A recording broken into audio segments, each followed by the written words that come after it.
Good evening. Hi, Rabbit. Hello, Dick. Hello, Zero. Hello. Hi, hi. It's just medium 50% chocolate size and pearls and chat. Thank you so much for getting the name correct. Thank you.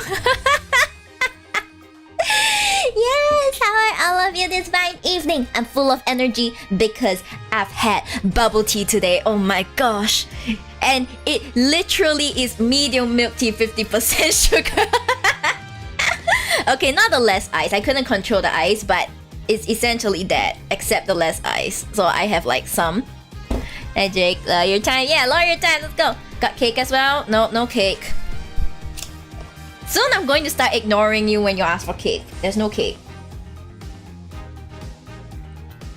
But I still have some of the bubble tea left over, so you might hear me drinking it, chewing on sugar pearl.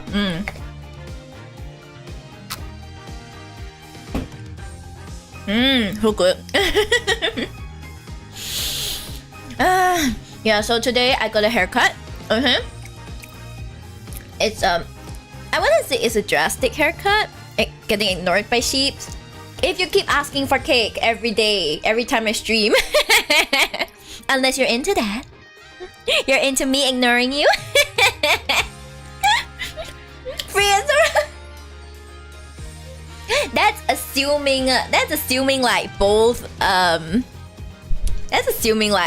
sides. Okay, just to make sure.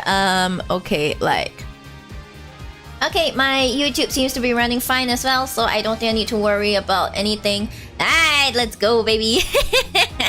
And that's assuming like both platforms I'm streaming on don't mind me going yum yum yum yum yum yum yum, because that kind of sounds a bit wrong if they take it the wrong way. But yeah, hey. Oh my gosh, this will be the only gaming stream this week, so I hope you can enjoy. I don't know if we can get through the investigation and maybe one part of the trial. That one I genuinely don't know. But what I do know is that we'll try to get through as much as we can today. Though it seems like with how long all these parts are, chances are we can only get through one part at a time. I hate that. I want to get through like the trial in one sitting. But excuse me. Sorry. Yeah, in any case, guys, today I got my hair cut. I went with my mom to do some last minute New Year shopping. Well, it's not really as last minute as you might think, but it's still fairly last minute for most of us. So yeah, we went to like a fair to find goodies. We went to top up on stuff that we were previously running out of. And then what else? We had to get dinner for the family, and you know, I kind of owe a homie tarot reading, so I gotta do that later or like tomorrow. Yeah, so I was essentially out the whole day until dinner time, and then after I had dinner, I was like, I gotta go bathe now. But thankfully, guys, because you know my hair has been washed at the salon, so I didn't need to wash my hair, and I could bathe really, really, really fast because washing my hair is most of the time I spend in the shower anyway. Yeah, so today we could start fairly on time. Yes, very good. Okay. Running out of sheets. More like running out of how do we say this? Like running out of different things. Yeah, the small sheep was at home the whole day. He was actually pretty happy to see us. He was making noise when he saw us. Oh, it was so cute. You know, normally he's so zun, but I guess if we leave the house the whole day, he gets very like, oh, you came back. Yeah, and then he gets so excited. I love it. I should leave the house more, huh? So that he'll be like, oh, you're back. And be so cute and happy. Yeah, but I won't test him like that. He was in my room just now, and I was kind of like leaving him alone, and then he wanted to go out because the doorbell rang. So I'm alone in my room, but it's okay. I'm not completely alone. I have all of you guys. I have all of you. Yay, baby. Okay, now I think we shouldn't delay any longer. We should continue with we should really continue with the trilogy. Okay, let's see. We were at investigation day 2. Okay, let's go, baby. Let's go. Hoi.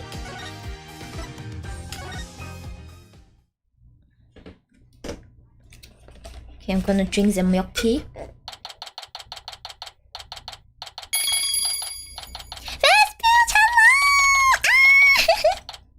Just subscribe for 13 months. Oh my gosh, thank you for the 13 months. Oh my god. I woke up early today to catch a bit of your stream. Thank you so much. Oh. You know, one of the things that I miss most about my previous stream timing is getting to see you in chat. But thank you so much for your sacrifice. Oh my gosh, can you believe it? It's been more than a year. It's been more than a year. Yeah. Yes, thank you very much. I hope you're not disappointed. Okay, I hope you're not disappointed. I miss you, hey. I miss you too. I miss you too. Oh man, I had to sacrifice quite a bit when I changed to this time. When I changed to this time slot. So guys, please, please appreciate it. Okay, let's go. I just swallowed my profile. September 22nd, 1:48 p.m. Write anything agency. What? So the whole time traveling thing was just the rules put on by the guests at the reception? Hello the best. Thank you, Ruka. Thank you. I'll be doing some reading, but I'll have the stream in the background. I see. Okay, no problem. I hope I don't distract you too much. Alright, focus on your reading. You got this. I believe in you. Looks like it. I knew there had to be some kind of trick to it. Wow, 2 wedding receptions! Can you imagine? I wonder how much that must have cost them. Oh my gosh, can you imagine having 2 wedding receptions? That sounds so expensive. I have no idea. But if you have to ask, you're not rich enough to want to know. Welcome to the welcome Shibdom Belfort. Welcome. Hi Ryone! Hello! Hi! Oh my gosh, it's like your birthday, right? Or something. Happy belated birthday. Happy birthday. Hello. Yay. Lovely to see you. Yay. Oh my gosh, I feel like you're always streaming, man. You're becoming like streaming senpai. Happy birthday, streaming senpai. Please teach me your ways. Thank you. Please teach me, thanks. I see, you always keep me company at work. I'll be lurking if you need anything. Okay, thanks, Zero. I'm not always streaming. You always seem to be streaming.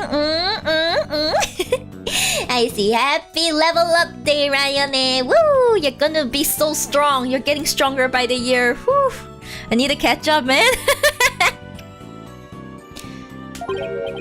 Still, if you've got the money, it's a pretty good way to cover things up, if you ask me. You're the senpai. Me? The senpai? What?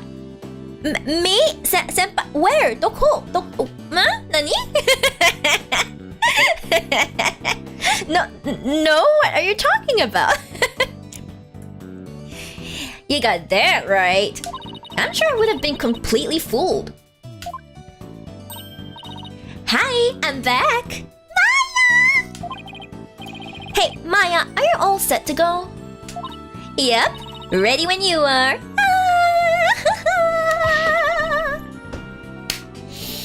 Ah, man, I miss Maya. Maya is so precious. Gotta perform at events some more. Yes, I do perform at events, but like, in terms of like, you know, streaming numbers, I'm still baby. I'm still a wee babu. I'm still wee babu. We have things to teach each other, I'm sure. So, what should we start with? Let's start with reviewing what we learned at the trial. What Ellen thought was time travel was really just a performance put on by the Sprockets. Excuse me. Maya's a cutie. She's always a cutie. I want to take her home. But other than that, it seems that what Ellen told us was actually all true. So what really matters right now is the identity of the mystery person Ellen said she saw while she was being attacked. It's probably not Larry, right? Yeah. So who is this mystery person? That's the million-dollar question, I'm afraid. But if you want to clear Ellen of any suspicion, then figuring out who they are is key. I think I'll take toilets for $200 instead, Mr. Right? Well, at least there were only so many people on the airship that night. And we know who the mastermind of the whole cover-up plot was, too, so that's good. You mean the groom Soren Sprocket, right? Exactly. He might know something that could help us out. Well, if you want his bright save, he has to help us, okay? Oh my gosh, still not understand him? He's not easily understandable. So then, what am I doing here? It's Larry! I'm a very busy man, you know? Busy with what? Chasing women? I don't know, chasing down other people's brides, sir? Well, all of the other people involved are Soren's family members, so I thought I'd better start by interviewing you. Even if I probably shouldn't trust a word out of your mouth. Aw, man! I have a really tight schedule, but aw heck, what are friends for, right? Okay, pal, go ahead, ask me anything. You do remember it was you who came to me for help in the first place, right? Ah, this guy. I want to go over exactly what happened, when, before I step out of this office again. Since you were there, Larry, do you think you could help me get it all straight in my head? I know you said that, Phoenix, but nothing straight in your head. Oh, I didn't say anything, guys. Nothing. Anyway, if I gotta. Okay, so the first reception was held at 7 p.m. on the day of the incident. That's the one you tried to crash, right? Huh? Oh, yeah, that's right. And then they locked me up in the cabin. It was awful, I tell you. Too bad we're not here to focus on you, Larry. And then the incident occurred after this first reception at around 10 p.m. Ellen was attacked in the reception hall by Gloomsbury. He forced her out onto the Vista deck and was just about to kill her. But Ellie fought back and ended up killing old Gloomsbury instead. To cover it up, the family quickly threw together a second reception. That's what Edgy is claiming anyway. Of course he's claiming that. But I know my Ellie didn't do it. Who said she's your Ellie? Get the hell out of here with that idea.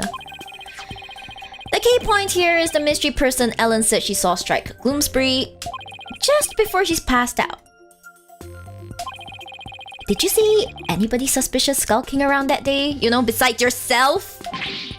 Nope, not a soul. Because I was locked up in the cabin at the time! But you managed to escape and sneak back into the reception hall. That's when you switched the lantern in the event hall with the lantern in the hold, right? Did you see anybody then? Nope, the place was completely deserted. I guess cause that Piers Butler guy had everybody gathered together somewhere.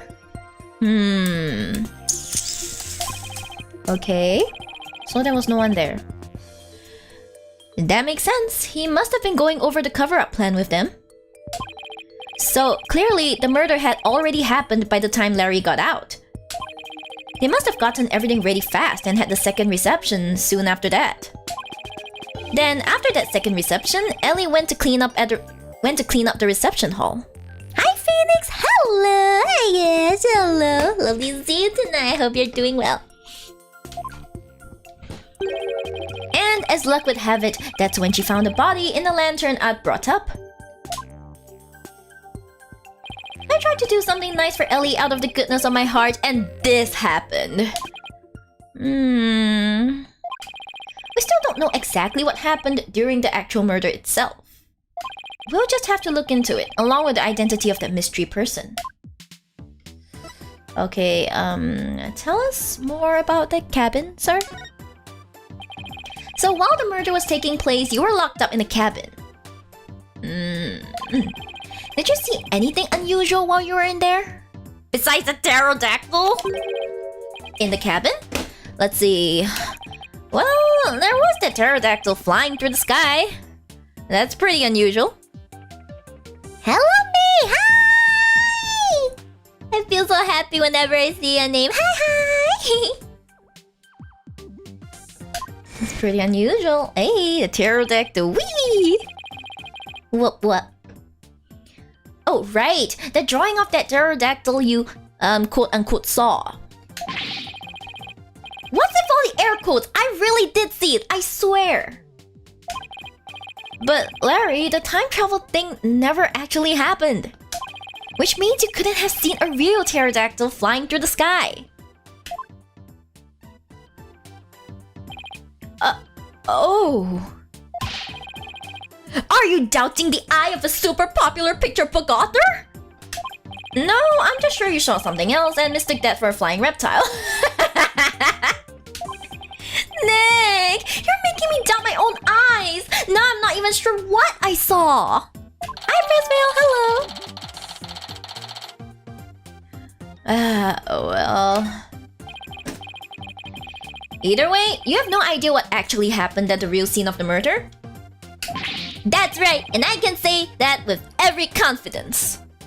Oh, wow, would you look at the time? I'd better go. I have a book signing to get to. Doubt. A book signing? Whose book? Whose do you think? It's mine, of course. A Laura's Doonin book signing. I bet you went around and begged a bunch of bookstores to let you do one.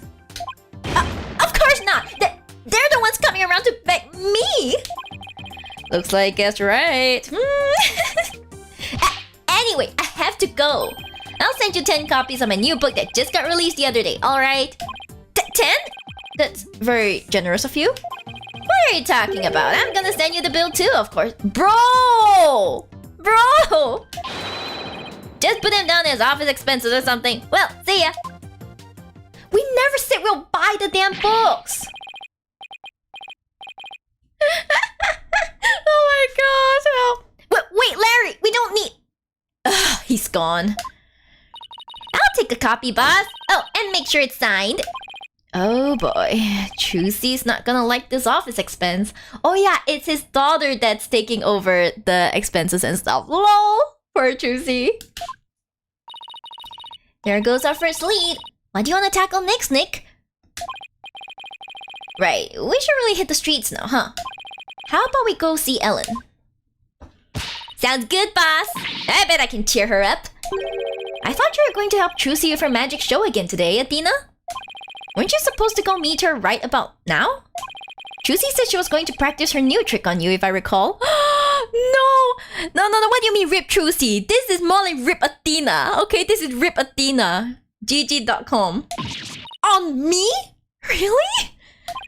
Chusey's show is an important source of income for our agency, you know. You can leave the case to us, so you go ahead and run along now. No! But boss! Off you go, Athena! No! I don't want to die!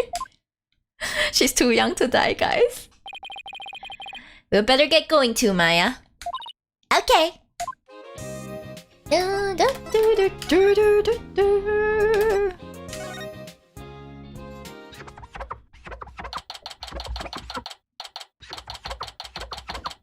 There's our girl cleaning.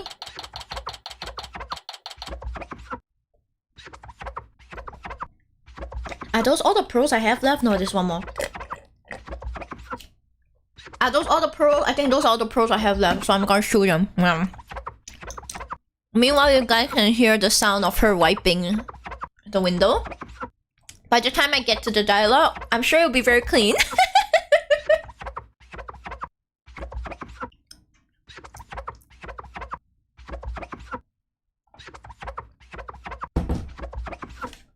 September 22nd, Detention Center Visitor's Room. Oh, my poor, sweet Soren. I wonder how he's getting along without me. Hello, Ellen.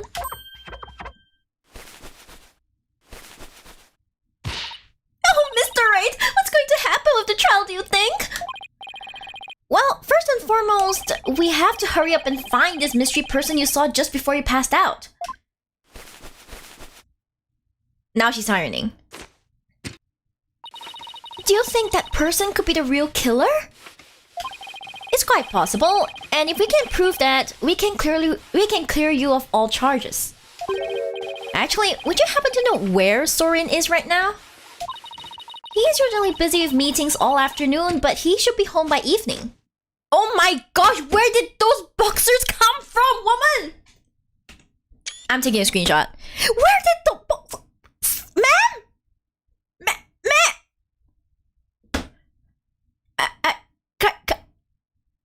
Guys, where did she take those boxers from?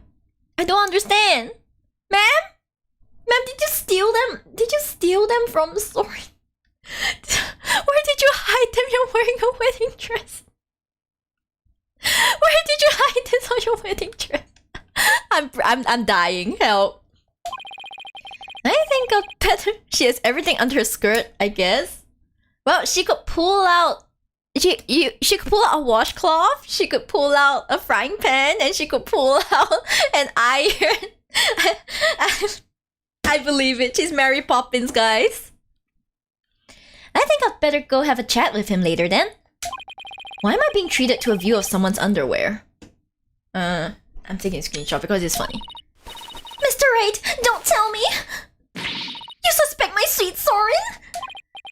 Well, he is the one who masterminded the second reception after the quote-unquote time skip.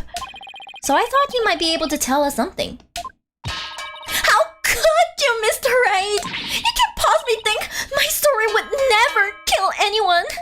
Alright, just calm down. A-tong-tong-tong, a-tong-tong-tong. No, not if you're accusing my Soren.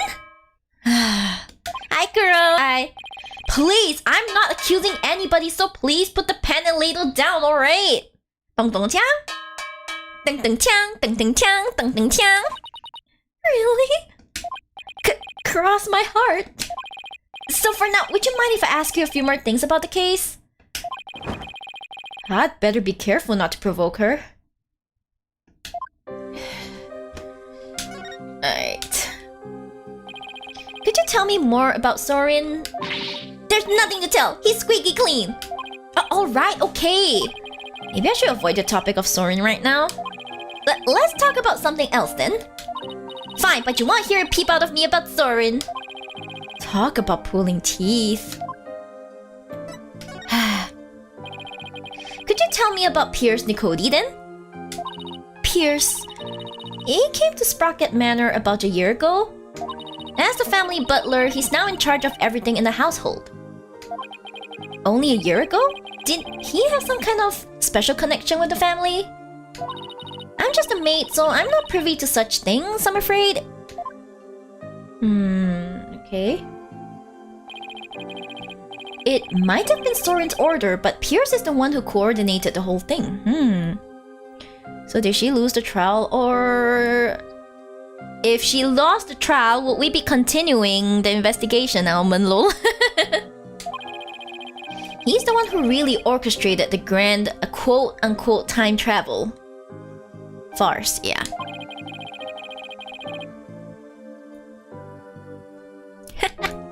Gingerbread, thank you so much for the promo. Thank you, much appreciated. He must have quite a bit of authority in that family. He's handsome, I'll give him that. But no matter how good he is at his job, how could anybody gain that much influence in a single year? I really don't know. I mean, he is an excellent butler, wouldn't that explain it? Is it really as simple as that? Detective Shiba. More like lawyer Shiba, but I'm not super good at it. Just to be sure, you know? What you thought was time travel was really just a cover-up carried out by your in-laws. Pure said Soren was the one who ordered the whole thing. I still can't believe it, even if the second reception was fake.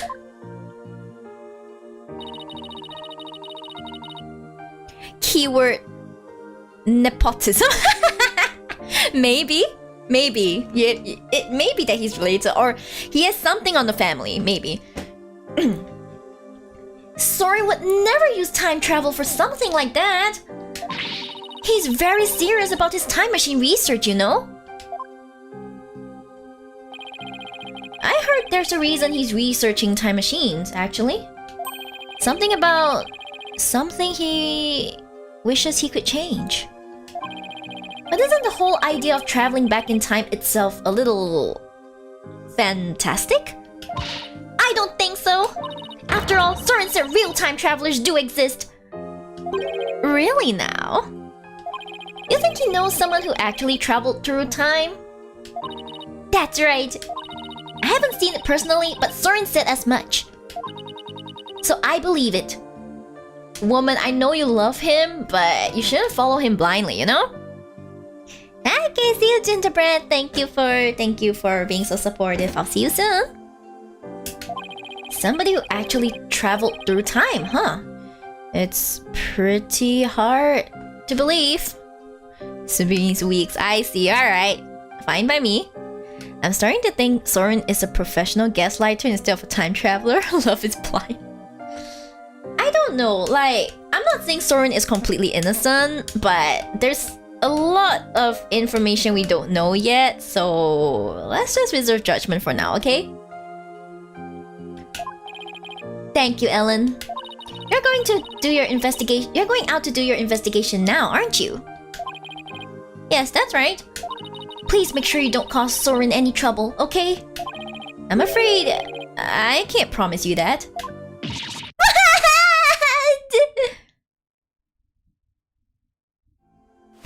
Please, whatever you do, please don't upset my poor Soren any further. I'm begging you. I'll do my best not to cause him any unnecessary trouble. Oh, I couldn't bear it if Soren ever came under suspicion. I'd rather be found guilty myself. Yikes! I love you and I'll follow you blindingly. Is that so, Zero? Is that so? The whole courtroom may go up in flames with all the gaslighting. Soren does shit. I think it will. It will. But I think if anything, it should be Soren as well as Pierce, like, orchestrating everything. Oh my god, voice acting, but this is so good. Is it good, or are you laughing at my terrible attempt? Yikes! Ellen, please, don't work yourself up like this. You don't want Soren to worry, do you?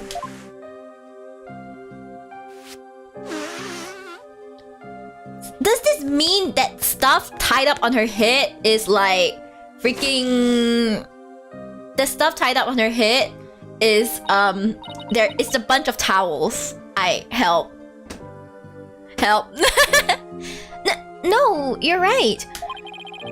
And the floodwaters recede once more. Hi, Koi! Hi! It's been a while. I hope you're doing well.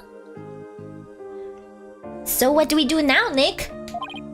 Well, Ellen said Soren is usually in meetings until the evening, so let's save our house call until then.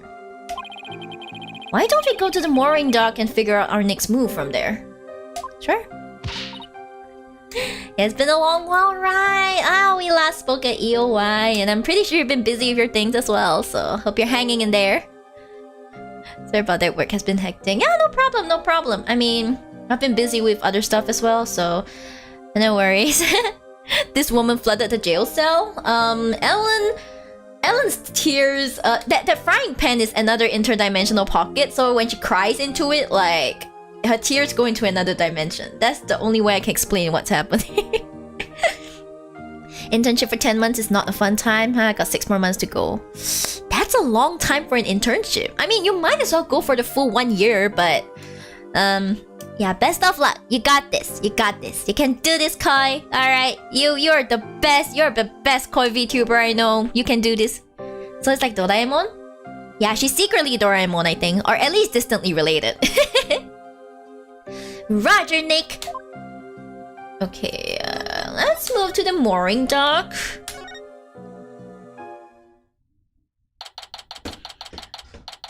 September 22nd, Sprocket Park, mooring dock.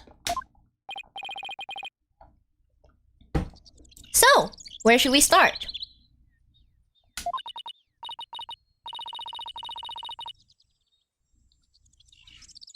Let's see. Are there any places we haven't examined yet? Nah, Ellen's head is just her ability. It sucks her tears into her body, basically like a fountain. What? I mean, that works too, I guess. Imagine trying to cook some eggs in that pan only to see them transport to the 53rd dimension.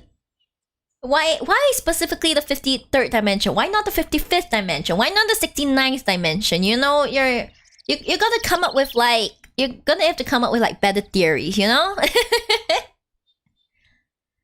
We already investigated this reception hall and Sprocket Manor. I know, we haven't looked at the Vista deck or the hold yet. Hey, you're right! We've still got some pretty important places left to examine, don't we? The silly dimension, but my god. 69th dimension, nice. Nice, that's right. They have animation now? Koi, for ever since, okay, so Apollo Justice is the last game in the series that uses, exclusively, I believe, what? Okay, I don't know when the investigations games came out, but, okay, assuming they came out before Apollo Justice, is the last game that uses 2D animations for the characters, and from then on, Dual Destinies, Spirit of Justice, and everything else, they've transitioned to 3D models. Yeah, they transitioned to 3D models. So, I mean, I think it's easier for them to do all these amazing animations. Like, they can use the same model over and over again. So, it's amazing. It came after Apollo Justice, no? Okay, fine. Those are the last ones. But Apollo Justice is one of the last games to use the 2D ones. Like, investigation and stuff, then that's it. Can't believe things changed so much after I was gone. Ooh. Yeah, it did change, yeah. But even so, 3D start from Rise of the Ashes when they ported 123 to DS. Ah, I see. I mean, what I mean is like the 3D sprites, yeah. Specifically the 3D sprites. And slowly shift the 3D for the characters. Oh my gosh, it started with Rise of the Ashes, and then in Apollo Justice, you get to investigate 3D objects, okay? You investigate the 3D objects, and then when it came to this time, everything is in 3D by now. So, hopefully, at some point this year, they finally announce that they're working on AA7, okay?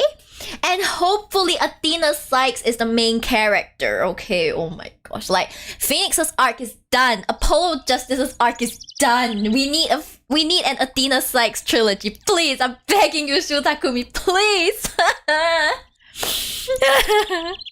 2D is the charm, not gonna lie. Yeah, I love the AA for 2D character sprites. I love it. I love Apollo's one. You know, you see Apollo's 3D. They did him so bad. They freaking gave, like, Clavia Gavin, like, when he does the hair thing, when he like does the laugh, he flicks his hair a bit and it makes him look so cute. But Apollo Justice, they didn't even keep his like eyebrow wrinkle, that like the forehead eyebrow wrinkle when he presses his forehead while he's thinking. I'm like, you idiot! That's like the single most important thing for that emo. Oh my gosh.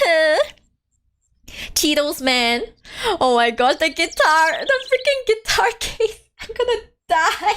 I'm actually gonna die. The freaking guitar case. Help. That was the thing that made me realize why TGA felt so off for me. I got too used to the 2D sprite charm.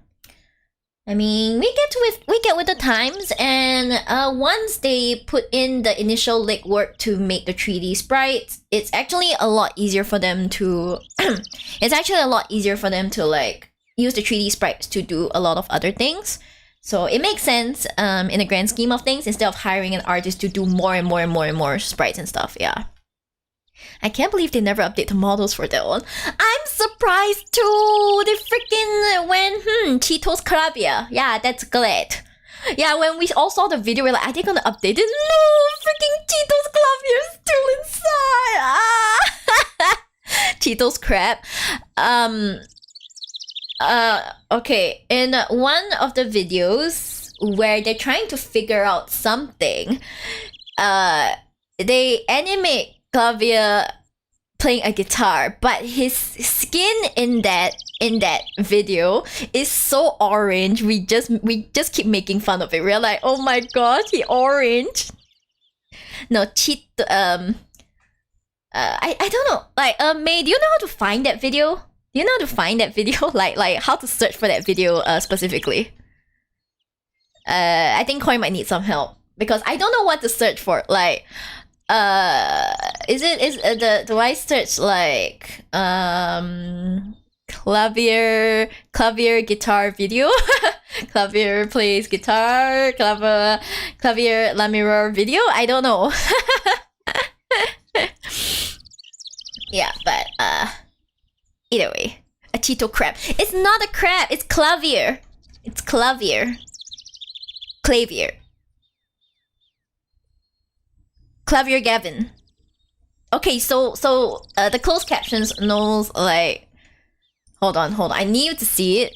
Let me go and find Clavier Gavin Orange. Let me see if I can find. Shit. Ow. Okay. Koi just like search for this. Just search Clavier Gavin Orange. Just do it. You will understand what I I can't believe I found it. And his skin normally looks fine, but in that video, he's just a bright mandarin orange. You could have two of him in your hands as you go to your relative's house to buy in, and they wouldn't be able to tell the difference, alright? Like, that's how orange he looks. He looks like he's sunburned. He's always sunburned. What are you talking about? He's a pretentious sunburn, pretentious, glimmerous flop. Yeah, anyway. The Vista deck is the actual scene of the murder, right? And the lantern with the body in it was stored in the hold. I think there's a good chance we'll find some important clues in those locations. Do we know how to get to the hold? Good question.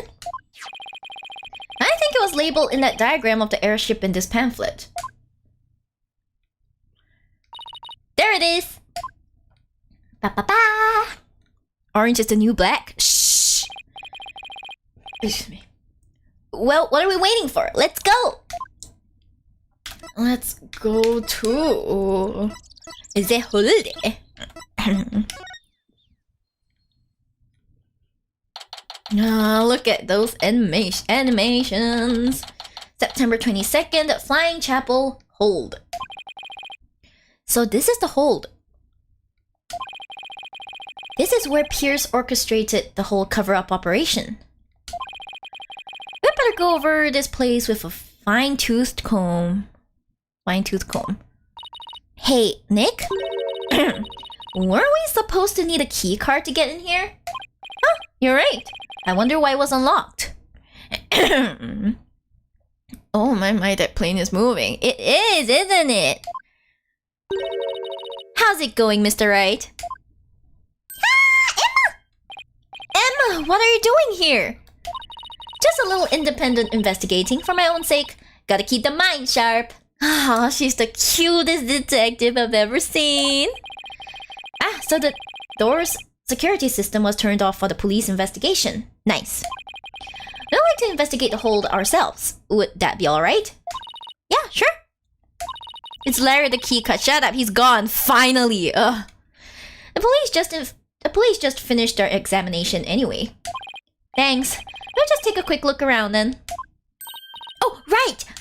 You should know that the floor doubles as a huge lift.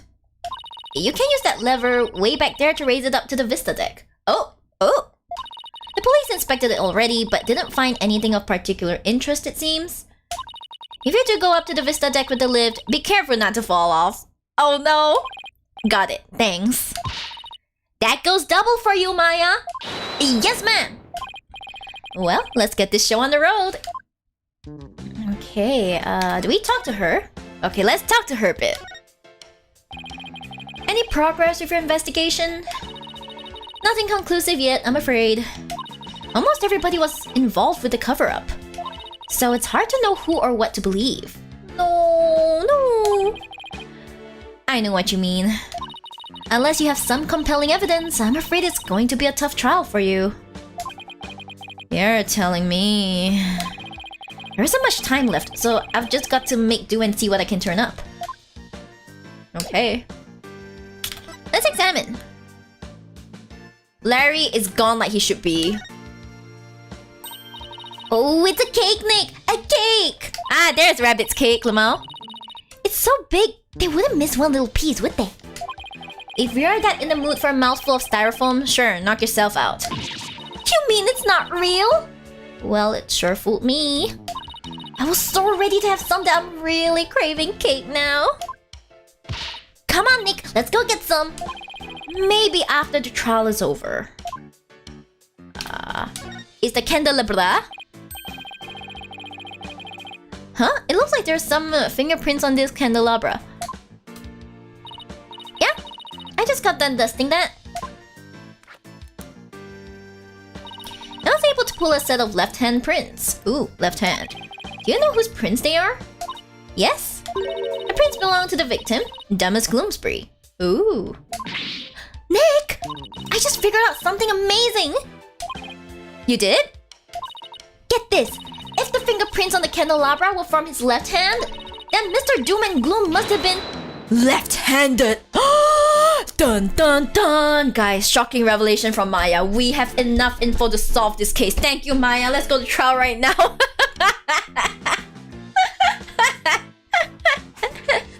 Yes, that's the case in actual weddings. Only 10% of the cake was cake, rest was plastic. I mean, it doesn't make sense to have such a huge cake if you have so few people to feed, you know? What do you think of that? Do I have the makings of a great detective or what? You're a real silly Sally if you thought that deduction was in any way encyclopedic. Okay, so left-hander is the key information. Yeah, it's important, guys. You need to note this down. Mr. Dumbest Gloomsbury was left-handed. Yeah, that's right. Hey, you're pretty good, Maya! I looked into it myself and sure enough, the victim really was left-handed. Really? I got it right! Awesome! Good for you, Maya. Good for you? That's all you've got to say? I think you did a real great job, Maya. Way to go! I guess one can never have too much info. It's like, what the hell? People love to show off on social media. I guess. They just want to show I got the nice, sexy wedding cake, but is it real? Who knows?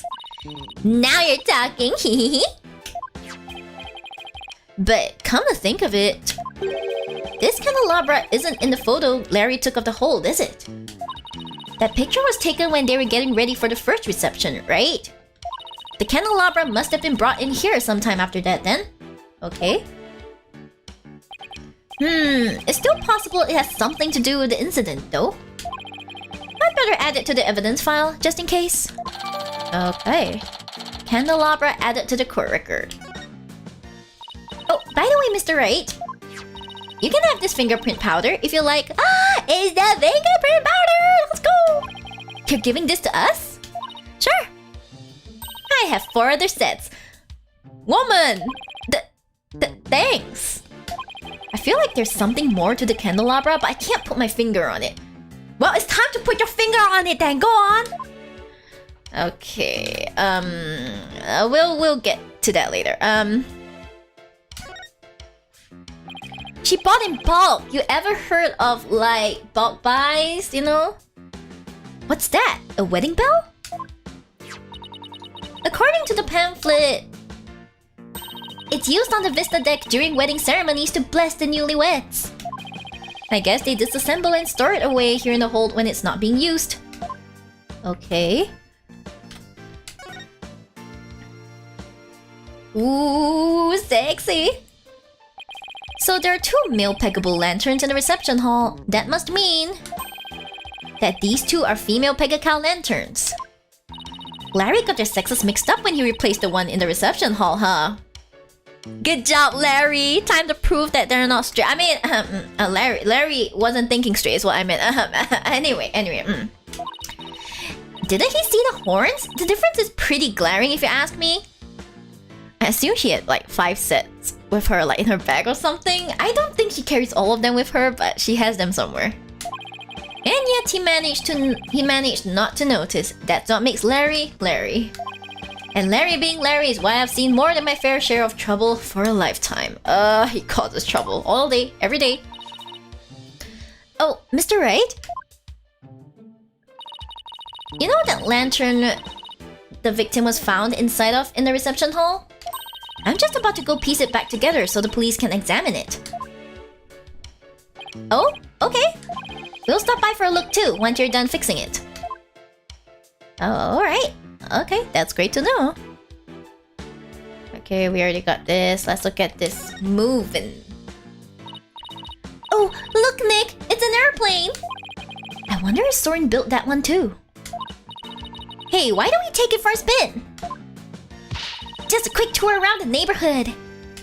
And who do you propose is going to pilot that wooden death trap? Me, of course! Who else? Maya, no. Don't worry, I've seen people fly airplanes on TV plenty of times. I think I'll pass. I've still got my whole life ahead of me. Phoenix! Okay, we'll see this. Let's look at the flowers. These are the flowers we saw in Larry's photo. The petals make them look like little gears. The perfect flower for the Sprocket family, huh? Maybe they were going to shower the couple with the petals? You mean kind of like how people throw rice or confetti? Yeah, like that. Only these were found at the scene of a murder instead. Pain and Sufferu. Here we have a lot of dishes and stuff. These must be the dishes and glasses they use for receptions. Very fancy. Hey. I bet we'll be in big trouble if we broke any of them. Ooh, I wanna see, Nick! You, young lady, need to stay far, far away from them. Nick! You think I'm going to break them, don't you? Let's just say your rap sheet for breaking things doesn't help your case. Oof! Pain. Wait, rice? I think in some cultures they throw rice at wedding ceremonies. I don't know for what reason. They just do.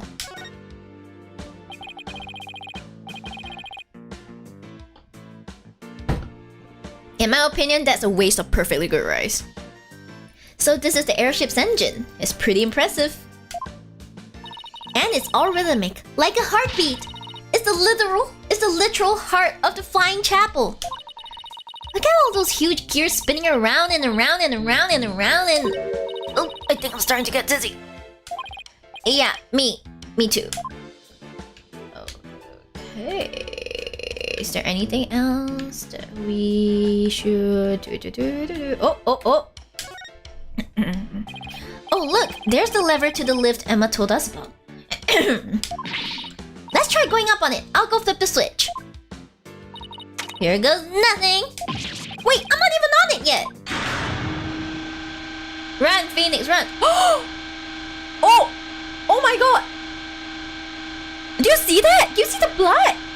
Hey, Maya, stop the lift. Whoops, sorry. I got a little carried away. Never mind that. Move over a little. Okay. Is that blood? Oh no. Blood? Let me see. Could it be Mr. Gloomsbury's blood? Well, this lift goes up to the Vista deck where the murder took place, so I think that's the most logical conclusion. Oh, but I thought the victim was clubbed to death and there wasn't much blood? Something tells me I better take a picture of this. Ka-cha! Lift bloodstain added to the court record. I should ask Emma about it some more later. Maya, can you bring the lift back down now? You got it! I'll go flip the switch again. There! Oh my god. That's so scary. What? It's like dun dun dun, blood. Done! I want to find out some more about that bloodstain. But for now, I guess we should go up to the Vista deck. And take a look around the actual crime scene for ourselves. The view must be great from up there. I bet it'll be awesome! You mean it would be if it wasn't the scene of a murder. Okay, to the Vista deck we go. Make sure you actually get on the lift this time, Nick. I know. Okay, I'll just flip the switch again and away we go. Upsy daisy. Ooh. Sexy. Wow, look at the gorgeous view. So this is where Ellen was attacked and Mr. Gloomsbury was killed. Yeesh!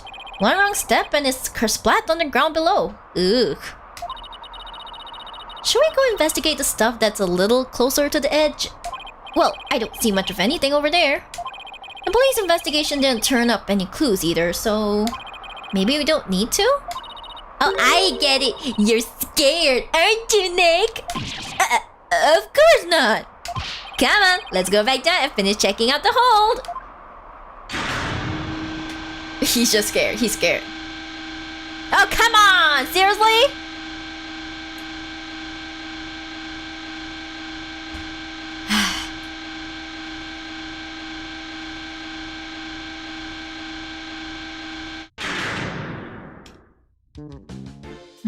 Okay, okay, we don't have anywhere else to investigate here. Let me just double check. Okay, just to make sure we don't have anything else. Let's see if we can investigate anything.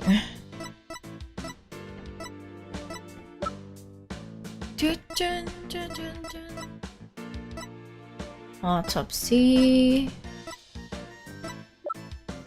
Oh, okay, we can't investigate anything. Let's just see if we can go. Hi Nathan, hello. Hope your day's going fantastic. How's stream going? It is going fantastic. I hope you're having a fantastic day too, Nathan. It's going well, guys. You guys enjoy what I'm doing, right? Yeah, we're still going through the investigation. We still don't know much more. We found blood on like the lift platform, so that's something. But like, I don't think I missed anything here. Did I? I feel like I may have missed something, but anyway, let's see. Like,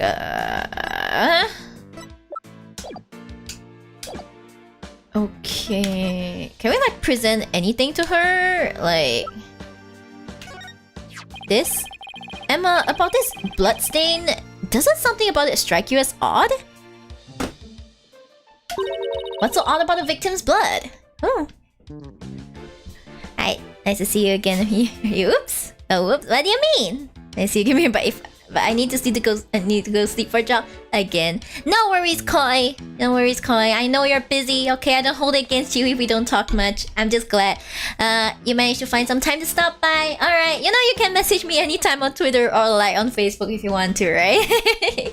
Yeah, just take care, okay? Have a great sleep. I'll see you next time. Hey.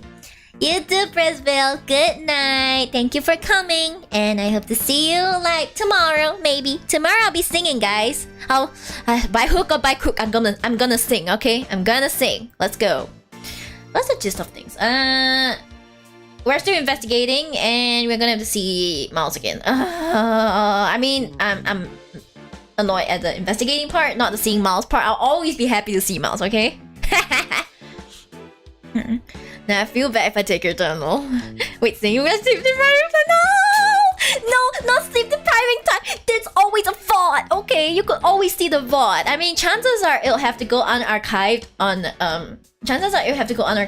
like, YouTube, but, like, Twitch VODs will be there when they'll be there. I look forward to a singing stream. No! Guys, don't put all these expectations on me! Being there hits different. Okay, okay, I will do my best, alright? I'll do my best, yeah. But I haven't decided if I will make it by request or if I will choose to do it myself. So, or if I would pick the songs I want to sing. So so guys, please be flexible, whichever I choose. I would like to be in control of my stream, yeah. But if I'm feeling generous, I will definitely ask you guys to, you know, request songs, alright? Alright, time to go. No, what do you mean? Yeah, but anyway, go have a great sleep, Koi, okay? Don't get too sleepy at your job tomorrow. You got to go and get that back, girl! Go!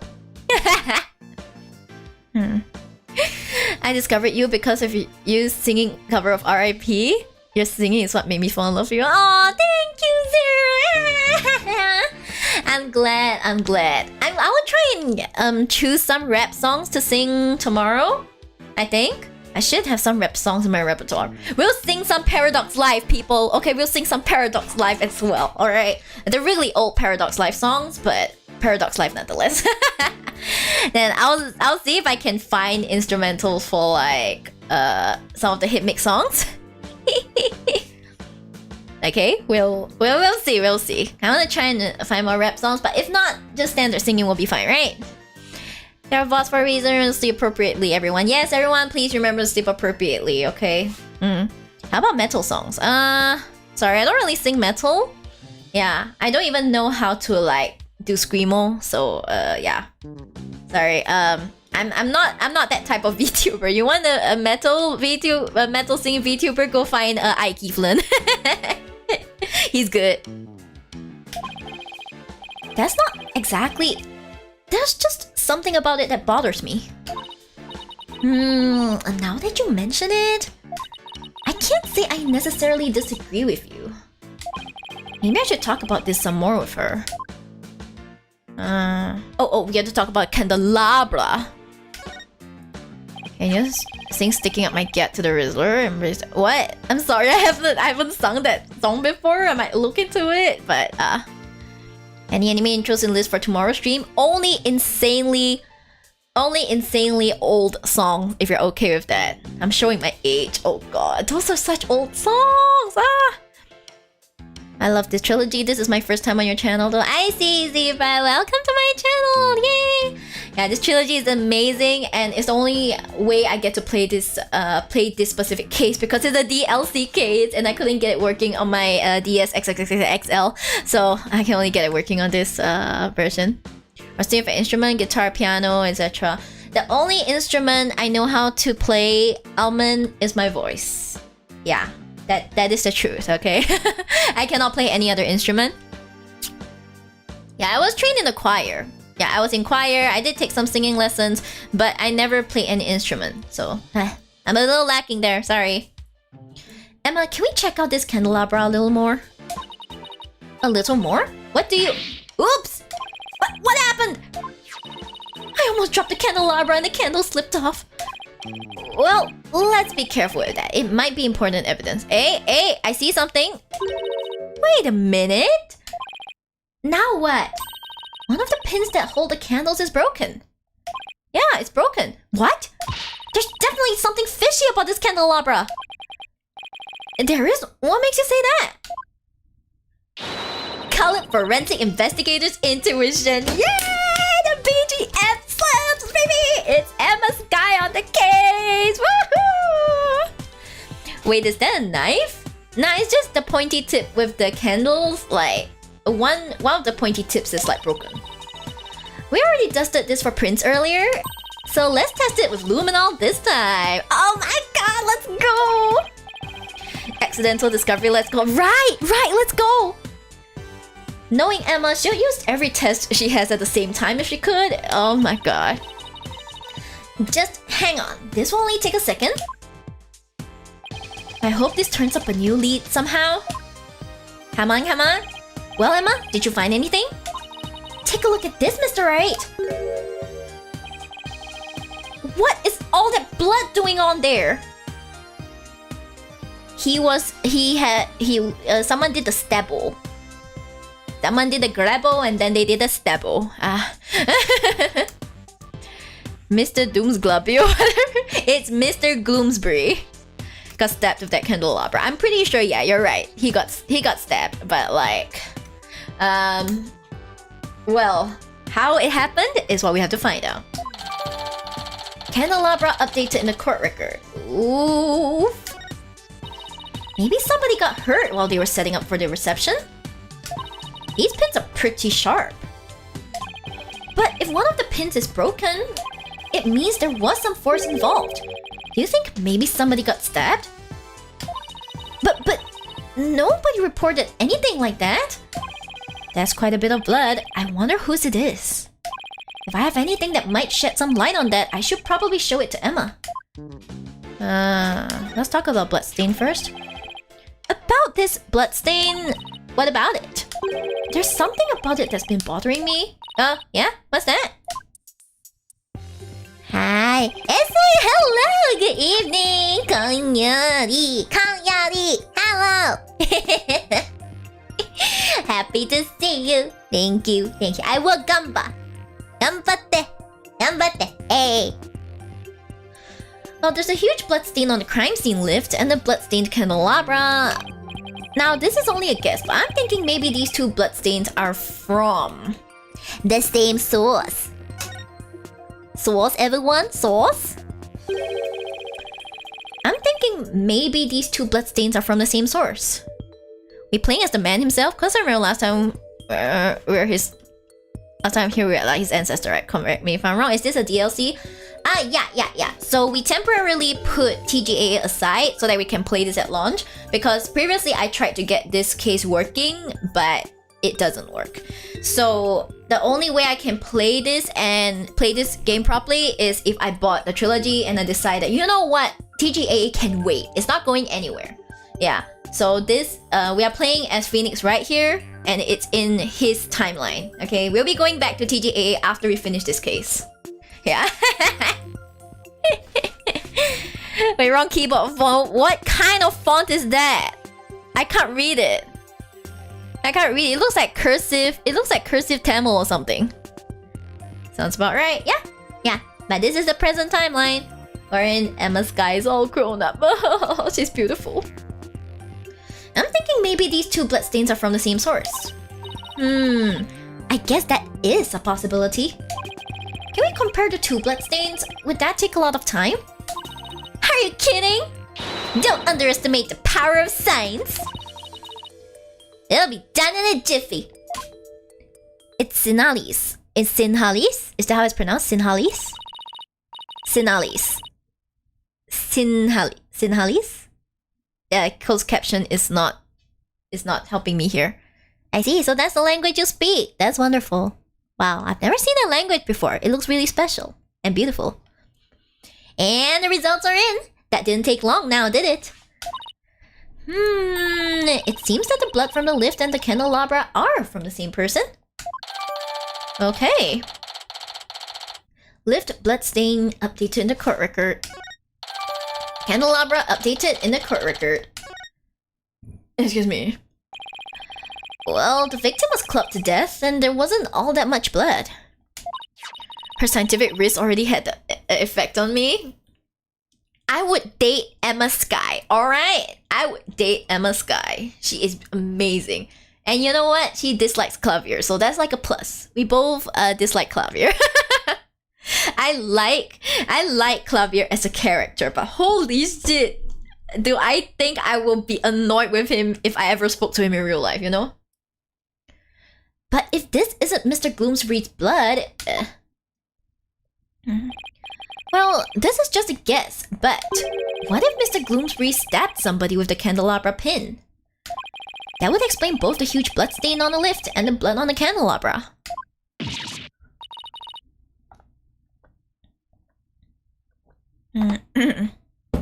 This sentence is written in Sinhala, and when translated to English, it becomes it is required in the curriculum for the next academic year. I see. It sounds like something you would type out, huh? Interesting. And that language has the amokusta. Yo, you're right! That's so cute! Oh my gosh, Sinhalese is interesting. Yeah, is that how I call it, Sinhalese? Or am I saying the language wrong? Yeah. Oh my goodness! If that's true, then that means there was somebody else present at the scene of the murder. It does, doesn't it? This just might substantiate Ellen's statement about a third person. Emma, could you have this blood analyzed? Sure thing! A mysterious blood stain on the candelabra with the victim's prints on it. This just might be the thing to back up Ellen's memory of seeing a third person. Next up, the reception hall. It might be worth taking another look around in there. The reception hall? The forensics team is in there investigating right now. Oh, they are? Well, we don't have time to just sit around, so let's go check out something else. Good idea. We could go question some people. Especially Soren. I have quite a few questions for that guy. Sounds good, Nick. Okay, off to do some legwork then. Yep, I thought we'll head to Soren's house for starters. He was accompanying the police on their investigation here earlier, but he's probably home by now. Let's go! Finally, we get to corner Mr. Soren Sprocket. Maybe the candle holder thingy was used for self-defense? We never know, actually. We have to find out. Great, thanks. Later, Emma. Bye-bye. Let's go to... Is it for ya?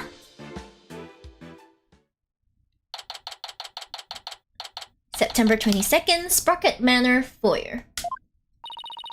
I still can't get over how gorgeous Sprocket Manor is.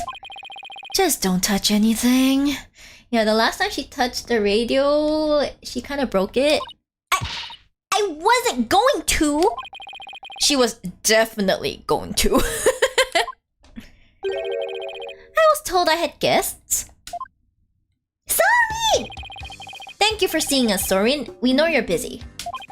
We'd like to ask you a few questions about the case, if you wouldn't mind.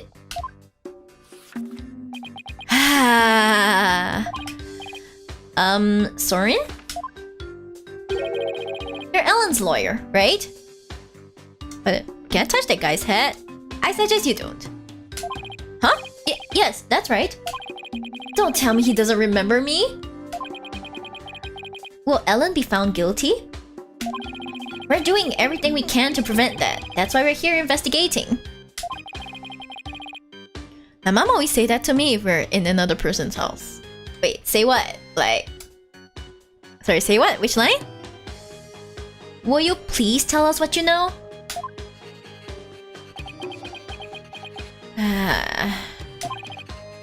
Soren? Alright, fine. What was that pause all about? The cover-up. It was you who gave the order for that large-scale cover-up plan, isn't that right? What large-scale cover-up? Don't play dumb with us! You held 2 wedding receptions in order to try and cover up Mr. Gloomsbury's murder. Ellen thought that through the power of the timekeeper you built, she traveled back in time.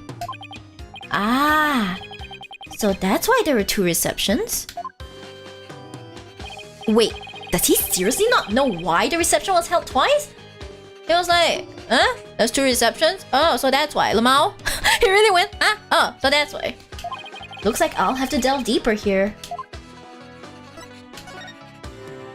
So the cover-up scheme, that fake trip through time? You're not the one who was behind it all? Pierce Nicody stated in court that you were the one who ordered it to be carried out. Pierce said that? I see. I leave him in charge of everything around me. Don't touch anything. Ah, I see. Hello. And by the way, the moment Soren showed up, I can tell why you hate talking to him. He's not the easiest person to talk to. Like, the amount of lines he's telling us right now is probably more than whatever I've been through the past few streams. Anyway, Soren is a professional gaslighter. I don't know, I feel like there's more to this than it seems. Like, the butler is plenty sus right now. I see, Isa. Thank you for translating. It's probably just a show of like the characters that look like Among Us. So whatever he decides is, in essence, my decision too. So I take it that you didn't know anything about the cover-up? That's none of your business. But you are in 2 wedding receptions in a row! And still, you claim to know nothing? I have nothing more to say to you. Please leave. But Soren! He's gonna throw an airplane at me, right? There we go. Pya. Ow! Oh, there's something written on this paper airplane. Let's see. Go away! Is he a kid? Excuse me. It doesn't get clearer than that, huh?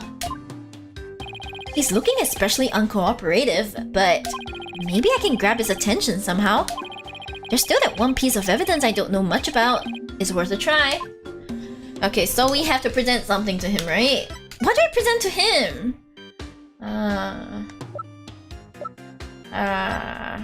We don't know much about... Can we ask about... this one? This is gonna be the worst thing ever, right? Does it bring anything to mind? Okay, not this. Sis. Oh!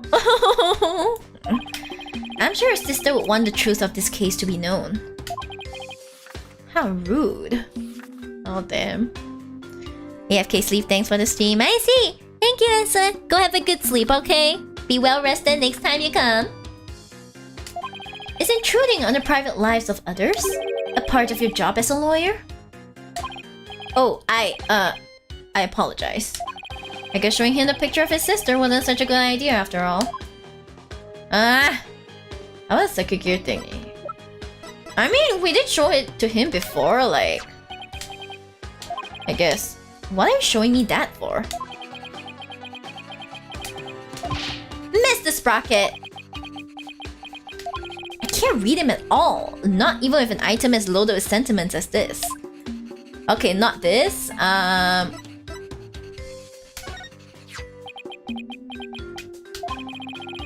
are you showing me that for?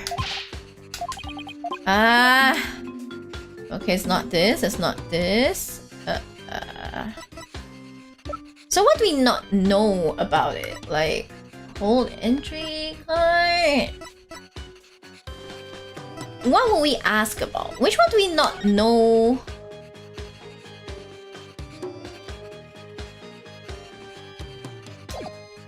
What do we not know much about?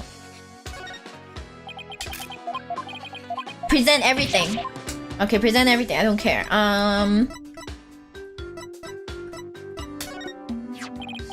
Soren, have you ever seen this before? That's... Oh! I think I found it. Yo! Can you see how nervous he is? He's like... tick, tick, tick, tick, and the lead is like endless. He's like... That's... Soren, what is it?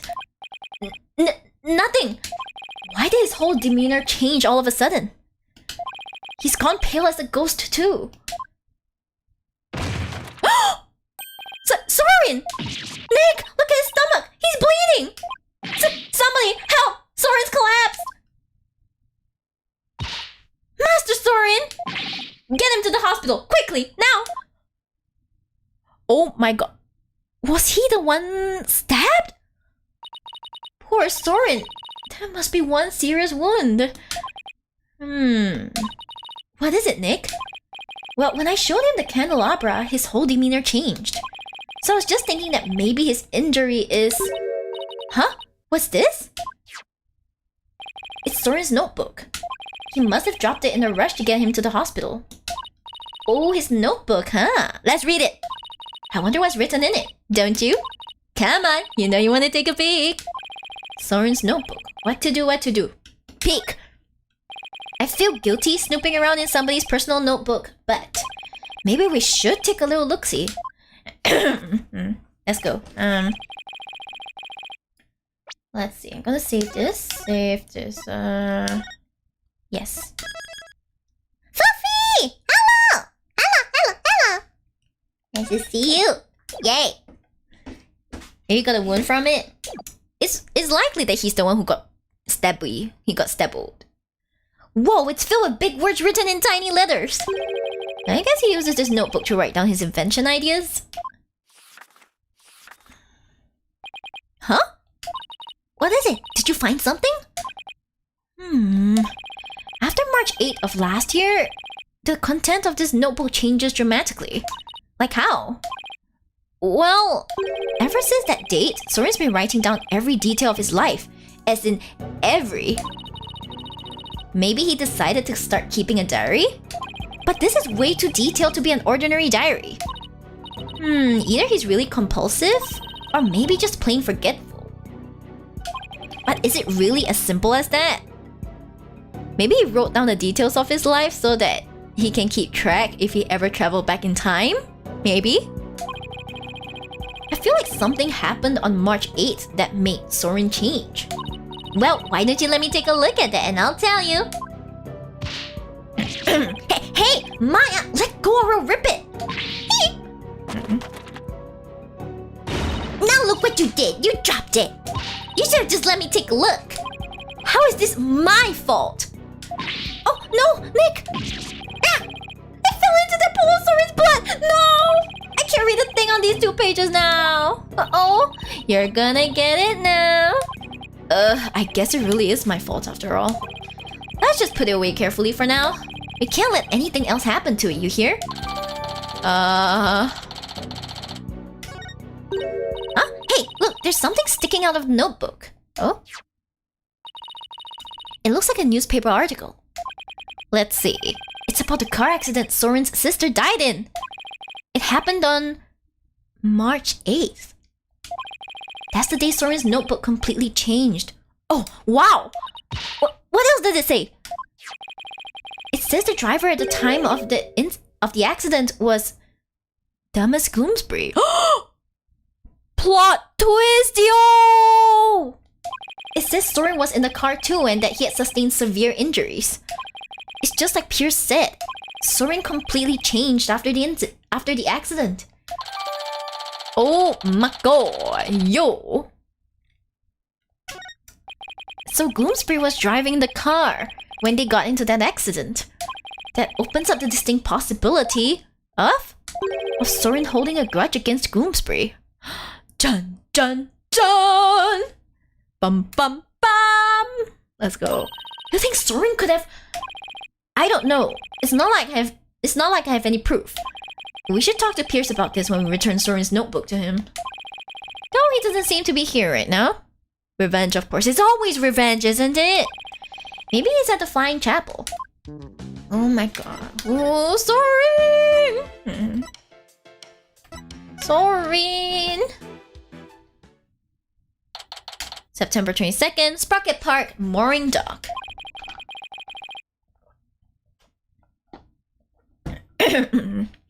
I sure hope Pierce is around here somewhere. Ah, Mr. Wright and Miss Faye. Ah, there he is. Hello, Pierce. We were just looking for you. I'm sorry for Master Soren's sudden departure earlier. You have my sincerest apologies. It was totally understandable, really, but shouldn't you be at his side right now? It's fine. The other servants are with him and I'm in constant contact with them. Lamau? Do not forget to give him his pain medication and be sure to keep him hydrated. Also, see to it that he is not up and about. He needs complete bed rest. Is this what happens when you're too rich for normal peasant phones?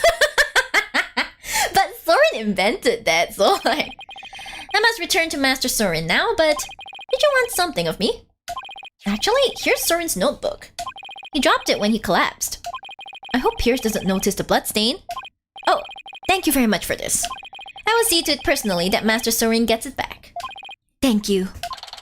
Sorin's notebook given to Pierce. I trust you did not look inside. Oh, of course not.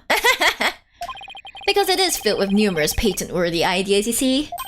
Look, I know you're busy, but would you mind if I ask you a few questions about the case?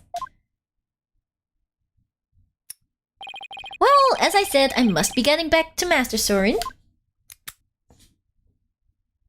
So if you could make it quick, I would greatly appreciate it.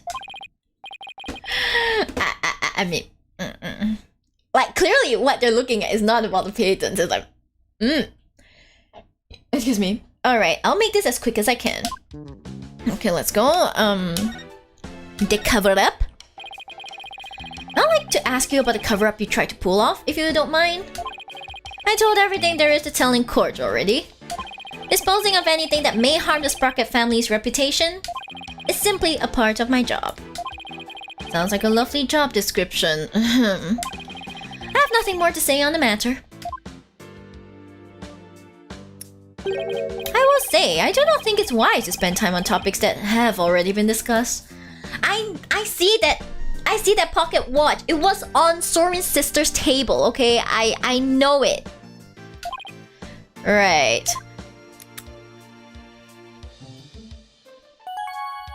Okay, let's talk about this instead. Pierce, could you tell us more about this accident? Where did you find that? And did I not already tell you about that accident? You did, but you conveniently left out one crucial detail. The fact that Dumbass Gloomspree was driving the car at the time.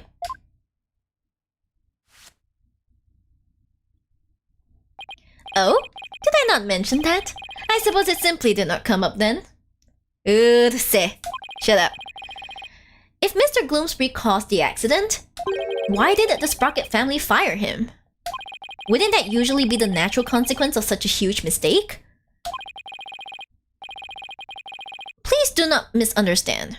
Gloomspree stayed on with the family on Master Sorin's request. Oh! Bum bum bum! What?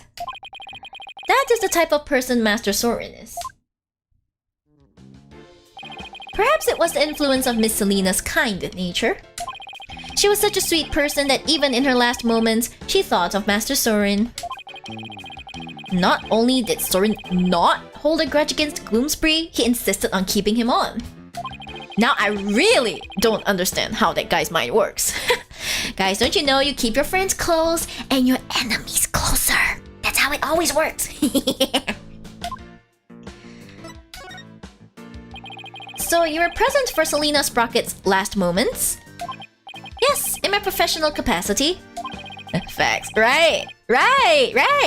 I'm pretty sure that was his plan. The accident happened on the way to a certain party. And what kind of a party was it? It was Miss Selina's engagement party. Gloomspree's injuries were minor, but Miss Selina's and Master Sorin's were critical. Her engagement party, so who was she engaged to? They were brought to the Sprocket family's regular hospital. Wow, to have such a terrible thing happen on what was to be a day of celebration. Right. Thanks to the surgeon in charge, Master Sorin pulled through. But Miss Selina, she... Are you her fiancé? Are you like her ex-fiancé? Political and love problems? I don't know, man. The last words Miss Selina said to me were...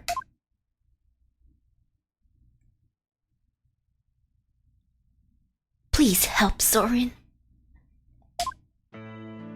Oh no, don't make me cry! Ever since then, I have attended Master Sorin and tried to help him in any way I can.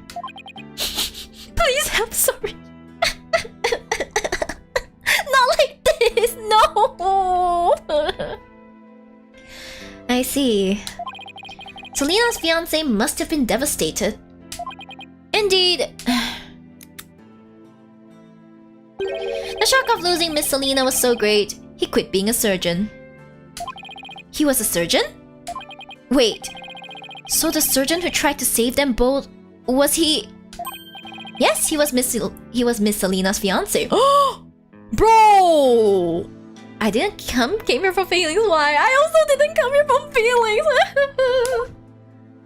What a terrible tragedy. How awful. So where's her fiance now? Good question. I wonder that sometimes myself. So Selena had a fiance. I'd like to find out more about him, but I doubt I'll find him anytime soon. So, are we done here? I'm afraid I must be going.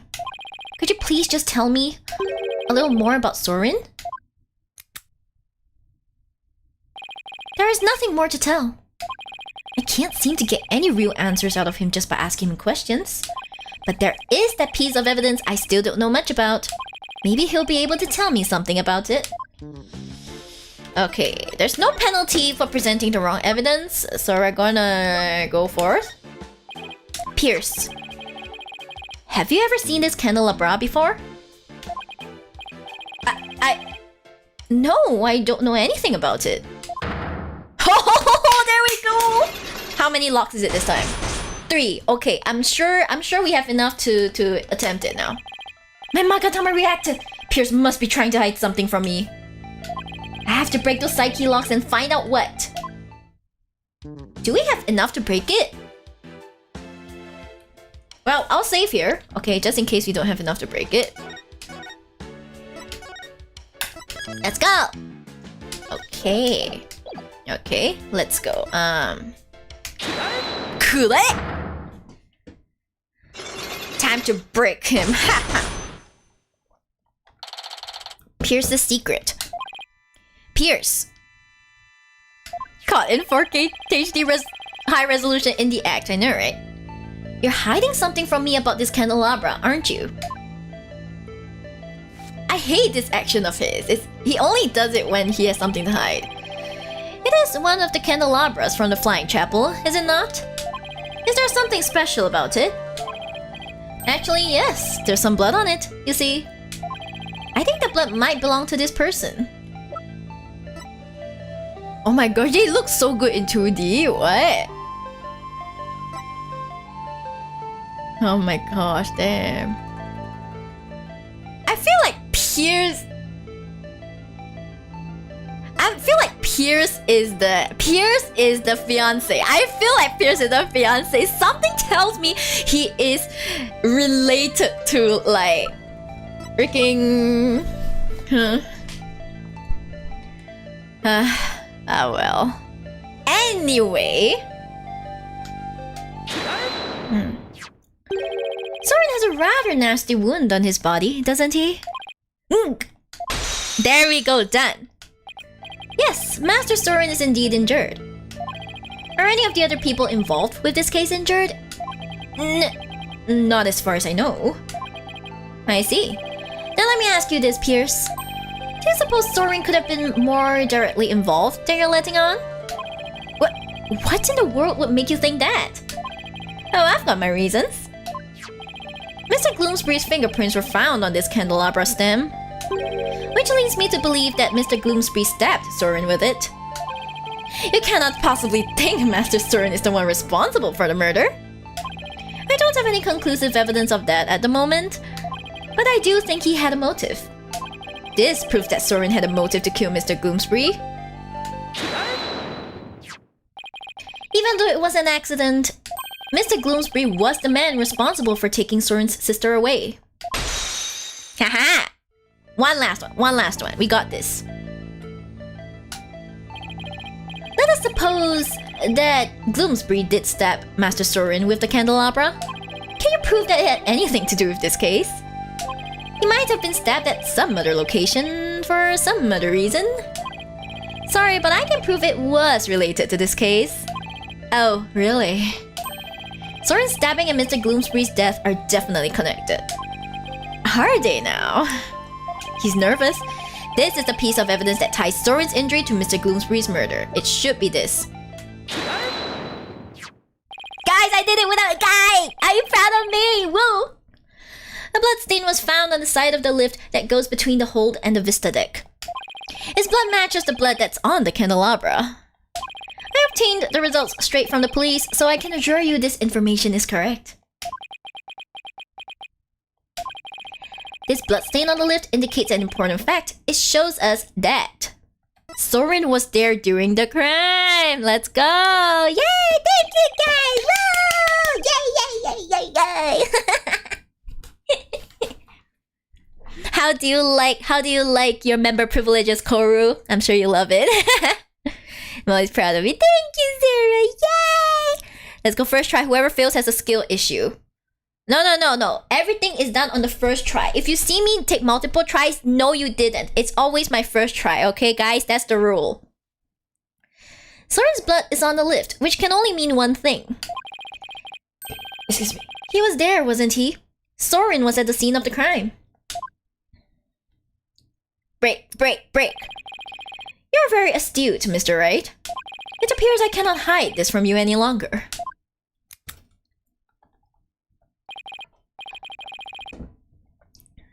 Very well, I will tell you everything. Hi Liz! I eat stone and I'm 10,000 years old? Congratulations! That must be a secret diet. Congrats. Lovely to, hear that, yeah. Welcome to my stream.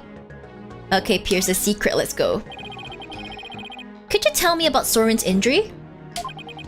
Very well. This is what I heard directly from Master Soren himself. As you surmised, Master Soren was stabbed by Gloomspree on the day of the murder. It happened after the first wedding reception.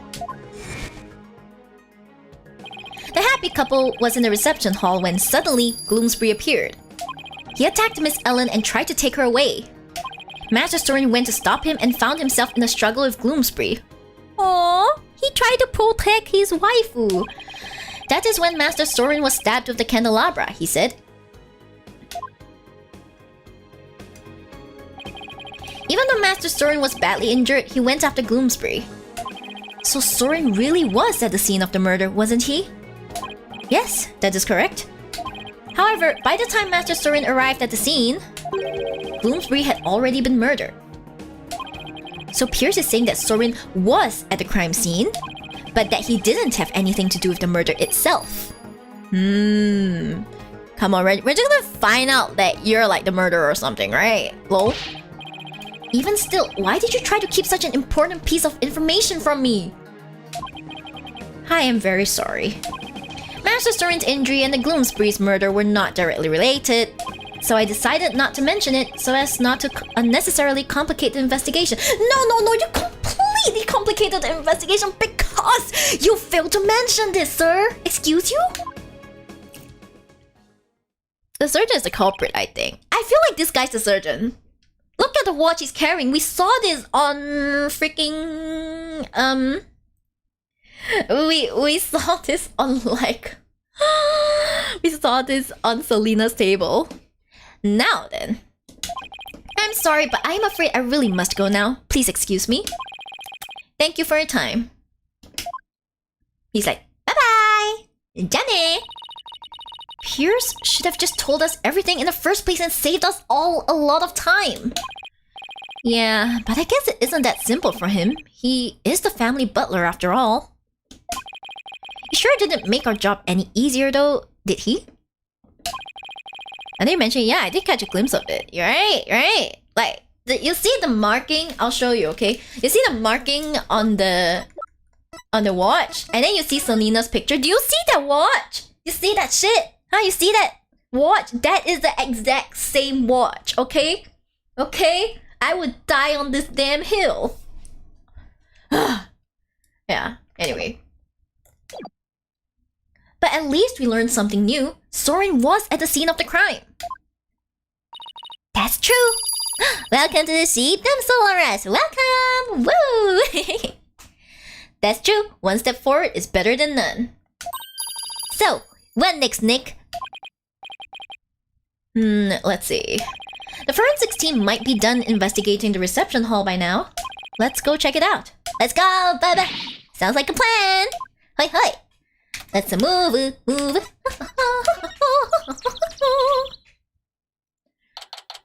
Okay, let's see. They were probably gonna see the reconstructed Pegable, right? I think, yeah.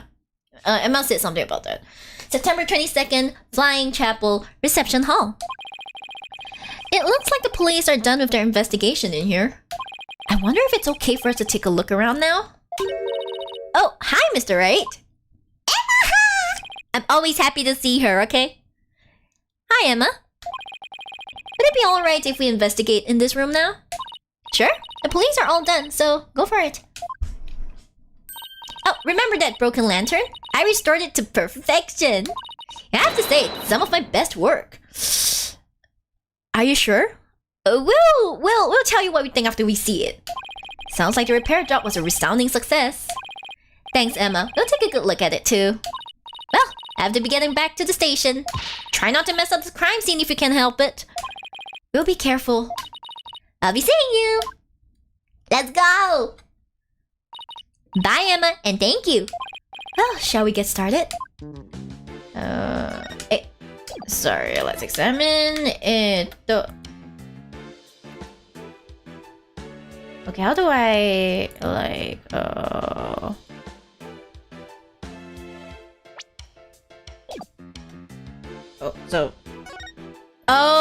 Oh, okay.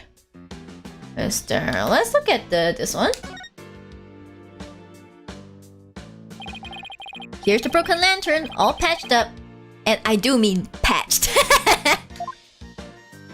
Okay. Emma said this was some of her best work, so I know she put a lot of effort into it. It was pretty smashed up. It must have been a lot of work to piece it back together. Well, she gets an A for effort at any rate. Okay, so what's missing? What do we have to see inside? Huh?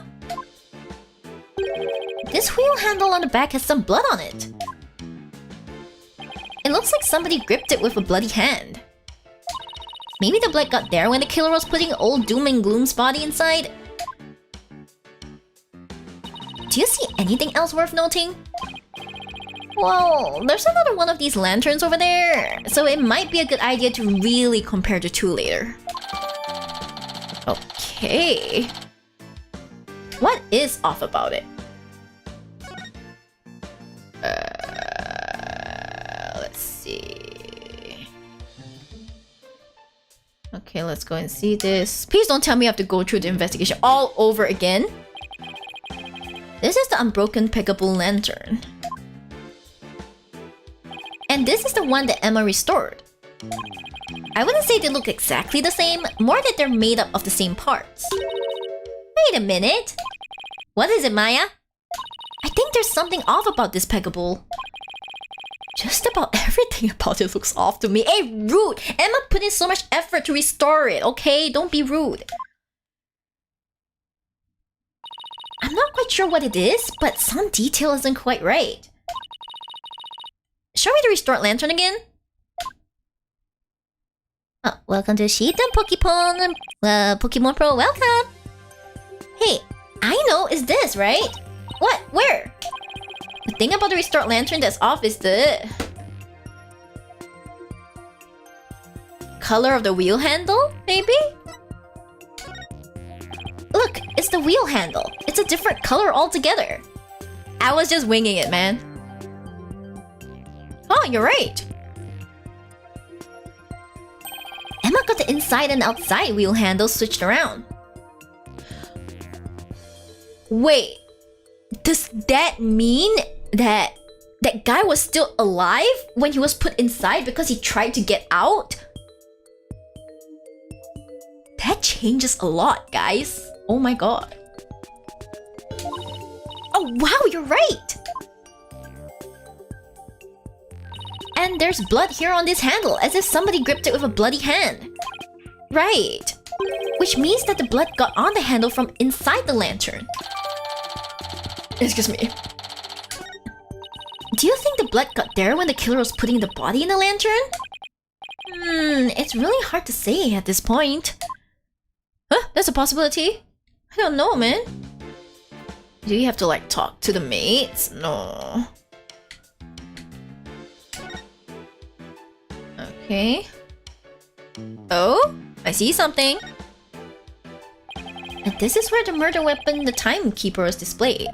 Guess it's in police custody now. Huh? What's this? A key? Let's ask the maid about it. Good idea. She might be able to tell us something. Excuse me. Could I ask you a question? Oh, of course. What would you like to know? Do you know anything about this key? It's the key that starts up the timekeeper. Oh, wow. These maids are educated. I wonder who killed him at that point. Who knows? Who could it possibly be? Honestly, at this point, it's still not conclusive. But the person who's mighty sus is the butler. No spoilers, okay? As a reminder, no spoilers, thanks. A startup key? That's right. Oh, the first startup of love ceremony was so beautiful. The bride and groom each had a symbol of their love, and when they put them together, oh, how romantic it was. Okay. Key of love added to the court record. Okay. First startup of love ceremony? What exactly did that entail? Oh, it's a ceremony in which the couple activated the timekeeper together for the first time. I suppose it was kind of like a cake cutting ceremony? And what are these symbols of their love you mentioned? Well, that's kind of an industry secret, so I can't really say. I'm sorry, I better be getting back to my work. Looks like there's an order from above not to talk about it. Oof. Yeah. Here's number one suspect. It was a secret cabal of people controlling the world. Oh, hey, I think that tablecloth is new. They must have changed it since yesterday. Huh? How can you tell? Because the food stains that were there are now gone. I should have known it's because it's food related. Okay, there's nothing else, right? Please? It's another beautiful day outside, isn't it? Yeah, if only it wasn't the scene of a murder, we could really enjoy it. True. It must be tough for the maids to have to work on a beautiful day like today. Oh, we don't mind. Whoa, I didn't think you could hear me way over here. We don't think of it as simply cleaning. It's more like we're wiping away all of the sadness stuck to this airship. Wow, talk about devoted. I guess we've checked out everything of interest in this area. Okay, is there anything else? Okay, we've checked out... Oh! Hello, Meido-san! Excuse me, is the fog machine ready to use now? No, I'm afraid not. We only put dry ice in it when there's an actual reception. I see. That's too bad. She still wants to blast me with a cloud of smoke, doesn't she? Why are you so cute, Maya? Okay, is there anything else we need to check out for now? Oh, wait! Hey, take a look at the door. I wonder where it goes. Shall we open it up and see? Wait, please don't open that! It's the emergency escape hatch! It leads directly outside! You'll fall to your death! Phew! That was a close one, huh, Maya? I'll say, whew! Okay, so we have that. Lemao? You say, no, touch it! No, open that! That's like the last of my milk tea. I'm so sad. I wish I could have gotten a large one. I have finished my medium milk tea, 50% sugar, normal ice at Pearls.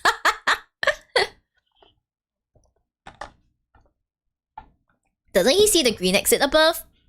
I mean, I think he sees it, but he doesn't know it leads directly outside. You know, when you see an exit, normally you're like, oh, it just leads to another room or something. This slurp. Well, I think we've checked out everything relevant to this case. What are you two doing here? Wait, what are you doing here? Oh, Soren, shouldn't you be resting in bed? You're injured. Soren? Oh, he panic. Oh my god, this is the panicking guy? Yo, I never thought I'll see this look on him. How do you know about that? Never mind. My notebook. Have you seen my notebook? I can't find it anywhere. My notebook. I need my notebook. What's the matter with him? My notebook. I have to have... Master Soren! Master Soren, I told you to stay in bed. My notebook. Here you go.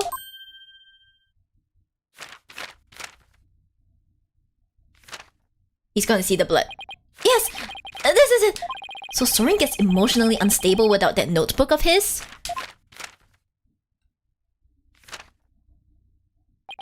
Phew! He went back to normal! Looks like he's calmed down now. Sorry, do you mind if I talk to you for a minute? I cannot allow you to do that. What if his wound were to open up again? He needs to rest. I guess you're right. Now, if you will excuse us. Master Soren, let us retire. Alright. Oof. There they go. Pierce is right. I guess he really isn't in any condition to be questioned. Well, let's go back to the agency and sort through what we've learned. Oof. Okay, let's just go back. Agency, right? Right, anything agency. Let's go! Whoa, whoa, whoa! September 22nd, right, anything agency. We're back? Anybody here? Oh, hi, boss! Athena? I thought you were with Trucy. I guess you could say that I'm taking a short break. But enough about me. What about the investigation? Did you find out anything? Well, turns out that the third person Ellen says she saw at the crime scene might have been Soren Sprocket. What? Really? Paranoid panicking picks out his notebook in a calm and composed tone. What are you looking at? LOL! He's just there like, huh? What? Huh?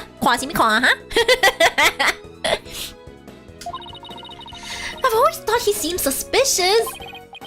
Thing is, by the time Soren got to the Vista deck, the murder had already occurred, apparently. No way! I don't buy that! Not for a second! It's a cover-up! A cover-up, I tell you! That's certainly a possibility. And as a lawyer, it's certainly a possibility I have to pursue, but...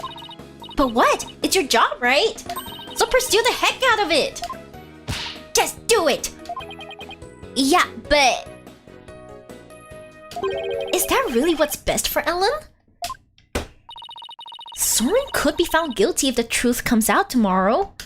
But if we don't pursue this possibility, Ellen could be found guilty instead. Oh man, either way, it sure doesn't spell out happily ever after for the two of them. So what are you gonna do, Mr. Raid? I can't let an innocent person get convicted, so I guess all I can really do is pursue the truth. Even if it ends up devastating Ellen. What a tough call to make. Still, there's always a chance, right? Maybe something will come up during the trial that will save their marriage.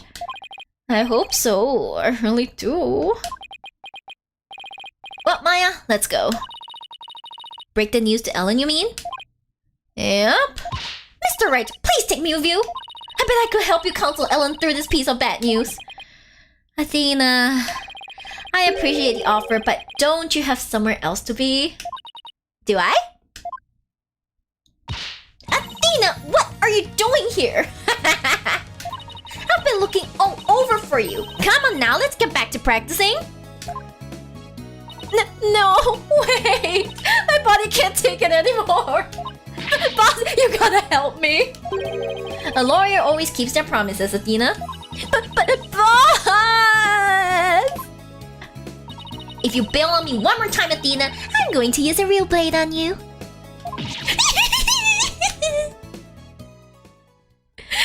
She really went, I'm gonna use a real blade on you. Wow. They're gonna have to clutch it up. They're just gonna have to bluff it up, you mean? Sorry, Athena, but somebody's gotta do it. Better you than me, though. Oh my god, you're a terrible father. Anyway, hang in there, kiddo. Come on, Maya. We better get going.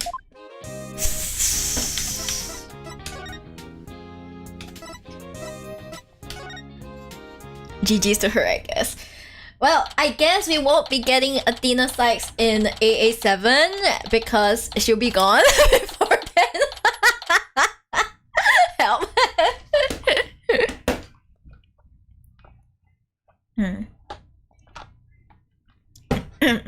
September 22nd, Detention Center, Visitors Room. Hello, Ellen. How did your investigation go, Mr. Wright? Before I answer that, I need to ask you something. Was Soren with you when Mr. Gloomsbury attacked you in the reception hall? I'm sorry I kept it from you. I was afraid that he'll come under suspicion if I told you. So I kept quiet about it. I'm really sorry. Guess we're getting someone else then. I don't mind if they introduce a new character, you know? It's about time for new blood, yeah. I see. I thought it was probably something like that. Listen, Ellen. I'm afraid I had to make a very difficult decision based on what I found out. What kind of decision? This is very hard for me to say, but the mysterious person you saw at the scene of the crime was most likely Soren. What? In other words, in court tomorrow, I'm afraid I'll have to propose the possibility that Soren is the true culprit. No! Soren is innocent! No! But don't you see? If I don't try to pursue that line of thought, you'll be found guilty! No! No! No! Please, Ellen, calm down!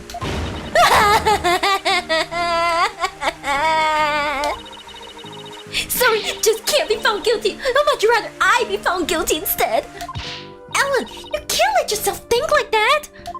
But, no. Marriage is for life, right? Do you really think you can run away from the truth and still be truly happy with him?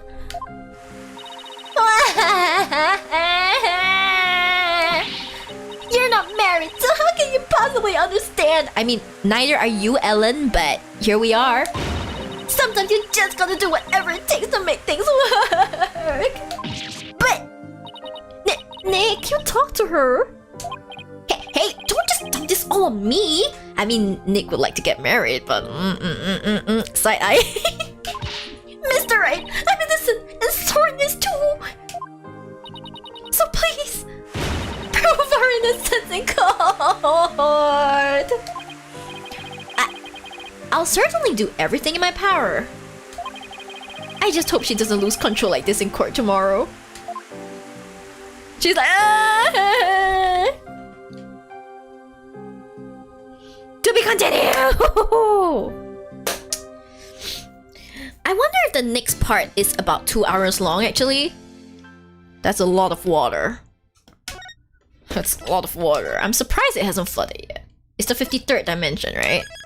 Exactly 2 hours long. I know, right? Holy shit. I'm thinking if the next part... Because if the next part is like... within like 2 hours, I think I can do it, actually. I just need a break. You know? How is she not dehydrated?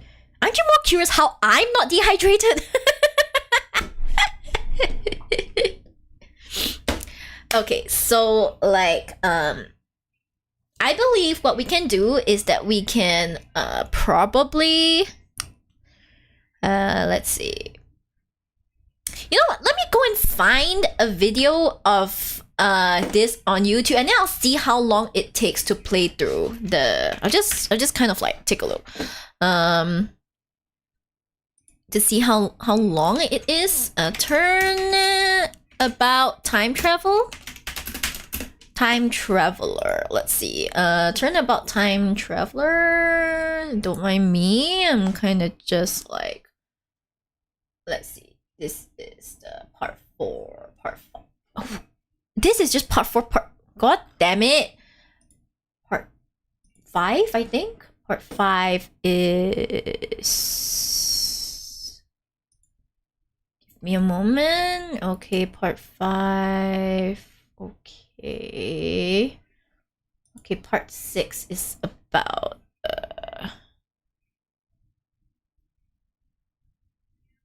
okay, it seems to me that it's about like 2 hours. So like May is kind of right.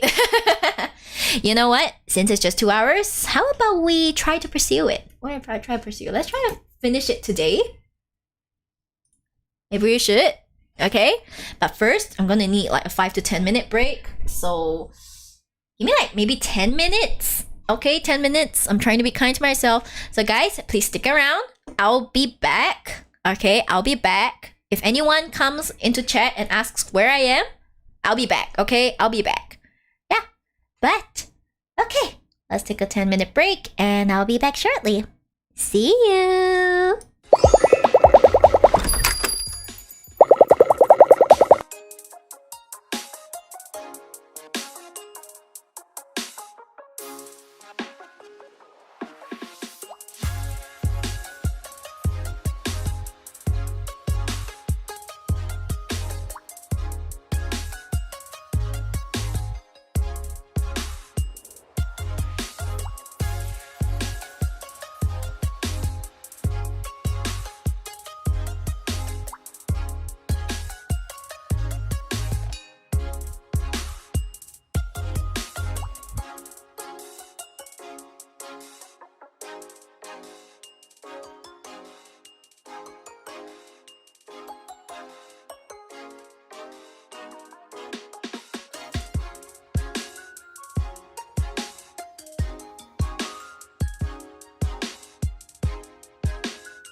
Hello, guys. Hello.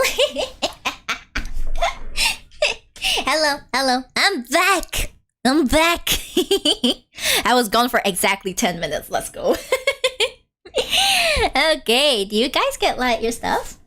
You know, I need to apologize to Rabbit because it turns out, sorry, my family did get cake like right in front of me. I was part of buying cake and I completely forgot about all the cake we bought. So I'm sorry. There was indeed cake today.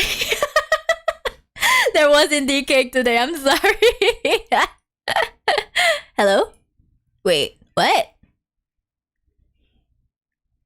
Huh? Oh, okay. Wait. Okay. Sorry. I was wrong. I thought there was like no noise in my mic, and I was like, oh, okay, no. Morning, Dels. Morning. Okay, hold on. I'm gonna my model's gonna look wonky for a bit because I'm wiping my glasses. I'm sorry. In real life, I'm a short-sighted person, so like I gotta wipe my glasses from time to time. I got a bit agitated, so it's like it's a bit smudged. Gotta wipe the specs. Gotta be like Ellen. Okay, I gotta be like Ellen. Gotta go. Wipe. No. Why is it getting more smudge? Christ.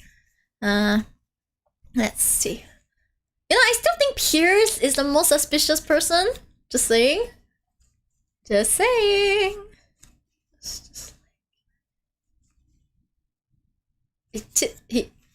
Okay, I'm done. I'm back. You always had cake, you play for feelings. Nah, it's just that today, we actually got cake, a few of those cakes, and I completely forgot. I don't know why I completely forgot. I think I was too focused on the stream, okay? And we did buy a lot of things as well. We bought dinner, we bought like New Year snacks, we bought like all kinds of things. So, yeah. I told my mom that, let's eat the cake tomorrow, cause like by the time I'm done, I think you'll be asleep. And she's like, you're not done yet. And honestly, I'm a bit ashamed to tell her, no, I'm not done yet. Anyway, tonight we'll get a special. Tonight it'll be pretty special. So let's go. The internet ruined my mind. I'm thinking another kind of cake. No, not the cake that I keep talking about. That goes blind. Yeah, kind of blind, unfortunately. So anyway, let's continue. All right, let's not waste any time. Let's continue. We'll wrap this up, and then maybe next week we can come back to the Great Ace Attorney. Yeah, let's go, baby.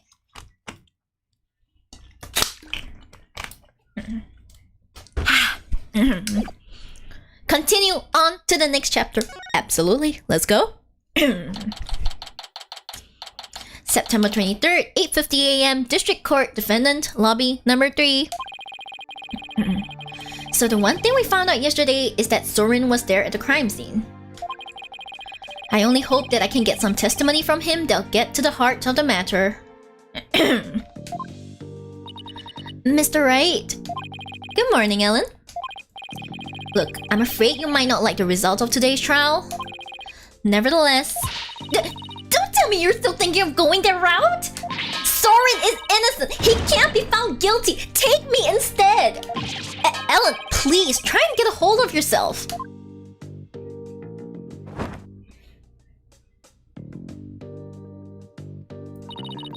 I believe in Soren with all my heart. So how dare you doubt him? Huh? Regardless of which one of them is found guilty today, it's going to be devastating for Ellen, isn't it? We'll just have to do everything we can. That's the best we can do, you know? The trial is about to begin, Mr. Wright. Alright, let's go, Maya. Yeah. Let's go, baby. Let's go. Okay. Ace Attorney, everyone is sus until proven otherwise. Unless it's the judge, he's not smart enough to come in the crime. What do you mean? That's so rude. I mean, true, but still rude, you know? September 23rd, 9 a.m. District Court, courtroom number 6.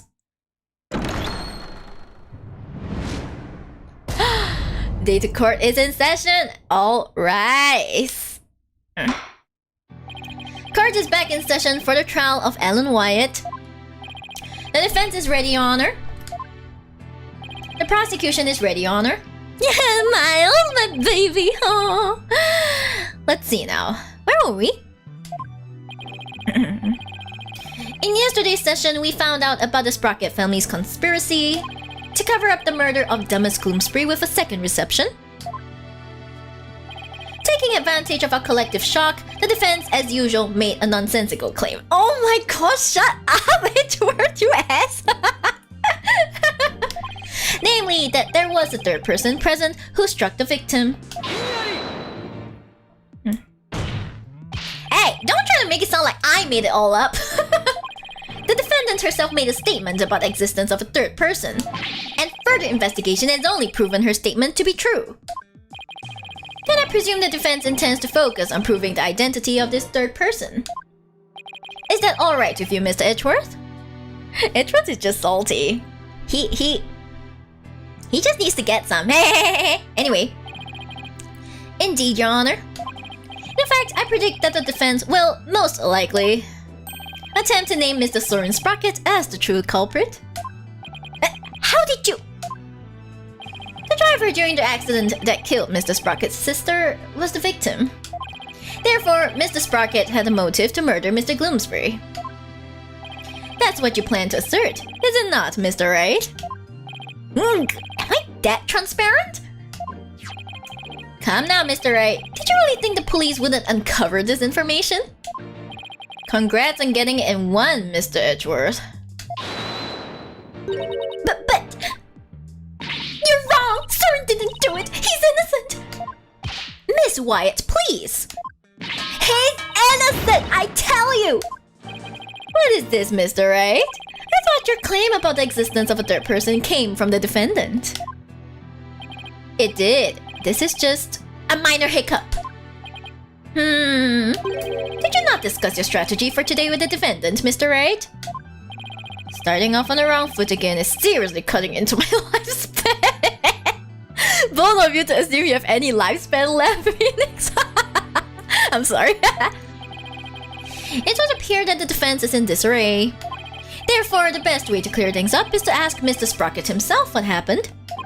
Your Honor, the prosecution would like to call Soren Sprocket to the stand. What? Very well. Bailiff, please bring Mr. Sprocket to the witness stand. We're gonna have to cross-examine this guy. Okay, finally we get to see his full body. You know he's really handsome. He's just a bit insufferable. Witness, please state your name and occupation.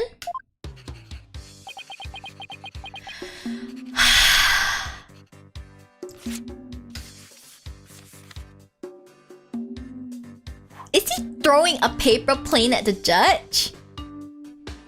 Ow! Yes! Hi, John. Hello. There's something written on this paper airplane. Let's see. Soren Sprocket, Managing Director of Sprocket Aviation. Mr. Sprocket, please give your answers in words, not paper airplanes.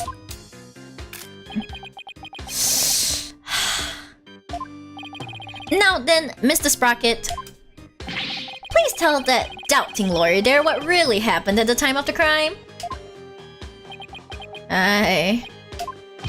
Well, Mr. Sprocket? Yes, the long time quirk of Mouse never being able to get his witnesses to cooperate. Clocking out, need sleep for school tomorrow, so hope the rest of the stream goes fun and have a good... I'll see you tomorrow stream. Good night. Good night, Nathan. That's the longest sentence I've read today, but yeah. Go have a good sleep. I'll see you tomorrow. Yay! Well, Mr. Sprocket?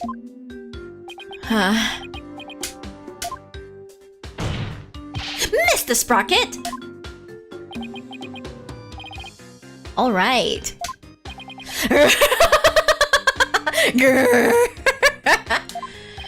You want me to talk about what happened when the crime occurred? In other words, after the first wedding reception, when Ellen and I were in the reception hall, right? Not even the power of the court can stop him from marching to the beat of his own drum. He is quite a personality, definitely. What Soren remembers. I was stabbed by Dumbest in the reception hall and I collapsed to the floor. The next thing I saw was Ellen and Demas on the Vista deck. I knew Ellen was in danger, so I headed for the Vista deck. But when I got there, Demas was already... I don't want to believe it, but it must have been Ellen. Nothing else makes sense. Excuse me? Wait just a minute here. You actually think Miss Wyatt killed the victim? That's right. Demas was killed by Ellen. This is unbelievable! How can you suspect your bride, the woman you love?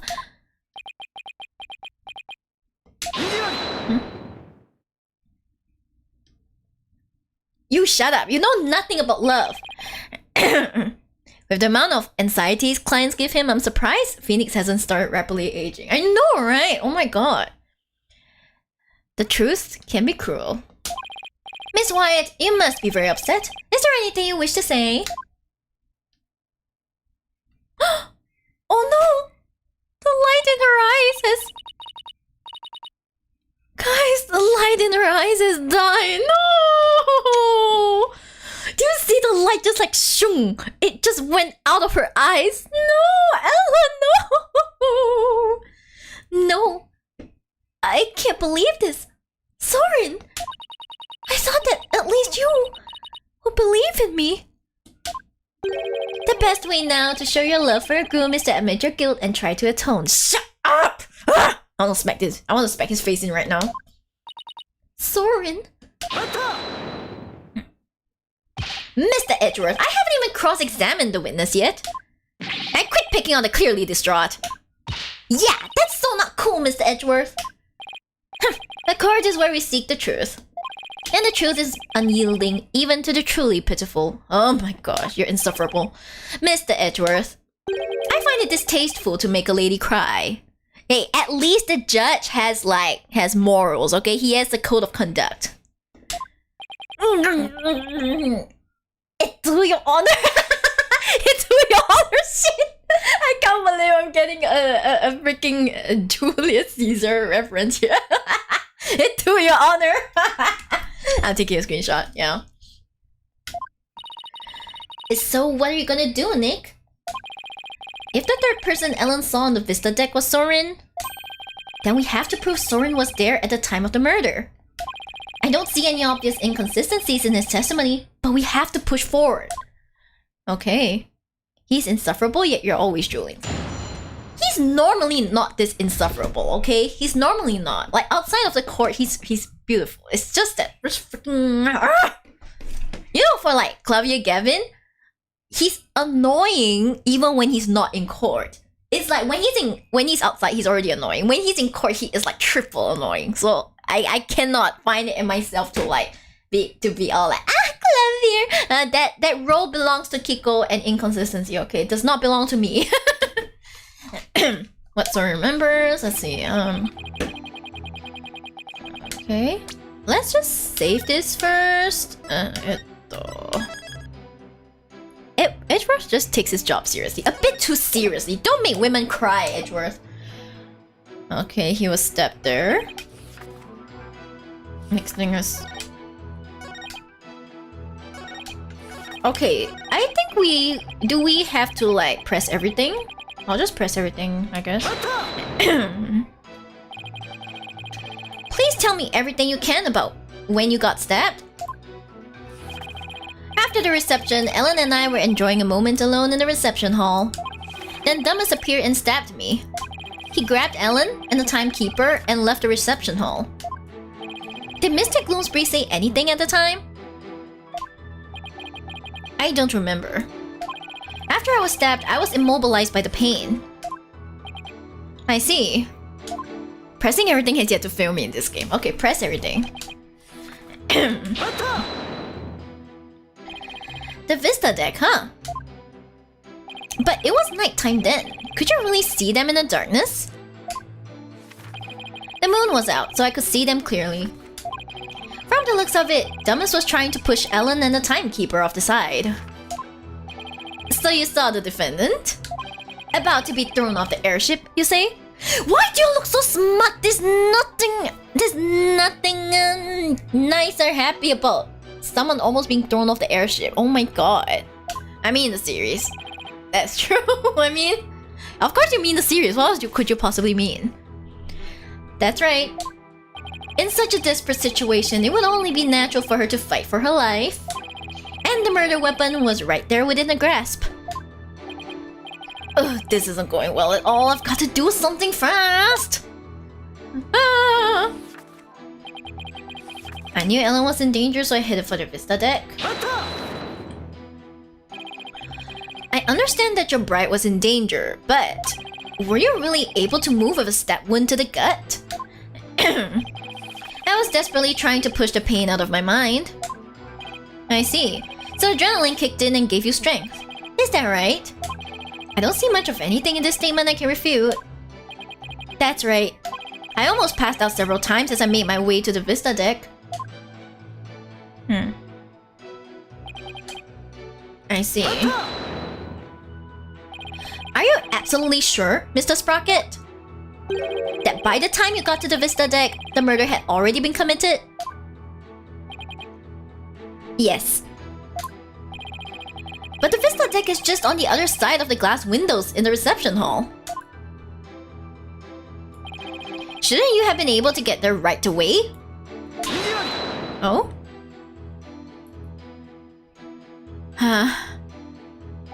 Mr. Wright, have you investigated nothing? The only way to the Vista deck is to go to the hold and take the lift.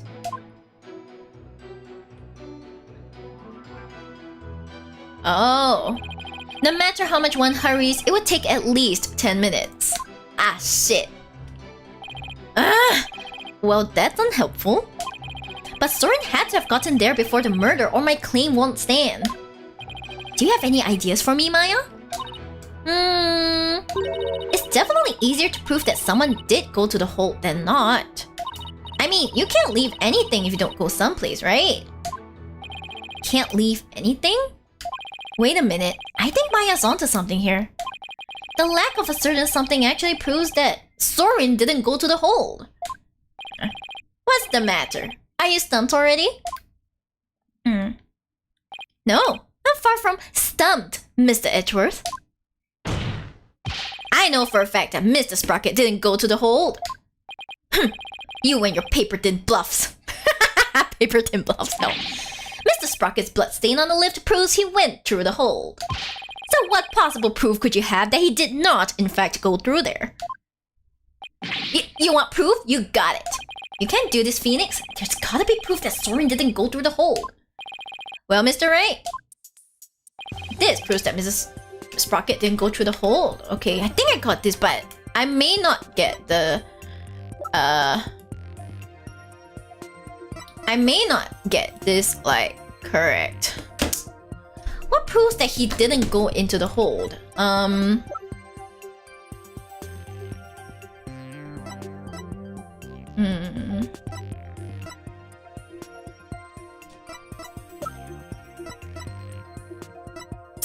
What proves he didn't go into the hole? What proves he didn't go into the hole?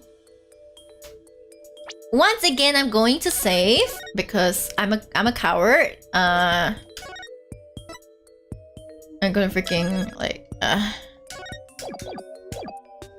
what proves that didn't go through the hold? He didn't go through the hold. Hold on, let me just see the history.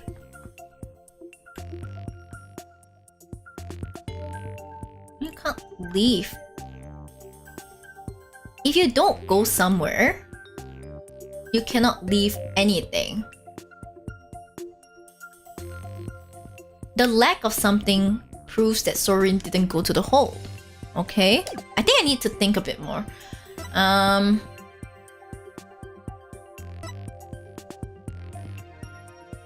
Didn't go to the hold. Ah! The hold entry record! As anyone can see from the hold entry record, there's absolutely no mention of Soren Sprocket entering the hold. The defense asserts that Mr. Sprocket used a different route to get to the Vista deck. You can assert all you want, Mr. Right, but can you actually prove another route exists? Can I prove the existence of another route to the Vista deck, you ask?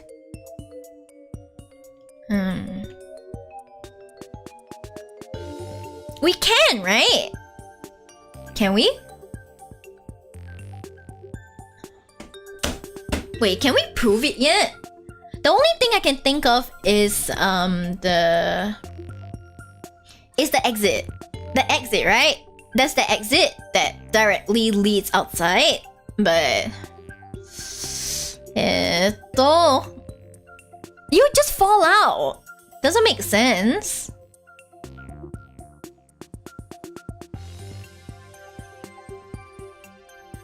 Let's try I can prove it. Even if it's just a bluff, I have to present something. Keep saving. Just keep saving. Just keep saving. Just keep saving. Saving.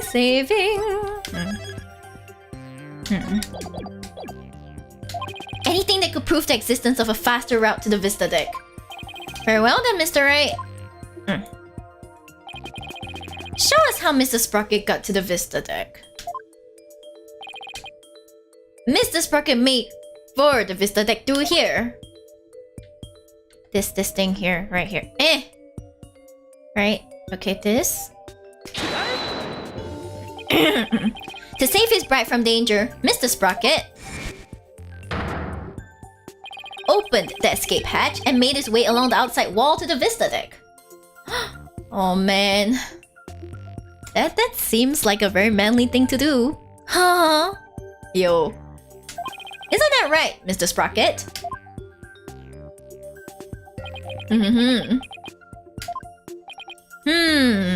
Phoenix, master of bluffing his way to victory. I know, right?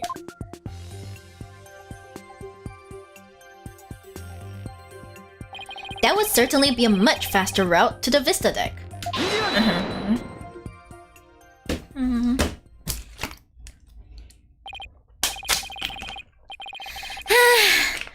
I'm disappointed, Mr. Right. Is that really the best you can muster? That escape hatch is not meant to be used to get from the reception hall to the Vista deck. One slip and that's all it would take for Mr. Sprocket to plunge to his death. I have to agree. The defense's claim is really stretching it. I understand how it sounds, Your Honor. But at this point, it's too early to definitively say that he didn't go that way. So that's what you're going with then, I take it? Oh, of course, Your Honor! This is real life, Mr. Right, not some cinematic drivel or comic book. Do you have some sort of logical explanation to share that would convince us of your claim? I do. Are you sure, Nick? Kind of? Actually, I have nothing. So I'll just have to wing it somehow. This is just him in every freaking case.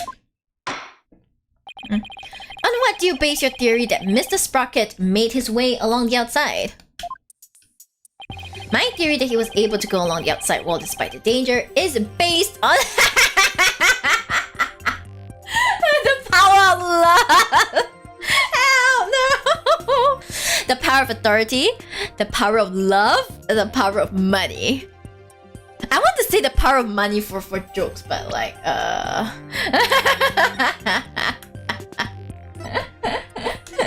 the power of Shiba. Yeah, I mean, unfortunately, that isn't possible. The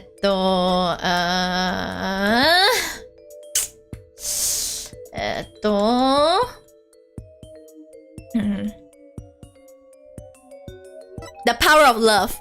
Power of love. It has to be the power of love. To save the bride he loves, the groom risked his life and rushed to her side. Mr. Sprocket was able to make it to the Vista deck despite the danger because of the power of love. The power of love? That love is a source of strength that can help one overcome any obstacle. I think I can relate, thanks to my own long, happy marriage. Wow, he actually seems to be buying it. I see. Have a great time at work, Dels. I'll see you tomorrow. The power of love, you say? That kind of illogical argument is hardly viable in the court of law. Wouldn't you agree, Your Honor? I'm afraid not, Mr. Edgeworth. You should never underestimate the power of love. Edgeworth is getting whipped by the judge. You'll understand one day when you get married, which I won't. He doesn't intend on getting married.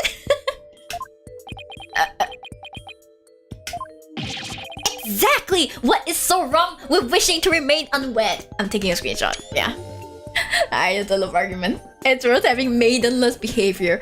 Guys, let's be real. Edgeworth has been destined to be maidenless because he has no interest in maidens. Okay? Okay? Good. A way to set him off, Your Honor. Never mind all this unscientific nonsense. Are you aware, Mr. Wright, that at the time of the crime... Oh, shh! There was a huge propeller turning at full speed between the hatch and the vista deck. Even if a person were to go outside through the hatch... Bye-bye! Ah! Do you see the animation? They'll be blown away in an instant. Ah! Where does your power of love get you now, Mr. Wright? You're just maidenless, Edgeworth, or in this case, like manless, but let's not talk about it. You know? A huge spinning propeller, you say? In that case, I have to admit it does seem impossible. So it's okay if it's not a maiden. That seems to be what Edgeworth is hinting, yeah? I should have known!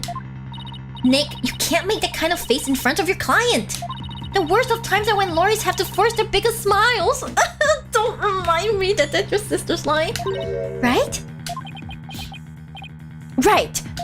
I feel like I just saw Mia looking out at me through Maya's eyes. Don't do this to me! What's wrong, Nick? Why are you gapping at me like a giant sunfish? Thank you, Maya. You just helped me remember something really important. There it is. There's the fearless smile I was looking for. Now give us a mind-blowing theory, just like you always do. I have to turn my thinking around. Instead of wondering how Soren could have moved past that huge propeller, I have to think about what would have made it possible for him to do so. Your Honor, Mr. Wright only makes that ridiculous face when his back is pressed against the wall. You understand him too well. Just shut up and let him think. Let that man cook, Edgeworth. Let him cook. Therefore, please do hurry and give your ruling before... Mr. Edgeworth, it's still far too early to discount my theory. What are you talking about? This airship's large spinning propellers have already shredded it to pieces. But if we think a little more outside the box, I'm sure we can find a way he could have made it. Stop trying to stall, Mr. Wright, and show us how it could have been even remotely possible, if at all. I must agree with Mr. Edgeworth. Very well, Your Honor. There must have been a way. Some way that Soren could have moved along the wall in spite of the propeller. Now then, Mr. Wright, what specifically would have made it possible? This is how it would have been possible for Mr. Sprocket to get to the Vista deck.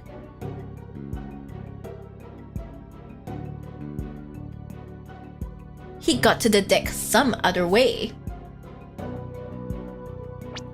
Time to have that saving habit. Huh. ちょっと待って. Got to the deck some other way. The airship wasn't flying.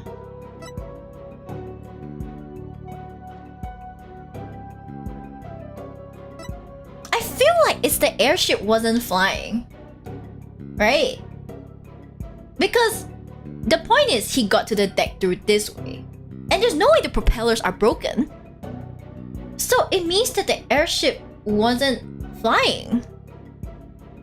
You have to push the absolute theory true no matter the cost, but stay within reality. That's right. Okay, let's go with this one. allowed Mr. Sprocket to go along the outside wall in spite of the propellers? Is the location of the flying chapel at the time of the crime? The location of the flying chapel? But wasn't it flying high in the sky? No, Your Honor. I'm afraid it wasn't. What? Then where was it? At the time of the murder, the airship wasn't flying through the sky, but moored to the ground. But what? And if the airship wasn't flying, then that means the propellers weren't turning. Oh, look at him clicking that mechanical pencil. He's nervous, our boy's nervous. In which case...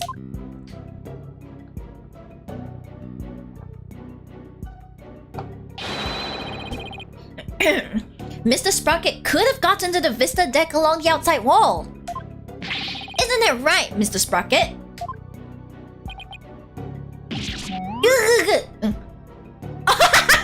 He stabbed his finger. he turned that like mechanical pencil around. Now his thumb is stabbed out. Oh, good. I don't remember. Ow! He stabbed himself with his pencil. No, that's gonna leave a mark. Even if the propellers weren't turning, it would have been far too risky to go that way. But Mr. Idris, you're forgetting about the power of love. I'm gonna screenshot so many of these. I am forgetting about the power of love. Yes, the amazing power of love. Not this again. Keep the burning on, Phoenix. Burn him. Very well. For the sake of argument, let's assume this so-called power of love made it possible for Mr. Sprocket to move along the outside wall of the airship. Can you prove that the airship was tied to the ground as you claim, Mr. Raid? Well, I don't have any evidence that proves where the airship was at the time. You can prove it, can't you? Maya, can you think of anything we can use to prove it? Can't say I can. Oh wait! Didn't somebody see something outside the window at the time of the crime? I think I remember someone saying as much. The pterodactyl!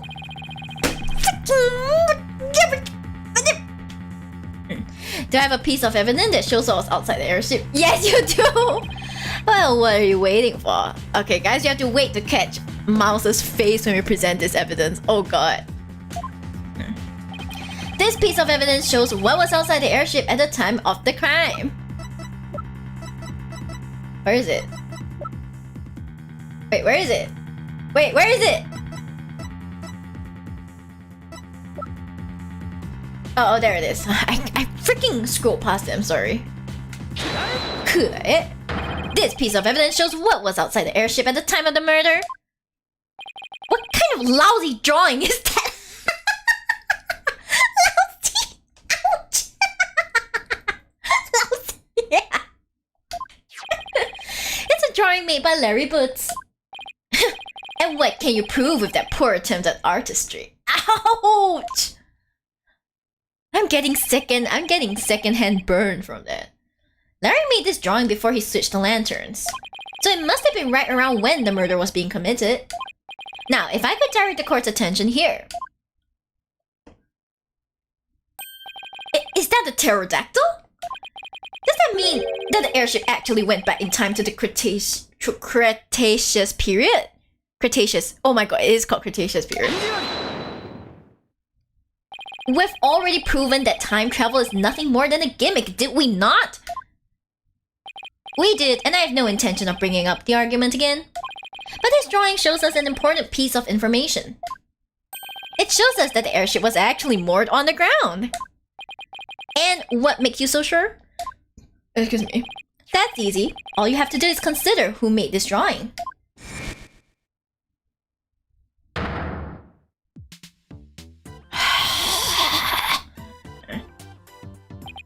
Larry. That's right, it was Mr. Boots, and we both know what he's like. He must have seen something else and mistaken it for a pterodactyl. I can't argue with you there. Hey, wait just one doggone second here. What kind of moron do you guys take me for? Ah, shit, he's back. Wait, you're here? I thought you'd be gone. I saw it with my own eyes. A pterodactyl flew right by the window, I tell you. I have the sharp eyes of an artist. Don't you believe me? No.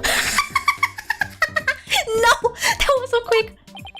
Next. Nope.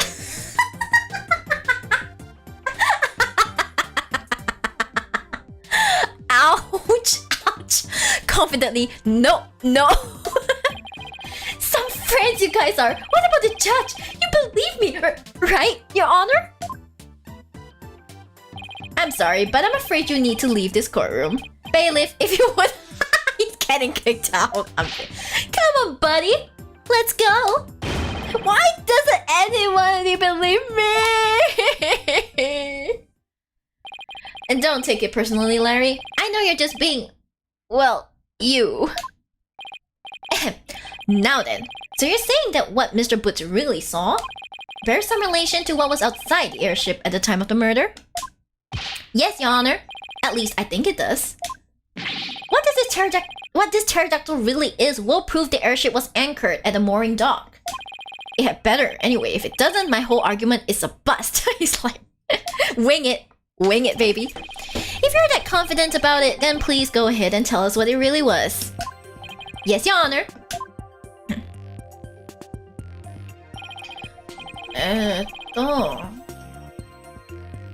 Thank Phoenix, what could that pterodactyl have actually been?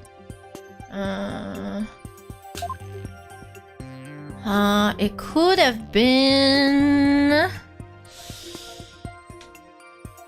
This is moored, right? This is considered like moored.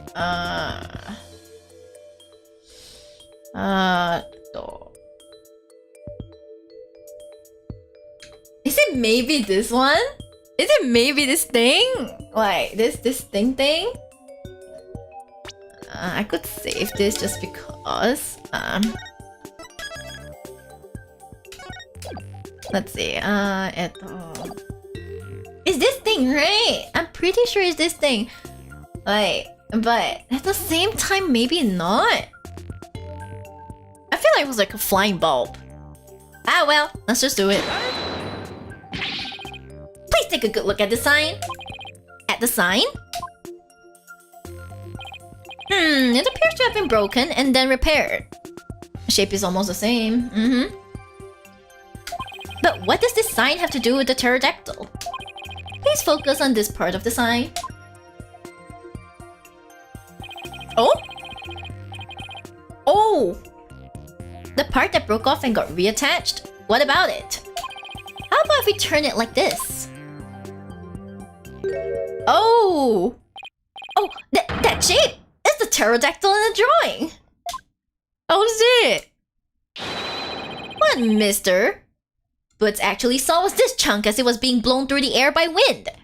What? Oh, he has a jetpack behind him. I didn't even notice. On the day of the murder, there were some heavy winds in the area of the mooring dock.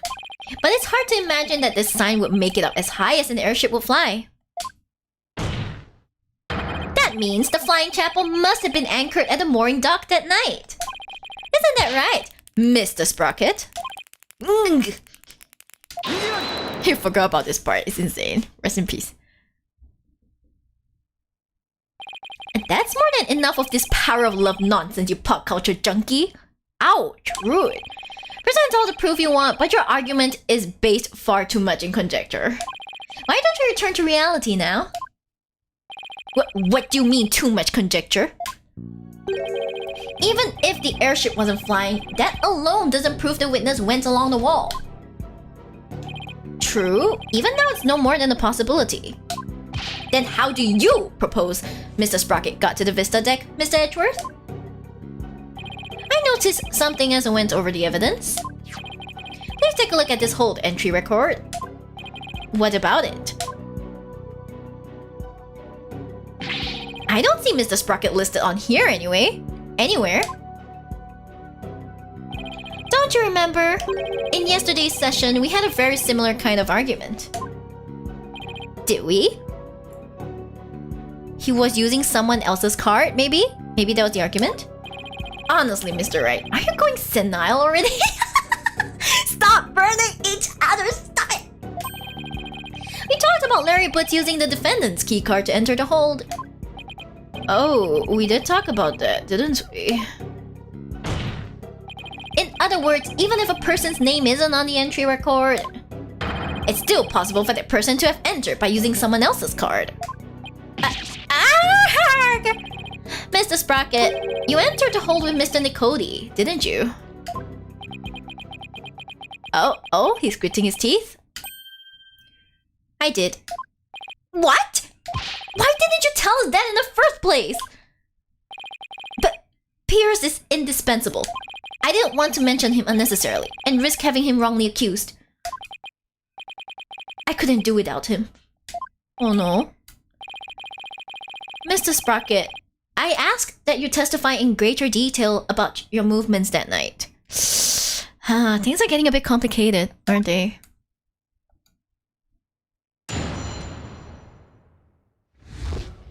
The truth. The truth is, I went to the Vista deck with Pierce. Perjury in court. I demand a cross-examination, which we're getting now, yeah. That's why my name doesn't appear on the hold entry record. I was badly injured from being stabbed, but I was frantic. By the time we reached the scene, it was all over.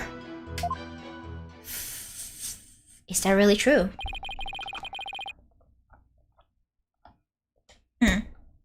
Well, this doesn't help me one bit. Mr. Sprocket, you've concealed information from us time and time again.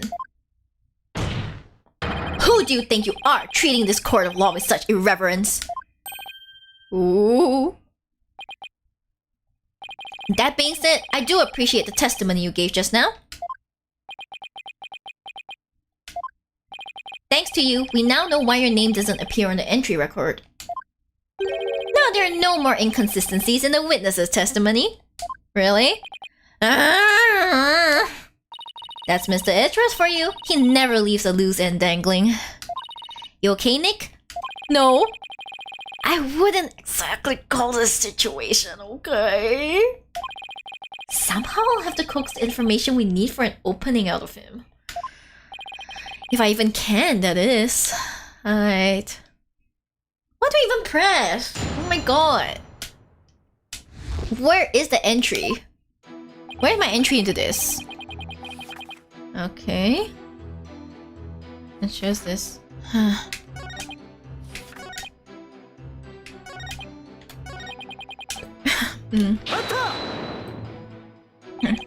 Speaking of your injury, how are you doing now?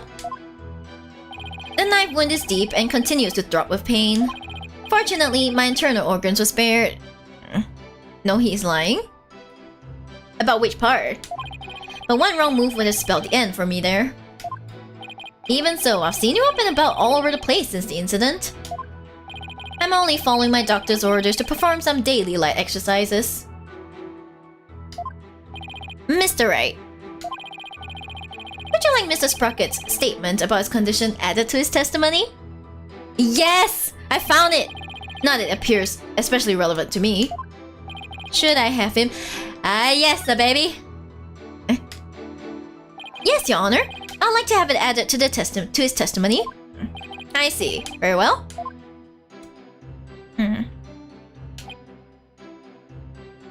Press this.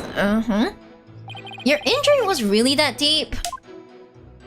Luckily, it missed my internal organs. Otherwise, I wouldn't be alive right now. According to his doctor, his injury will take about 3 weeks to heal. There's no way someone with that kind of injury could have gone along the outside wall. But he might have been able to with the burst of adrenaline brought on by the pain. Adrenaline. Is that your answer for everything? Oh god. In a court of law, the only thing that matters is evidence, not rampant speculation. At least admit it's scientific. At least admit it's scientific rampant speculation. May I continue? Okay, so this is our in.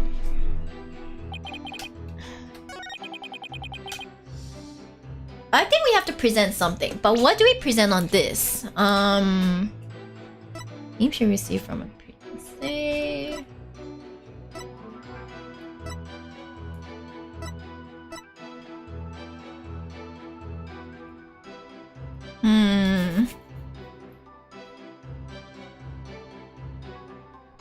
Continues to drop with pain.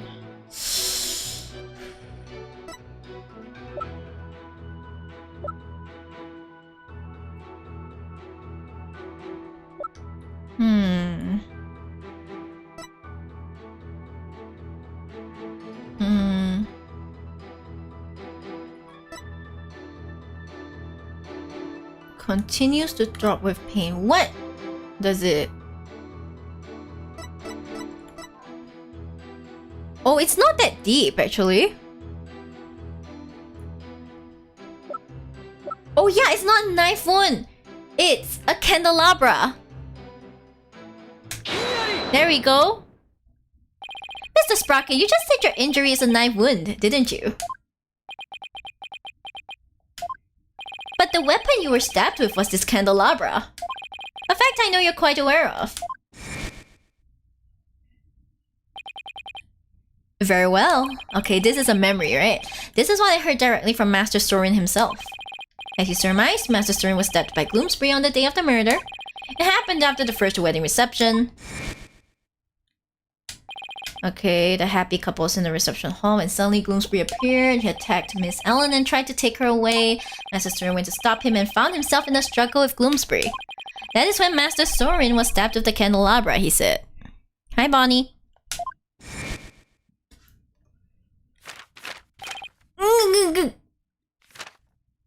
Oh.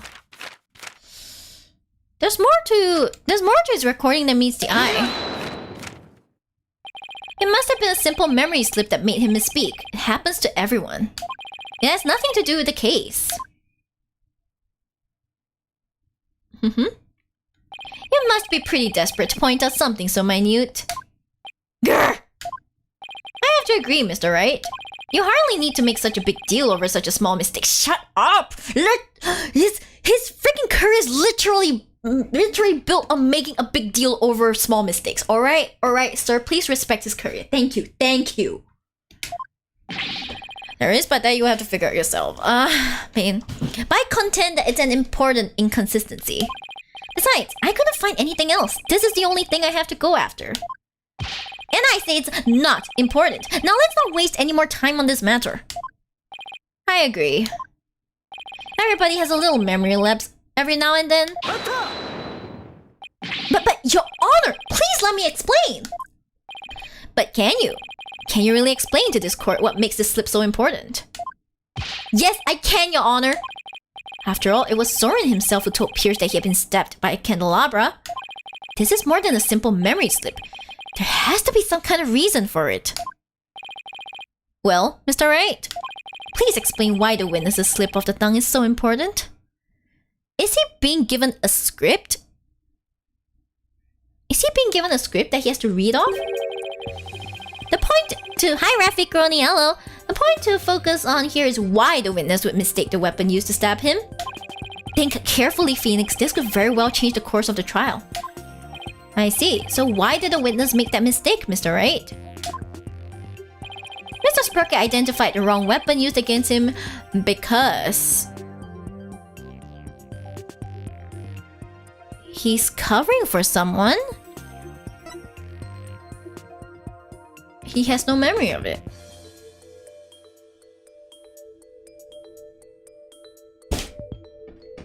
There's no way he misspoke. As usual, I'll get into the habit of saving. This to prepare me for AA7. Huh? I gotta prepare myself in a habit.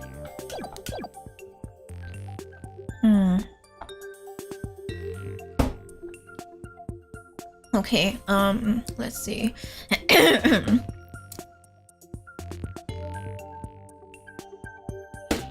If it's not option 1, it's either 2 or 3. He's covering for someone, or he has no memory of it. There's no way he has no memory of it, so he's covering for someone.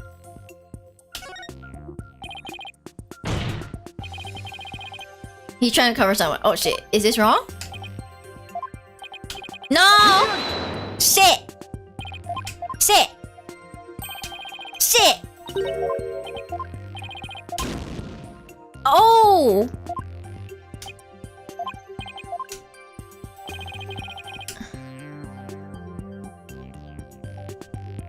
Alright, this is literally when I'm going to use the load. I got it! I think I understand now. I understand now. I completely understand now. I think I understand what's going on now.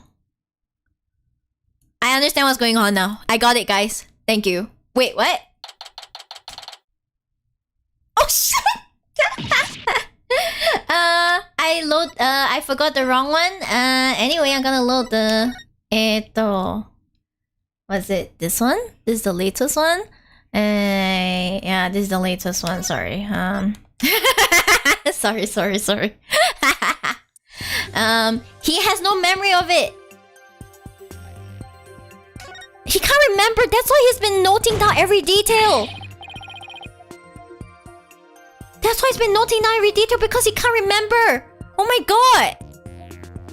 He doesn't remember the incident, let alone the weapon used against him. Not only that, but I believe Mrs. Sprocket has some sort of memory disorder. Therefore, the defense contends that Mr. Sprocket's testimony thus far is invalid. Just because you can't find a flaw in his testimony, you want to throw it all out? Your baseless claim is nothing but pure slander of the witness's character. Mr. Edgeworth is correct, Mr. Wright. Can you explain your grounds for making this claim? Of course, Your Honor. Think of what Soren has said, how he's behaved. That's where I'll find a clue. Very well, let's hear your argument then. My grounds for claiming that Mr. Sprocket has a memory disorder is his notebook. It's his notebook. This is for sure. I'm confident. The notebook he always has with him. I saw daily events and information about the people around him recorded in it. Like a diary, perhaps? No, Your Honor. It's much too detailed to be an ordinary diary. It's more on the order of a database, actually. A database, you say? That's right. For some reason, Mr. Sprocket is apparently unable to retain memories. That's why he writes every little detail of his life down in his notebook. How could you possibly know that for sure? He might just be an extremely compulsive person. I thought so too, myself. At first. Hi, Chadiru. Hello. Howdy. Welcome to my stream. Hi. Welcome in. To be honest, we accidentally got a stain on that notebook yesterday. You mean you got a stain on it? Shut up! Hey, you're the one who tried to grab it out of my... Never mind whose fault it was. Just get to the point already. Right, sorry. Mr. Sprocket. The page Miss Faye got a stain on yesterday, that's the page with the details of your stabbing on it, isn't it? No, I only write in this notebook because I'm very compulsive. Interesting. That's okay, give me diabetes. Hey. Come on. If I don't give you diabetes, I'm not doing my job. No, drop the subject already. Sorry, but I'm not convinced. I noticed an odd fact about your notebook, Mr. Sprocket. On the earlier pages, you used it to write down invention ideas. But after a certain date, you started writing down a lot more and in much more detail.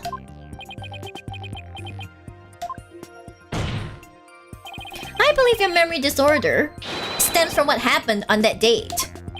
Something so monumental it caused a memory disorder, Mr. Wright? You don't know what you're talking about! Sorry, but I do know what I'm talking about, and this is the proof. This is the thing that caused Mr. Sprocket's memory disorder. Could I? You're involved in this car accident too, weren't you, Mr. Sprocket? And the shock of losing your beloved older sister is what caused you to cause you to develop your memory disorder. Is this true, Mr. Sprocket? Oh my gosh. His right arm is shaking, actually. I'm not sure if you can notice it, but his right arm is shaking. It's actually shaking really subtly, yeah. I make a lot of notes too, relatable. But you don't make notes of every detail in your life, you know? Well, is it?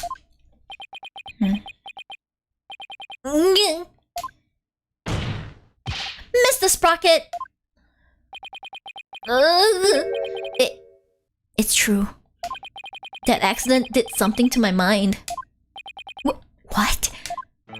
Ever since that date, every time I go to sleep, I lose my memories.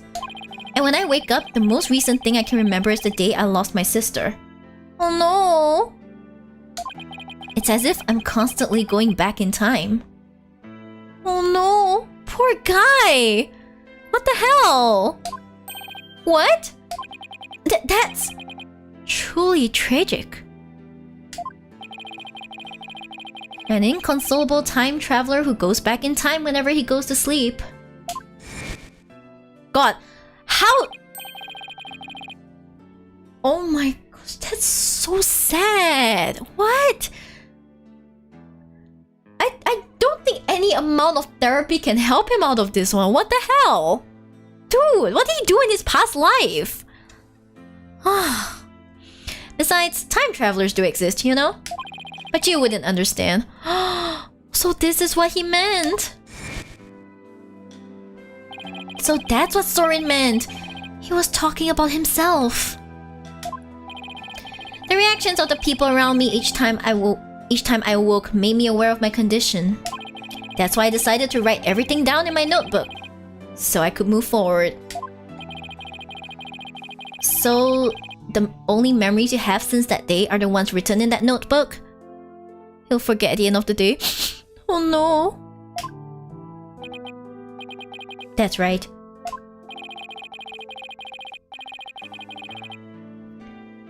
And since the page about your stabbing got stained, you couldn't read from it, could you?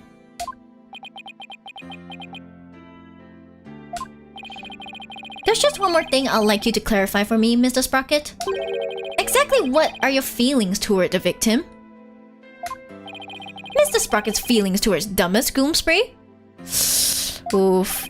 That's right, Your Honor. The witness said that every time he wakes up from sleep, his mind goes back to the day his sister died. Mr. Right, you can't mean... Mr. Sprocket! Your pent-up feelings of anger and resentment towards Mr. Gloomspray for the accident were renewed each and every time you woke, were they not? Like, how do you move on from that, guys? You can't. You cannot. He will always forget from now on that he has a wife too. That's so tragic. But you couldn't take it anymore, so you turned to murder. Is that right? What? Mr. Right, are you saying that the witness murdered Mr. Gloomspray? For revenge? Well, Mr. Sprocket?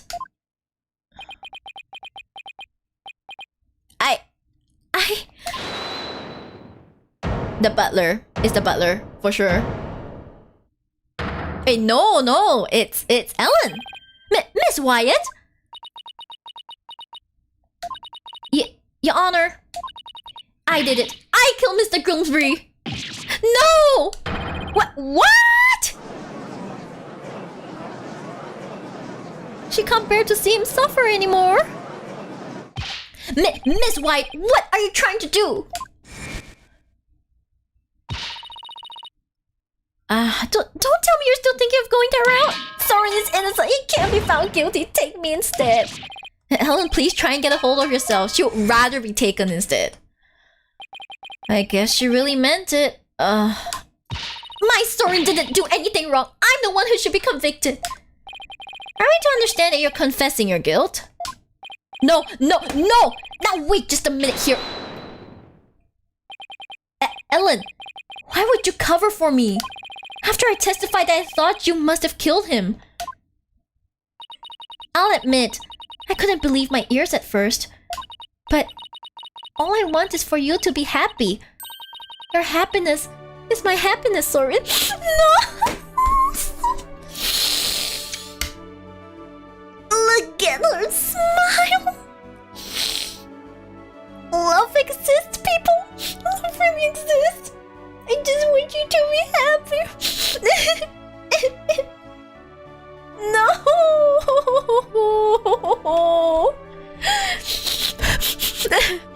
This is fine. I'm fine. Everything's fine. We're all fine. This is beautiful. But without my notebook, I'll even forget those feelings of yours by tomorrow. Knowing that, do you still feel this way? You've loved me all this time. The same way you did before the accident. That's how I know. This is just a game. It shouldn't make me feel things. I know, right? No. That you're the same person I've always loved. No disorder can change that. Ellen. Your Honor, there are 2 things I'd like to correct. 2 corrections. What are they? First of all, I want to withdraw one of my statements.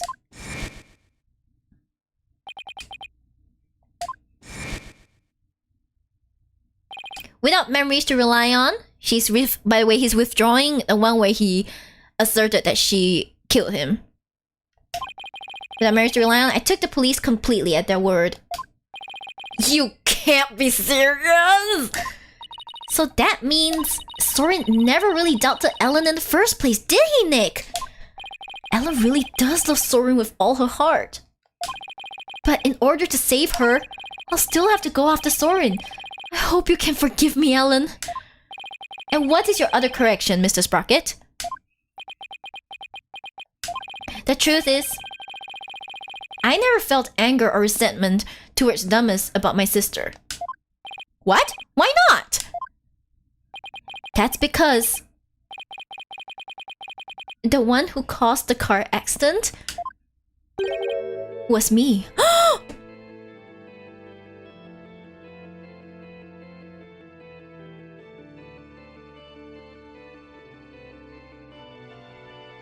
It was him? What? That's me right now, guys. What the hell? Order in the court. Please continue, Mr. Sprocket.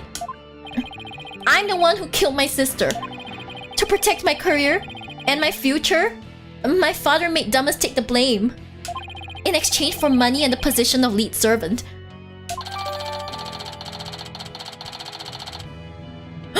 Soren was the one driving? Oh my god. He was the one driving! So you see, Dumas must have held a grudge against me, not the other way around. And he must have attacked Ellen to get his revenge on me. Are you sure about all of this, Mr. Sprocket? Very sure. It's all been written down in detail in my notebook. That notebook is important evidence supplying background to this case. I must insist you submit it as evidence. Oh my gosh. The lawyer said I had turned to murder, but that's just not true. However, it is true that my older sister and Dumas are both dead because of me and my negligence. I just glanced through Mr. Sprocket's notebook. I wasn't able to read the part about when he was stabbed due to the bloodstain. But what's written here about his sister's car accident is exactly as he stated. Your Honor, as long as it matches what's written in that notebook, can we still take the witness's testimony as valid in spite of his memory disorder? Yes, I believe we can. I understand now that the witness's memory is in disarray. But if what Mr. Sprocket himself wrote in this notebook is true,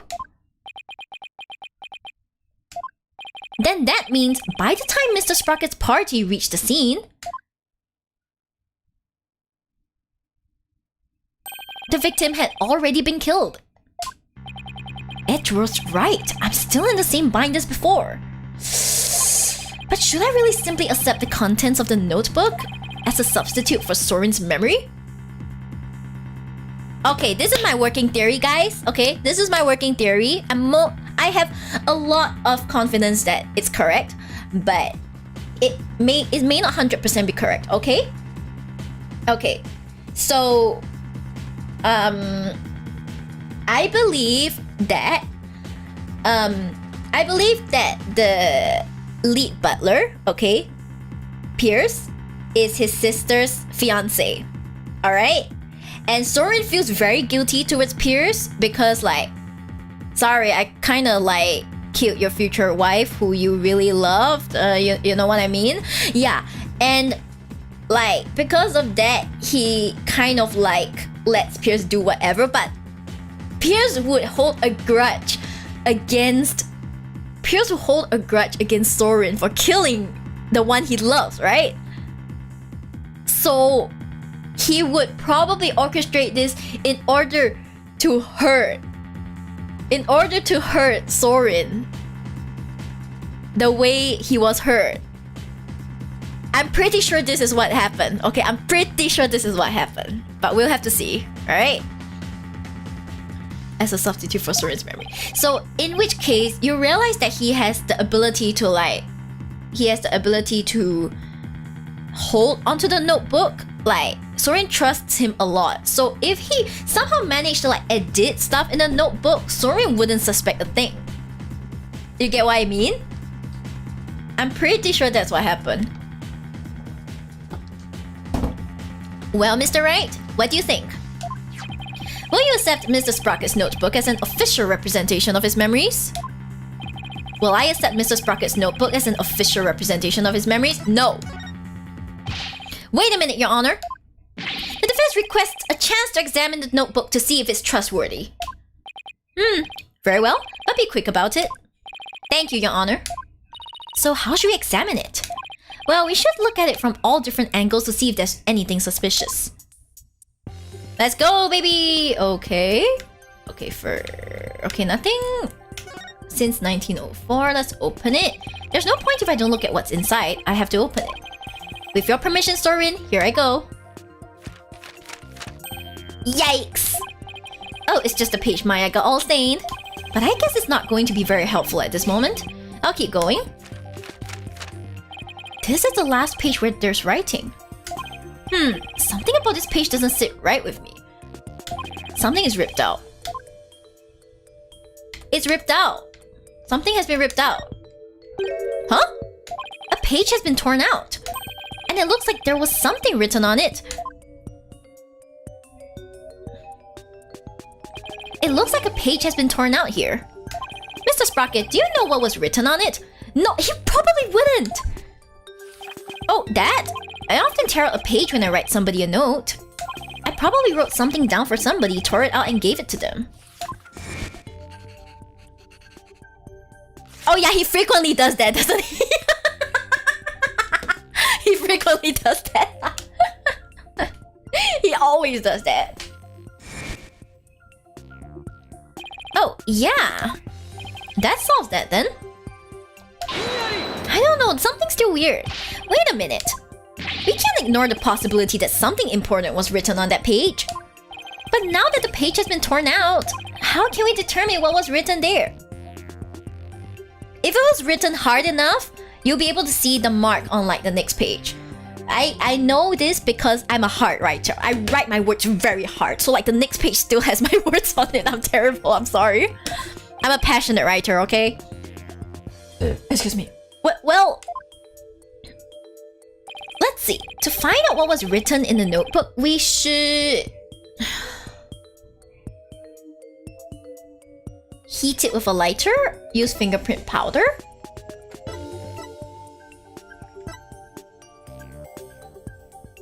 Heat it with a lighter, I guess. I know we should heat the notebook with a lighter. Maybe he'll reveal what was written. I'm sorry. Never mind, I could lose one. Your Honor, do you have a lighter I can borrow? This is funny. It's worth it. It's worth losing one. A lighter? And what exactly you're planning to do with what? keep this notebook. I'm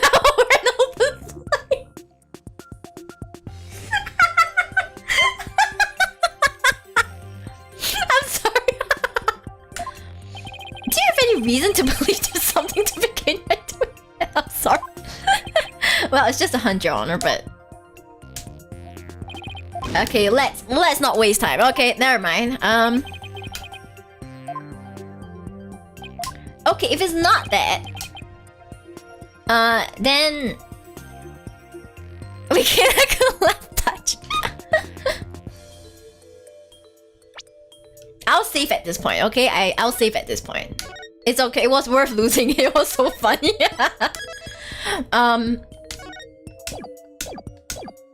Let's see. Hold it up to the light. I know we should hold it.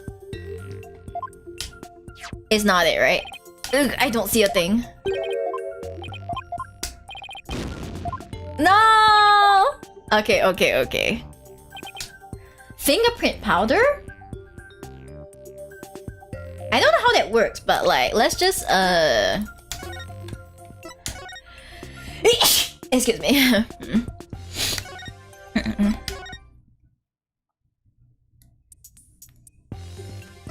Use fingerprint powder. Thank you. If we use fingerprint powder on the notebook, we might be able to see what was written. Fingerprint powder? How would that help us find out what was written there? Well, if the writing left indentations on the blank page behind it, fingerprint powder could make those small indentations visible to the naked eye. Wait, it can? That's cool. Now I know. Oh, stop. Fingerprint powder would only sully the notebook further. Mr. Wright, if you use the powder and still don't find anything, then you must accept the notebook as a representation of the witness's memories. Alright, Your Honor. I understand. If I don't find anything, it's all over anyway. Powder, don't fail me now. I will now use the fingerprint powder on the blank page to find out if we can see what was written on the torn out page. We have to do it. First, I'll apply some fingerprint powder to these pages with A, okay? When I've dusted on enough powder, I'll use blow, okay.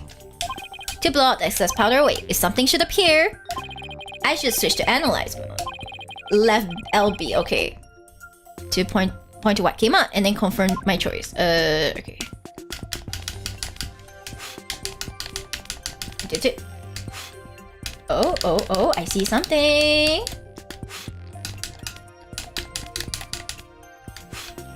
Okay. Oh, okay, sorry. Oh, I see something. Wait, isn't this the note? Oh shit, isn't this the note?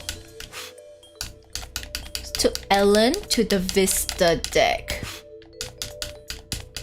Thomas to Ellen to the Vista deck. There's nothing left, right? Okay. Oh, I struggled. And... Cute. I struck and killed. Really? Are you sure?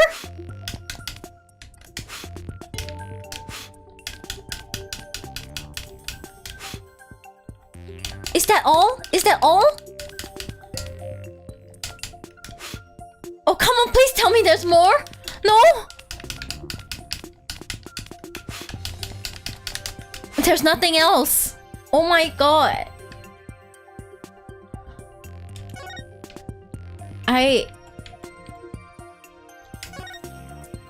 It looks like it didn't get... What do you mean it didn't? Dumbest took... Is this not enough? There's a rich page. Yeah, there is. Is this not enough? It's not enough. Okay, let me dust on enough. Let me dust on more. I think I didn't dust exactly.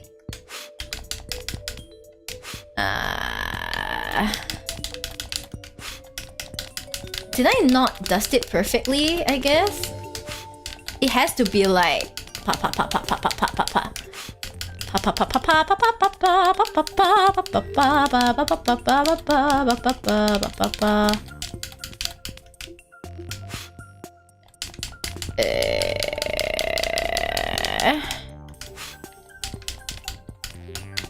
I'm pretty sure I've already done everything I should. I think. This is everything, right, guys?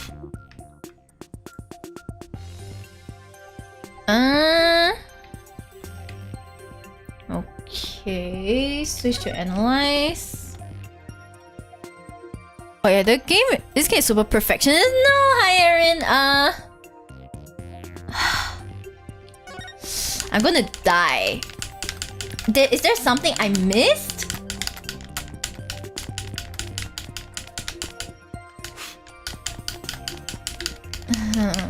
I'm pretty sure there's nothing I missed. It looks complete. It looks complete to me too. Unless there's something in the middle I forgot to dust for. There's nothing. Yeah, I've already dusted over the entire thing. Unless you're telling me you dust here too? I don't think there's anything here, right? Unless you want me to dust. I mean, oh, am I supposed to like dust this as well? This is interesting. Oh, okay.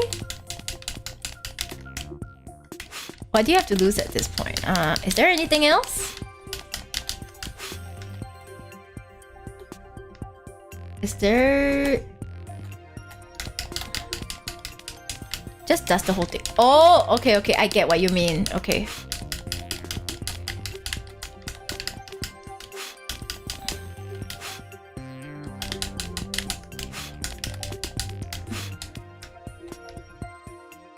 I had such a hard time playing a poll justice because this also have been lurking. Don't mind me. I see. Okay, no problem. No problem. Have fun lurking. Is there anything else? I don't think there's anything else. Oh, I see something. Oh? Is there something? Oh, it just wasn't like... I thought I saw something, but... There might be something else.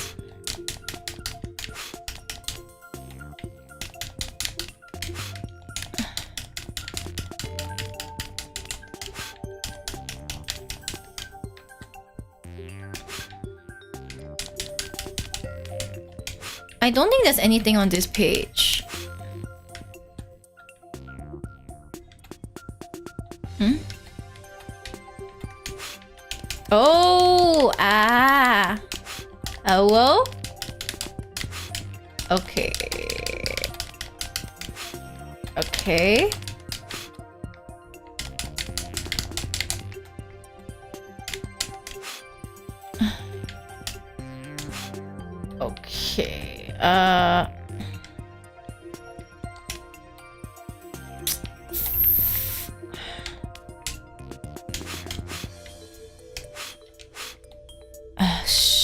Why is it so hard? Right. Oh, sorry. Let me just like... Someone else took the notebook before. Can I... Ah, okay. Got it. Is there anything else here?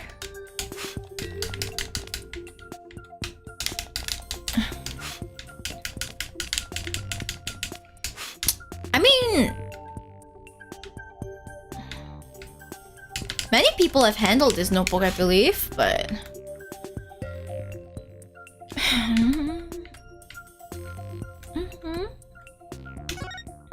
A fingerprint! Okay, finally! Not that this is a time for fingerprints. I have to find what's written on the torn out page. Okay, fine. It looks like... What do you mean? This is a complete... Shut up.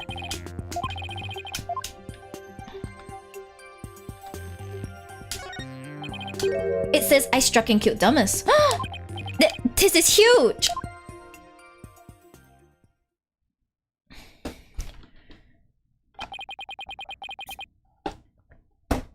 I struck and killed Dummus. That's what was written on the torn out page. What? It can't be. I don't believe it. There has to be some kind of mistake. Soren would never, could never. Miss Wyatt, Bailiff, please get the defendant to the infirmary at once. Infirmary? Oh, she's like, goodbye, 再见.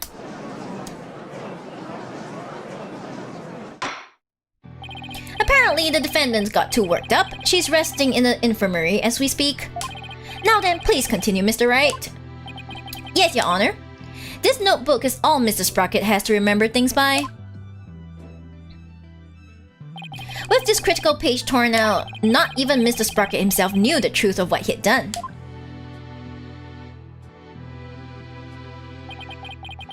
I'm the one who killed Dummus? So it wasn't Ellen.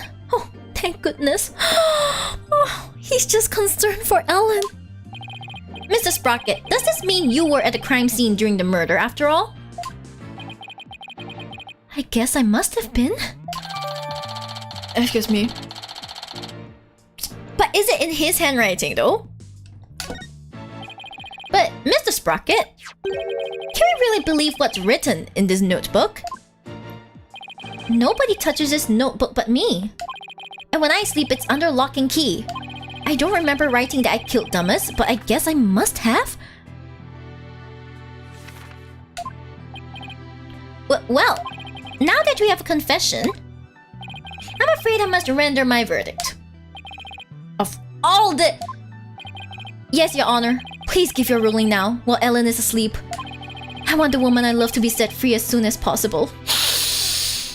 You know, you're a pretty good guy, Soren. I'm sorry I misunderstood you. You have your flaws, but you love him.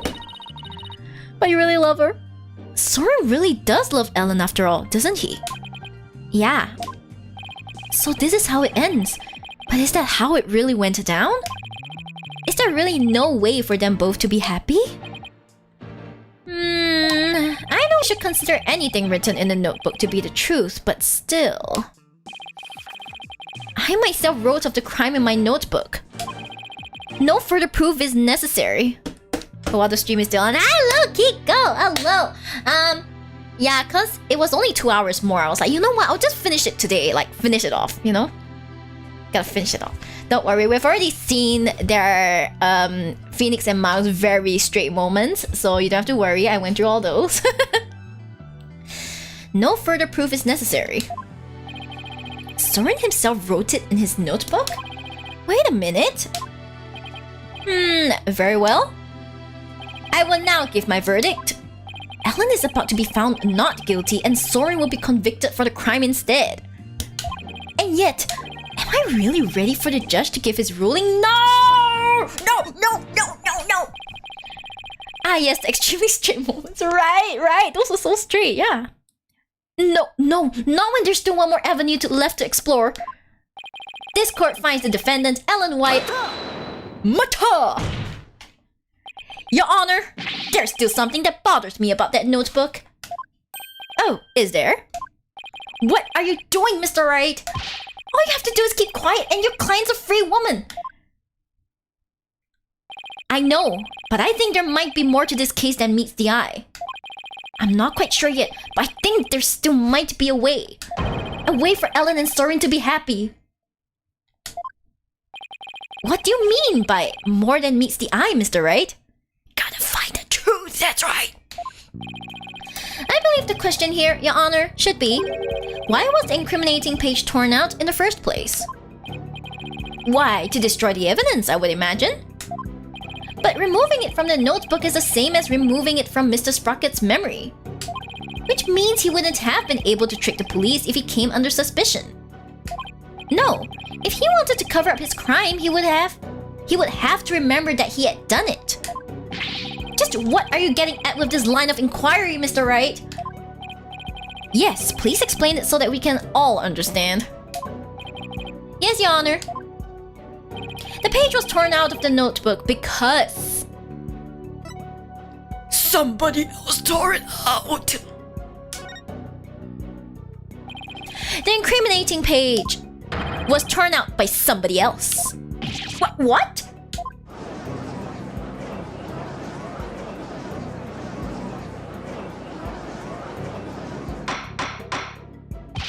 Order! Are you claiming a third person interfered with the notebook? It's not all that surprising if you consider what's happened up until now. After both the car accident and the murder of Thomas Gloomsbury, there was always a cover-up not far behind.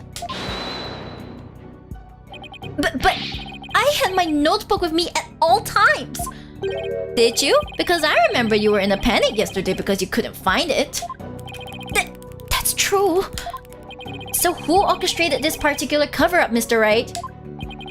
If we think back over the course of the trial, it's pretty easy to guess. The one who may have tried to tamper with Soren's memories is... Pierce Nicody.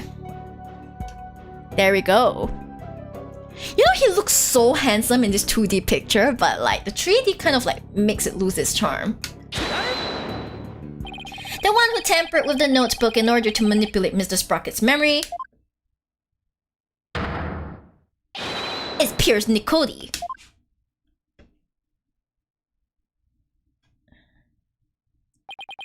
Pierce? Pierce tried to tamper with my memories? Pierce was manipulating me? Case in point, the 2 receptions that were held to cover up the murder. It was Mr. Nicody who directed the guests and orchestrated the entire scheme. No, it can't be. Which of my memories are mine and which have been rewritten? When did he start rewriting my memories? Who wrote this? And this? And this?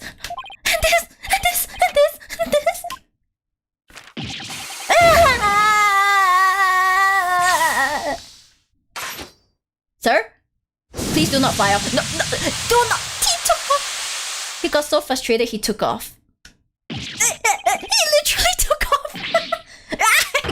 What? Bro. Look, Nick, he's coming back down.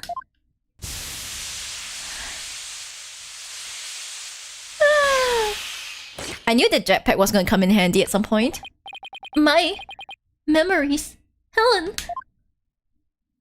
Oh, he's down too. Mr. Sprocket! Bailiff, please get Mr. Sprocket to the infirmary on the double. Oh, Jesus. Alright. 2 important people are down. Mr. Sprocket has been taken to the infirmary. I love this game. Glad you do, Ruka. We don't have to worry about him running away, so let us resume where we left off. Your Honor! Excuse me. The defense would like to call Pierce Nicody to the stand. We already know he carried out the cover-up to protect the company and Mr. Sprocket. What more do you want from him? This time is different. The notebook, or rather Mr. Sprocket's memories, have been tampered with. That means the only person who knows the whole truth is now Mr. Nicody. Don't tell me. Are you actually trying to drum up a 3rd suspect in order to exonerate the defendant and her groom? I'm not drumming up anything, nor do I have grounds to accuse him of anything. Yet. All I know is that Mr. Nicody is the only one who knows the truth. And I think he's still hiding something we don't know about yet. No grounds yet, is it? Well, Mr. Edgeworth, does the prosecution consent to calling the witness to the stand? It does, Your Honor. However, I would like a little time to talk with the witness before we do. Very well.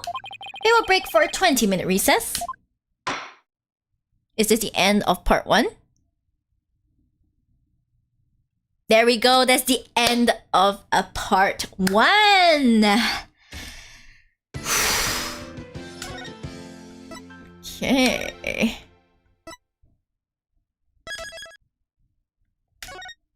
Okay.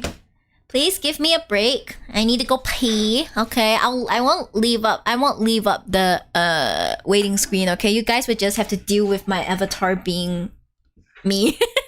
Okay, see you in a bit.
I is Baku.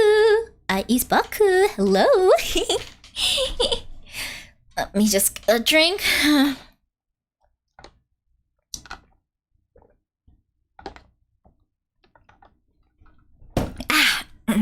Yeah.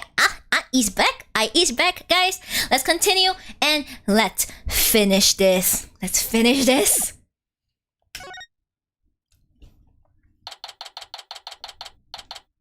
Your model looks like it lost all faith in humanity whenever it wasn't moving.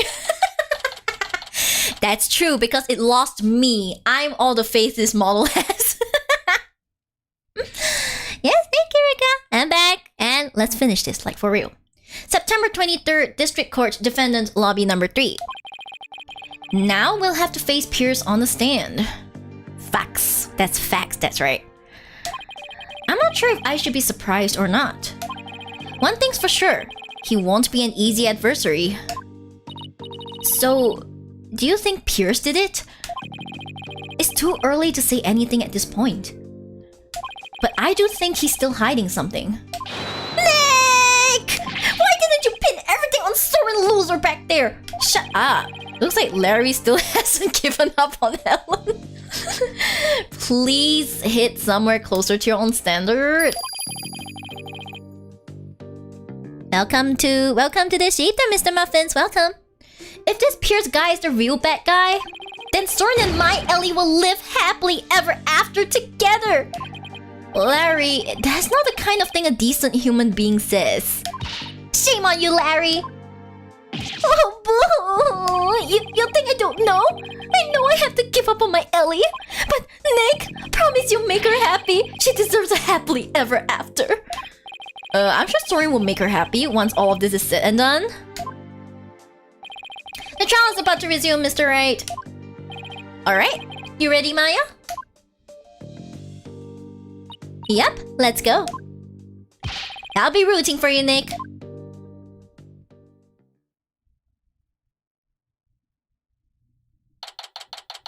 September 23rd, District Court, Courtroom number 6.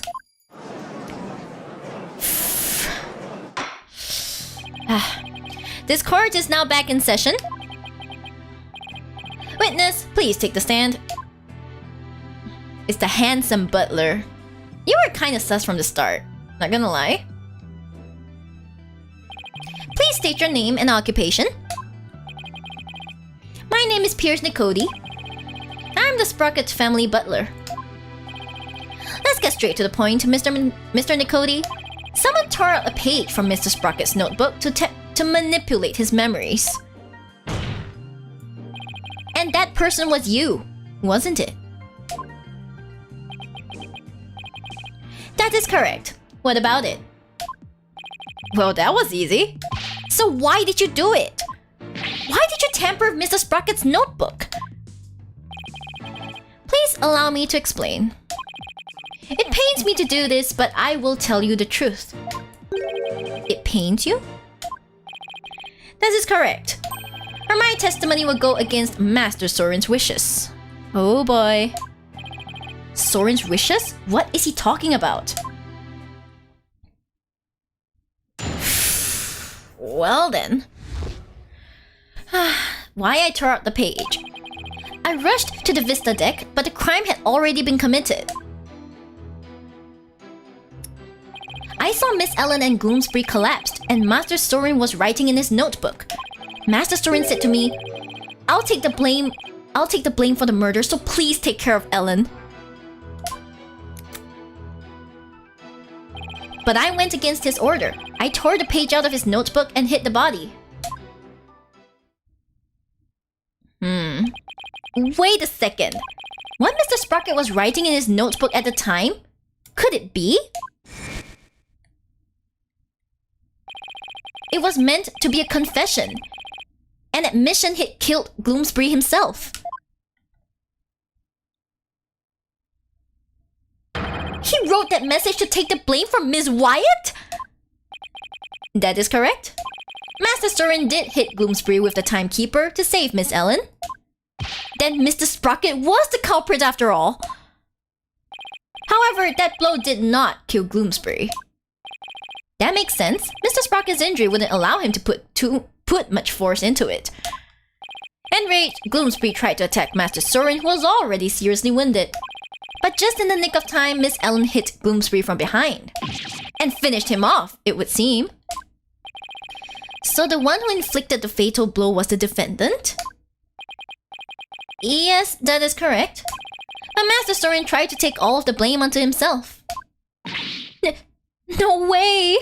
This is pretty bad, Nick. No kidding, pretty bad is an understatement. Well, Mr. Wright, it seems your decision to call for Mr. Nicody has backfired. For the true culprit behind this case remains the defendant, Ellen Wyatt. Could this get any worse? But Pierce was involved in the cover-up plot, and I bet he still has something to hide.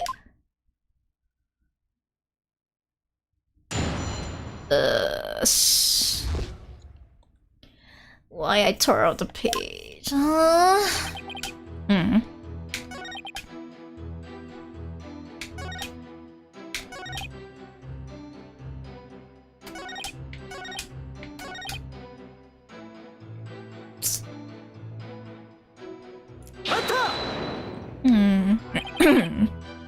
Wait a minute. I thought you went to the Vista deck with Mr. Sprocket? Actually, that is not true. What? What do you mean?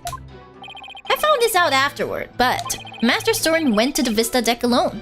He went out the escape hatch in the reception hall and went along the outside wall. What? You can't be serious! You mean Mr. Wright's adult-pated guess was actually correct?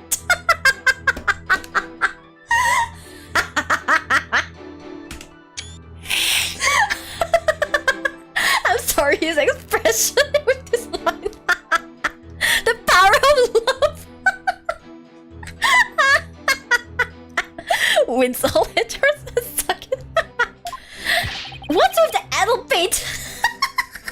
Wait, what does adult-pated mean? I have to find out. Wait. Adult-pated means, adult-pated. It means being mixed up, confused. I suppose truth really is stranger than fiction.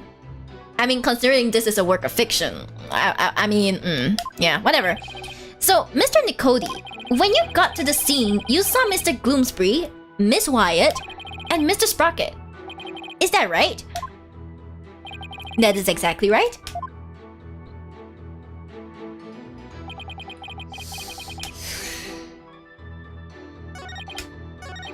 We just press everything first, I think. So when you and your group arrived at the Vista deck, the murder had already been committed? That is correct. Gloomspree had already been struck. Miss Ellen had lost consciousness, probably from the shock of the incident. Excuse me. And how did Mr. Sprocket appear?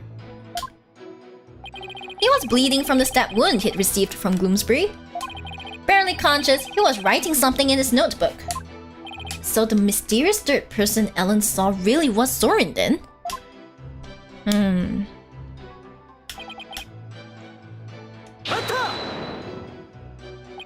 So Mr. Sprocket wrote a note of confession in order to take the blame from Miss Wyatt?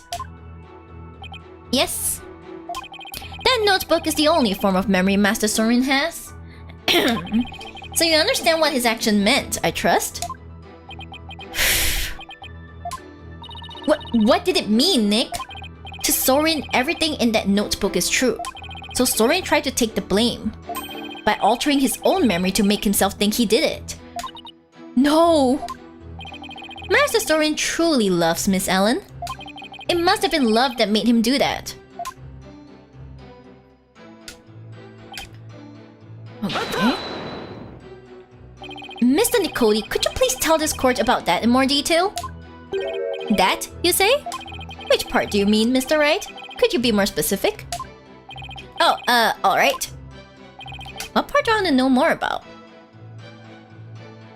Tearing out the page, I mean, no harm. Why did you go against Mr. Sprocket's order and tear out the page? That That is a silly question. As I told you before, disposing of anything that may harm the Sprocket family's reputation is simply a part of my job. Oh, right. You did say that before, didn't you? I tore the page out of the notebook in order to protect Master Sorin. Mr. Wright, would you like that statement added to the witness's testimony? Yes. Yes, please. Very well. Please add that statement to your testimony, Mr. Nikoti.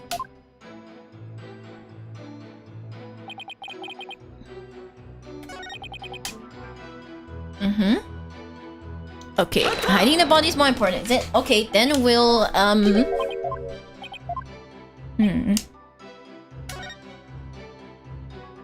Please tell me more about the hiding of the body. Very well.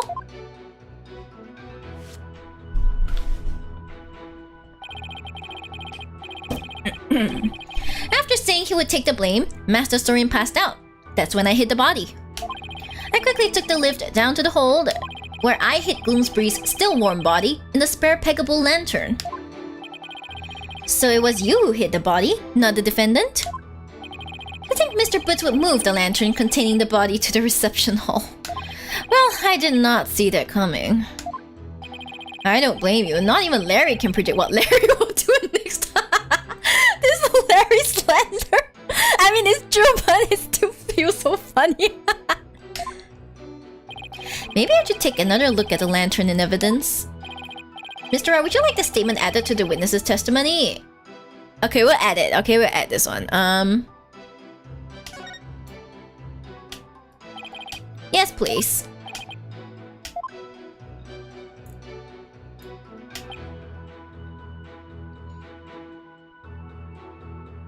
Okay, I think we have to present... They say still warm body, but I don't think he was dead yet. He wasn't dead yet.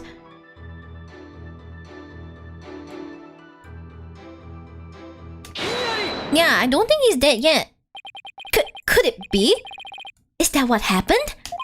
If what I'm thinking is true, then maybe I can prove neither Ellen nor Sorin did the deed.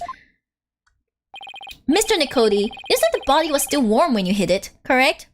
So then, what if Mr. Gloomsbury was still alive when you went to put his body inside the lantern? What? What? That's preposterous! Actually, this shows that the victim might have still been alive while inside the lantern. I'm afraid you'll have to point out which part you're talking about, Mr. Wright. This part here shows it could have been alive. I'll use the mouse, I'll use the damn mouse. Okay, there we go. As you can see, the back end of the lantern is a door. And there's blood here on the wheel handle. That bloodstain must have gotten there when the witness put the body inside the lantern. It in no way shows that the victim drew his last breath while he was within the lantern. I disagree, Mr. Edgeworth. For you see, in putting this lantern back together, the police inadvertently placed the inside handle on the outside and vice versa. In other words, the wheel handles got swapped. Oh my! So they got swapped? Yes, they got swapped. What? But that's ridiculous! Not at all. If you compare the other male peggable lantern in the reception hall,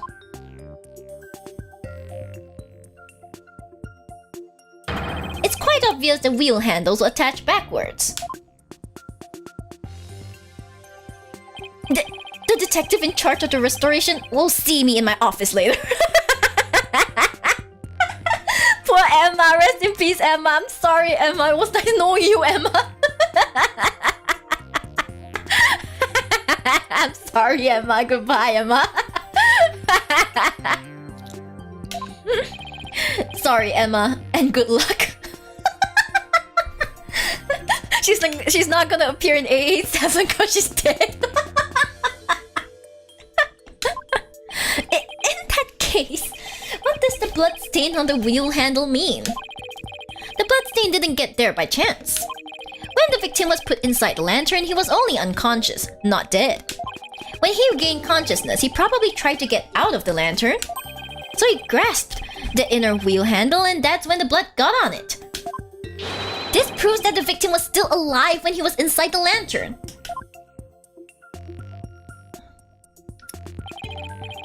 At the time, I was completely convinced Gloomsbury was dead. Had I checked more carefully, he might have survived. Unfortunate, to be sure, but not significant enough to change this trial's outcome. The detective gets demoted. No, not my Emma, no. Again, I disagree, Mr. Edgeworth. It actually has a very significant impact on this case. The victim was struck by the defendant, then died from his injuries sometime later. There's nothing more to it. That's where you're wrong. Let's take another look at Mr. Gloomsbury's autopsy report, shall we? Please focus on the description of his injuries. It says 1 contusion was found on the back of his head and 1 on the side. Yes, the one Mr. Sprocket gave him and the one Miss Wyatt delivered to finish him off. No, the defense would like to submit a different interpretation. A different interpretation? The victim was knocked unconscious by the first blow and was then put into the lantern. Then what about the lethal blow by the defendant that the witness talked about? Yes, well, that didn't happen. After some time, when the victim regained consciousness and tried to get out of the lantern, that's when he received the second blow that finished him off. So he's like, ah shit, he's still alive? Smack. Taking into account the fact that the victim was alive for a period after the first hit, and that he did receive a second blow to the head, it does seem entirely possible. Yes, as long as the first blow didn't kill the victim instantly, then there's a possibility that someone other than Mr. Sprocket or Miss Wyatt delivered the fatal blow. Oh. That's all you've got? Even if there was a time lag between the 2 blows, the prosecution's position doesn't change. What? What do you mean? It's elementary, Mr. Wright. I'm gonna slam this. Do not remind me of her actions. After the reception, when the defendant was cleaning up the reception hall, the victim, who was supposed to be dead, suddenly came out of the lantern. The defendant grabbed the murder weapon, which was right there, and finished him off. That theory sounds awfully familiar. Of course it does, Your Honor, because it's exactly what I proposed at the very start. The second blow was inflicted by the defendant after all. I see.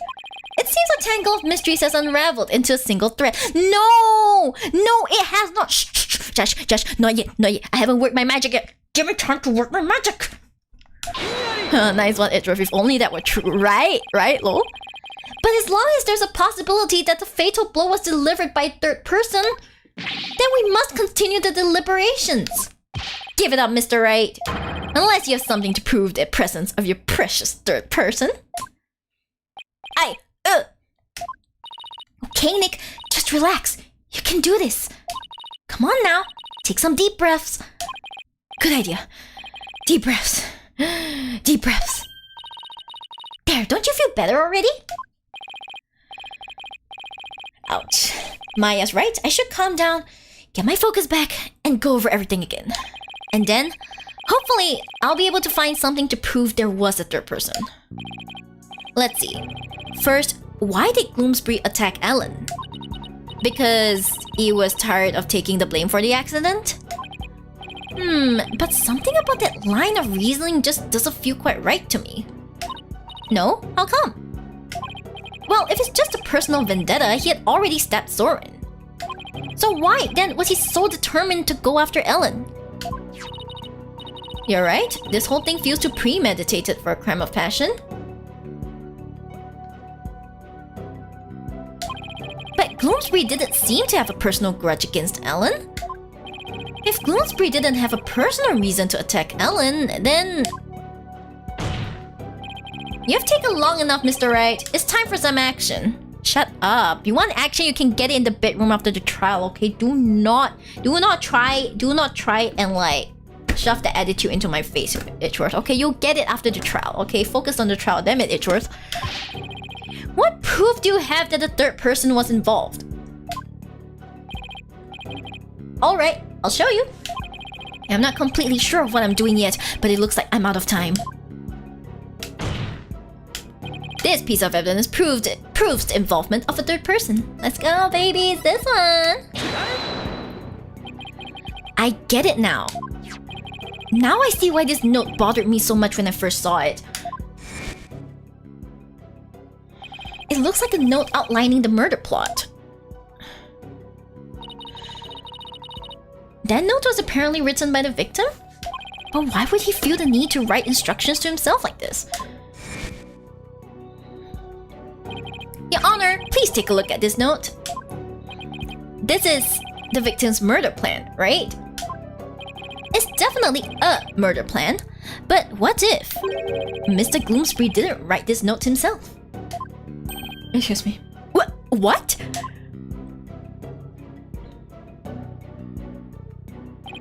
This is how you intend to conjure up your mysterious third party, Mr. Right? Can you even prove that note wasn't written by the victim? Yes. Yes, I can. Very well then. Please present your evidence, Mr. Right. This evidence proves the victim didn't write the note. Wait, can we prove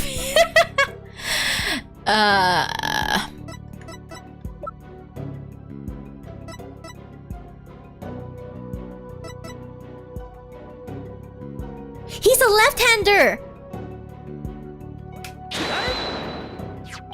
This is the weapon Mr. Gloomspree used to stab Mr. Sprocket. I was wondering what you pull out this time. Dare I ask what that could possibly have to do with the note?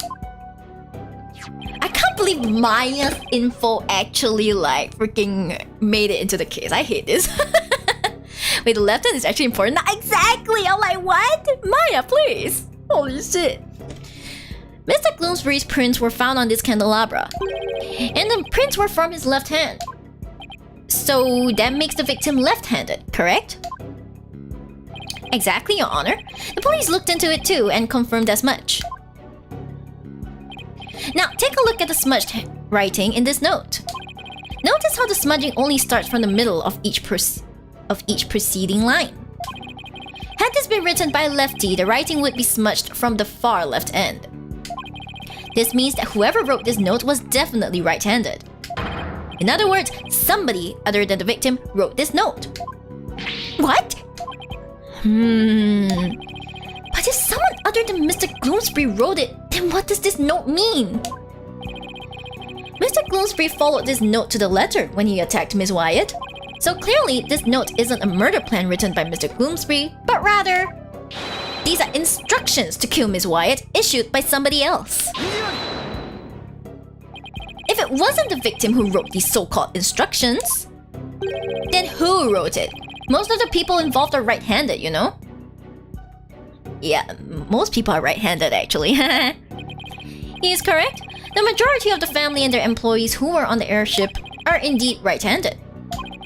I must say, that is a very rough and slipshod conjecture you've proposed. I do not want to hear any burn coming from you. Shut up.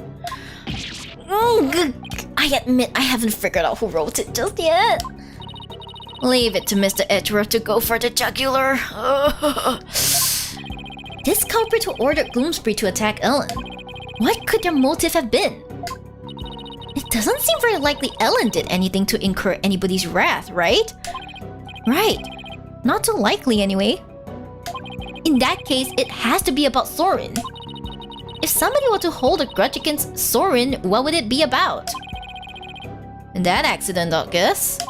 I could understand if Gloomspree felt resentful about having to take the blame, but the one who lost the most to that accident was Soren's sister. She lost her life after all. Soren suffered too, of course. He was crushed by losing somebody so precious to him. Somebody precious, huh? Soren's sister. Wait, there's one more person! The fiancé! There's someone else who must hold a grudge against Soren! Did you figure something out? I think so.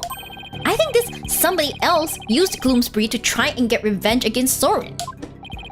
Did you say somebody tried to get revenge against Mr. Sprocket, Mr. Right?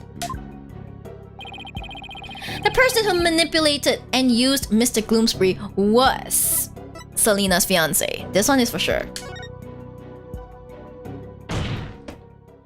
The person who used Mr. Gloomspree to try and get revenge on Mr. Sprocket and then finished Mr. Gloomspree off to silence him was a man dear to Mr. Sprocket's older sister, Selena Sprocket's fiance.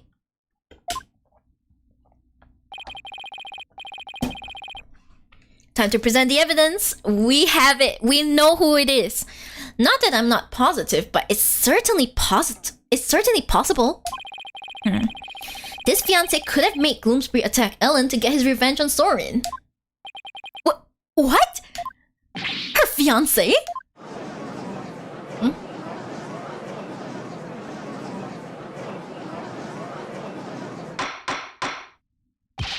Order in the court! Order, I say! Yes, it does seem quite believable that Miss Selena Sprocket's fiancé would bear a grudge against Mr. Sprocket for his role in the accident. Hello! Hello, Vamu! Hello, you're still alive. I know it's rare that I'm still alive at this time, but I have to finish this. Okay, I have to. Exactly, Honor. I'm more surprised you guys are still here. May, I thought you would have gone to sleep already. Come on. Exactly, Your Honor. Maybe her fiancé was trying to murder Miss Wyatt in order to make Mr. Sprocket experience the same pain he'd felt. I like how he asks the same questions. I'm just like...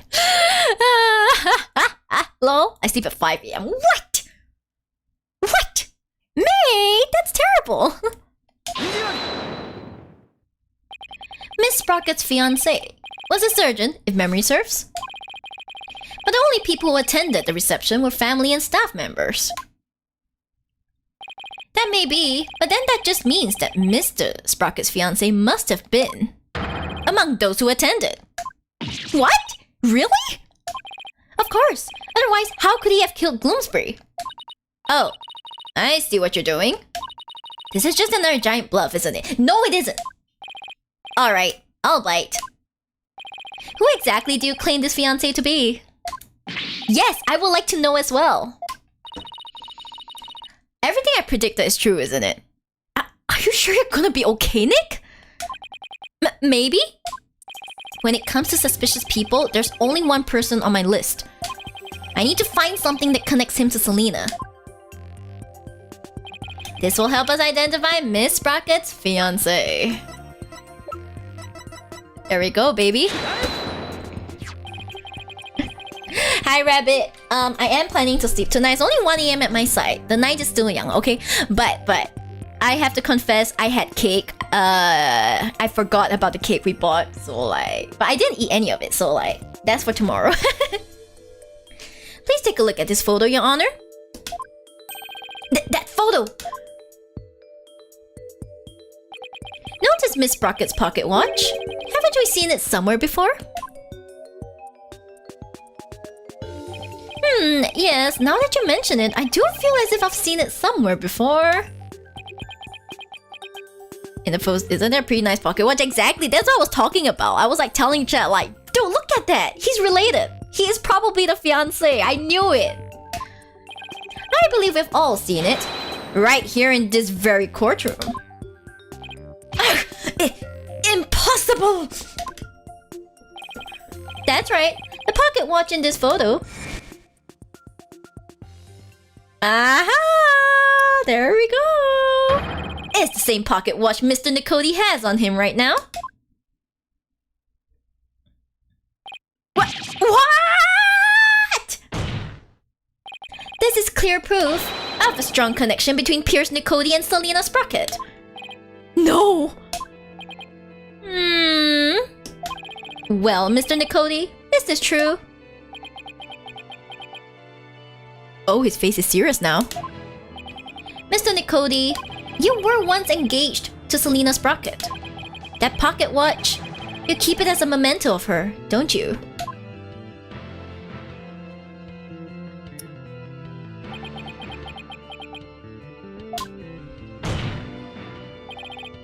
Nicody, you planned to rob Mr. Sprocket of his loved one. To make him feel the same pain as you. Isn't that right? But Mr. Sprocket managed to fight back and knocked Mr. Gloomspree unconscious. You thought Mr. Gloomspree was dead and hid his body in a lantern. But then you noticed Mr. Gloomspree regained consciousness. And so you finished him off to prevent your plan from being exposed. Then you should have removed that stupid... No! This is the defense's take on what really happened in this murder case. Mr. Wright, does this mean you wish to officially accuse this witness of the murder of Dumbest Gloomspree? Yes, yes. Does the defense accuse Mr. Nicody of the murder? Yes. Yes, there's only one thing to do. Yes. The defense indicts Pierce Nicody on the charge of murdering Dumbest Gloomspree. Oh my! Mr. Nicody, would you care to respond? Man, this lorry just yaps on and on and on. As you guessed, this watch is a memento of Selena. It stopped working at the time of the accident, though. Then you really are...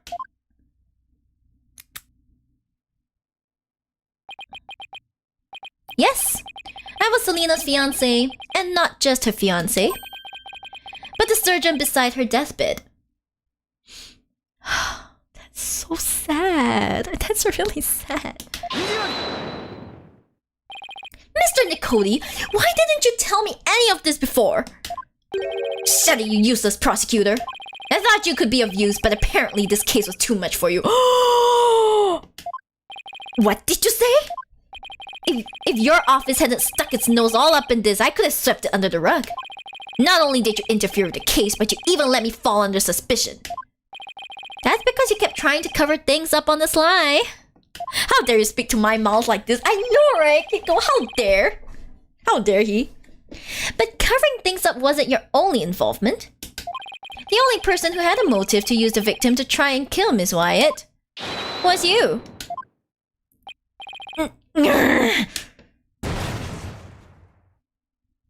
Ah.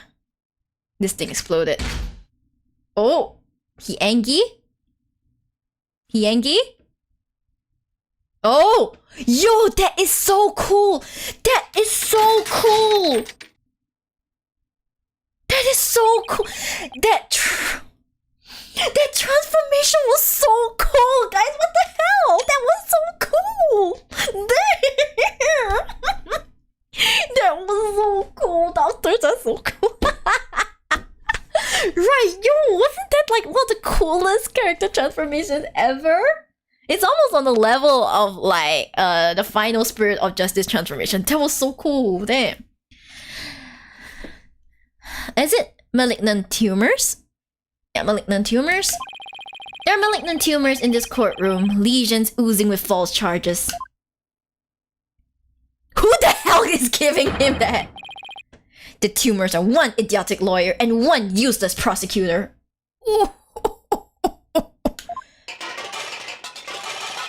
After the truth is revealed, I'll have the both of you insist from the legal world. Incist. Wow. Damn. I don't know how to pronounce that, I guess. Incist. I'd like to see you try. With the power of the Sprocket family, it'll be a cinch. Do it! I will now begin the operation. Ooh. What in the world happened to Mr. Nicody? Looks like he's finally showing his true colors. Nick, look what he did to that shoulder mech. Oh my god, he's laughing now. This is so nice. Lol. Quit your yapping before I suture your chatty lips shut. It's like he's a completely different person. Sure looks like it, huh? We can't let our guards down now. Mr. Nicody, it's finally time for you to testify. To the truth. It seems you're entering the final act at last. Witness, your testimony, please. Damn. Right to remain silent. He's not going to say shit, isn't he? What the? He doesn't say shit. Mr. Nicody, why didn't you say anything? What? Yak! He just took a picture of me or something. Aight. Hey, do you know that taking pictures is not like... Do you see that? Look at the freaking skull. Look at the skull. The skull even captures his hair. Do you see the spikes? Do you see the spikes? I DJ capture. What is this? The hair is part of the skull. That's what I want to know. That's what I want to know. How?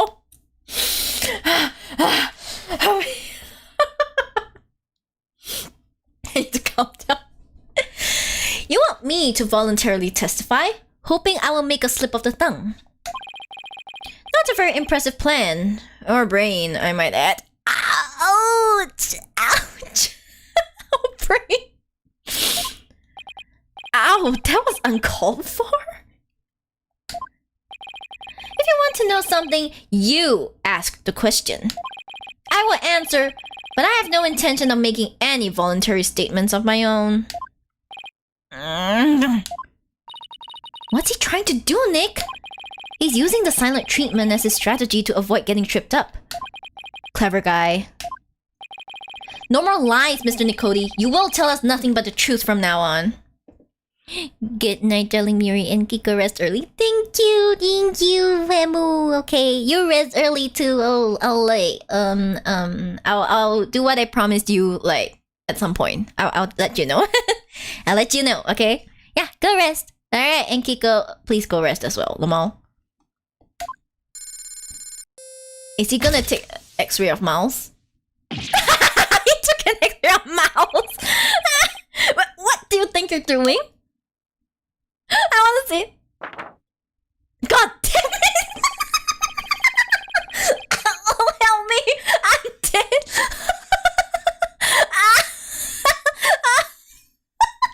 Do you see what turned up in the X-ray? That stupid cravat. That stupid cravat. Cravat? It's called a cravat, right? It's a cravat. His tie is not part of his body. I don't think that's supposed to be there. My sides. Help. It's not supposed to be there. Unseal the x-rays in the courtroom is pretty serious, bailiff. Unless he's wearing a metallic one. I'm dead. I don't know what to I have to take a screenshot, and he's looking at it so seriously.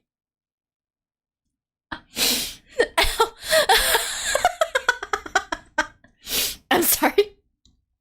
No one asked you to speak. Just keep quiet over there and play with your frills. Oh! How dare you? I'm dead. Well, this is a rather unconventional situation, but please proceed, Mr. Wright. Yes, Your Honor. So we have to cross-examine everything, I'm gonna assume. Right to remain silent. If he won't speak voluntarily, then I guess I'll have to ask him something. What question should I ask? A grudge against Sorin, I guess? We'll start with this one. You've been nursing a grudge against Mr. Sprocket over the loss of your fiancé. Isn't that right? I'd be lying if I said I felt no resentment whatsoever. But Master Sorin didn't cause that accident on purpose. Master Sorin himself has suffered greatly. But you quit being a surgeon and found a way to get even closer to Mr. Sprocket. Wasn't that so you could carry out your revenge on him? Don't insult me. Supporting Master Sorin and Sprocket Aviation with my life's work is my penance for not being able to save Selena. This is how I honor her. You know, this guy reminds me, this guy reminds me of Jakurai, and Jakurai reminds me of him. Anyway. I fear your devotion as both a fiancé and a surgeon. Your statement breaks my heart. I've never thought of exacting revenge on Master Sorin. Never thought of it, huh? I guess I should probably take that with a pound of salt. Not just a pinch of salt, a pound of salt. Mr. Wright, would you like that statement added to the witness's testimony?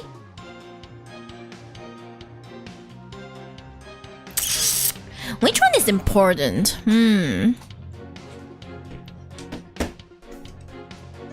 I guess I could add this? He's never thought of it, are you sure?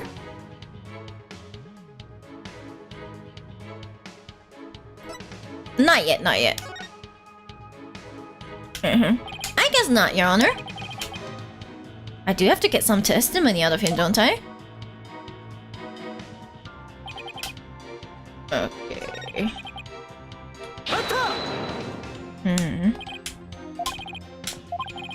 I feel like that's not it.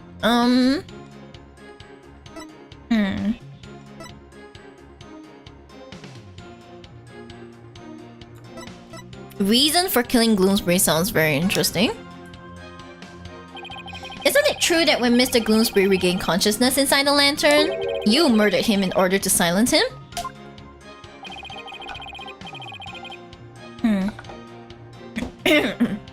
He was an excellent employee and very loyal to me. Gloomsbury was my right-hand man. I'd suffer the most from losing him. You really think I'd kill a guy like that? That would make sense only if you were innocent. But since your goal was revenge, you don't really have to care about something like that. But I am innocent, I tell you. Don't try to force your conjectures onto me. I guess without decisive evidence, I can't pursue this line of questioning any further.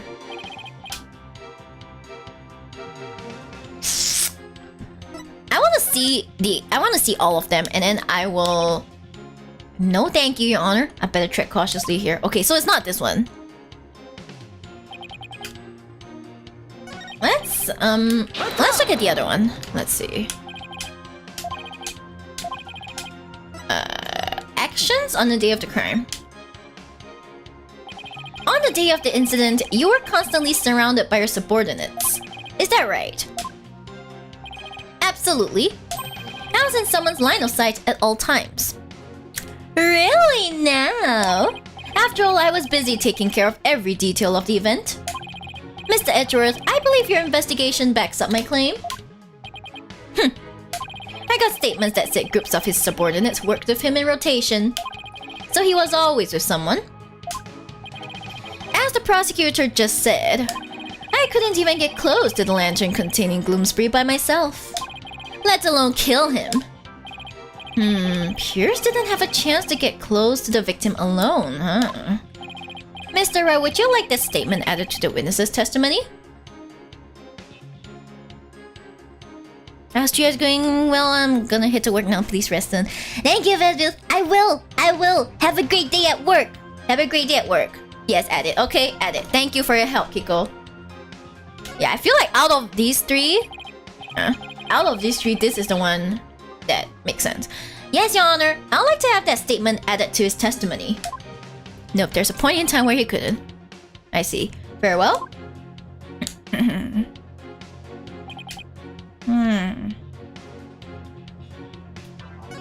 Sorry? Any chance for us here? Well, as long as we have some kind of testimony from him, there has to be. Okay. The fuck machine?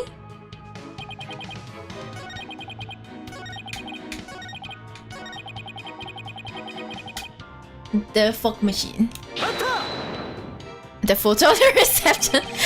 If you're gonna look at the guide, Kiko, please give me correct instructions. Thank you. The photo of the reception. Let's go. So you're always in someone's line of sight. I was surrounded by family members and staff as we prepare for the reception. During the reception, I was stationed behind the sweetheart table to attend to the couple. When could I have possibly committed the murder? I see the part after Keiko. I'm not buying it. If Pierce is a true killer, then there must have been some time when he was out of everyone's sight.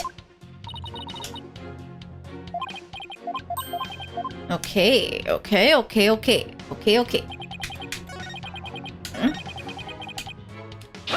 Hey! What am I doing? Freak! What am I doing? I pressed the wrong toggle, sorry. I'm a bit dumb.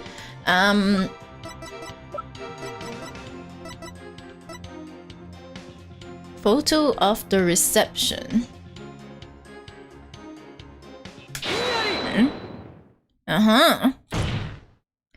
Mr. Nicody testifies that he was always with someone at the time of the incident and never had a moment alone to commit the crime. Yes, and the police investigation backs that statement up, doesn't it? But there was an opportunity, in fact, one and only one. A moment when Mr. Nicody could have killed Mr. Gloomsbury without anyone noticing. Oh, sorry. But what? And the one thing that made that moment possible is shown here in this photograph. With all those people watching, I couldn't have possibly committed murder. Do not believe him, Your Honor. This lawyer is a malignant tumor. He wants to infect this judicial body with virulent accusations. Mr. Nicody, I would ask that you keep quiet this time. Oh, thank you, Edward. Yeah, 老公谢谢哦. We need to evaluate the defense's claim. And your yammering only serves to throw further suspicion your way. Mr. Wright, let's see this one thing you mentioned. But be warned, this had better not be one of your offhanded claims. Who do you think you're talking to, Mr. Edgeworth? Oh, I missed this. Very well, Mr. Wright. Please point out for us the one thing that made the moment of the murder possible. That one moment when it was possible for Mr. Nicody to kill Mr. Gloomsbury. The one thing that made that single moment possible is this. Just anywhere in the fog, right? Just any part of the fog. Whatever, I can stand to lose it. The one thing that made the moments of the murder possible is this thick mood fog that engulfed the entire reception hall. It is under the cover of this fog that Mr. Nicody murdered the victim. Oof. Oh my god. What?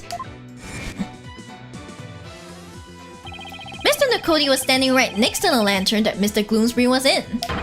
This was the only moment the murder could have been committed without being seen. I can accept that there was a moment when the witness was obscured from others by fog. But that doesn't prove Mr. Nicody killed the victim at that very moment. If you can't prove the crime was committed during the reception, the trial ends here. I was so caught up in finding a foothold that I forgot to think that far ahead. Isn't that just you all the time? Well done, Mr. Edgeworth. It's time to call this trial's time of death. Well, Mr. Wright, can you prove the murder happened during the reception? Don't even bother. His claim is dead on arrival. Oh. Sir, why are you panicking? Why are you sweating so much? Calm down. Edgeworth having a rough day, but soldiering on. That's right. He's very brave.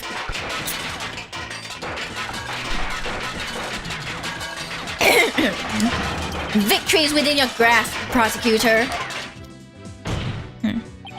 Quite, witness. I have no interest in victory. All I care about is the truth. Look at this character development. I love this, thank you. One that we can only arrive at through further deliberation.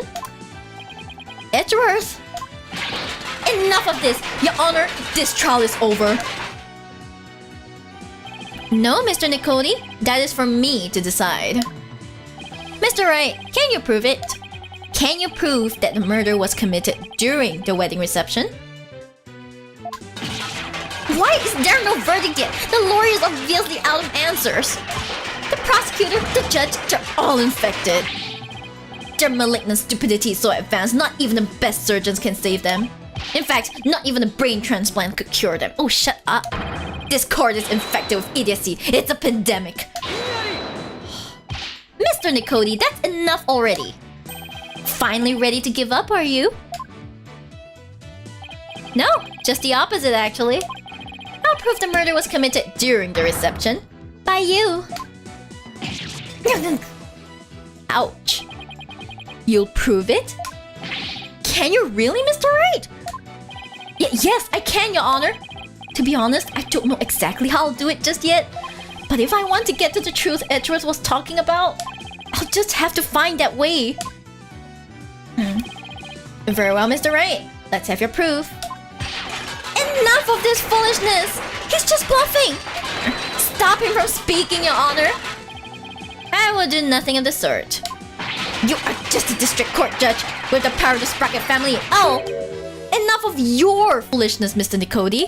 This judicial body will not succumb to the influence of money or power. Ugh. Now then, let's hear Mr. Wright. Let's hear a truth. Think, Phoenix. Remember everything you've learned so far. You can do this. You can find the definitive evidence that will lead us to the truth. Judge is not having any of this bullshit. I know, right, Lo? Let's go. Brain time. Think, Phoenix. How can I prove the murder took place during the wedding reception?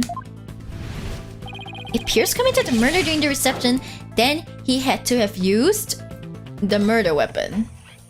Okay, he had to have used the murder weapon.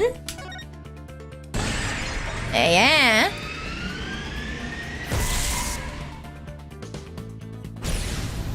Yes, the weapon that was used to strike the victim twice.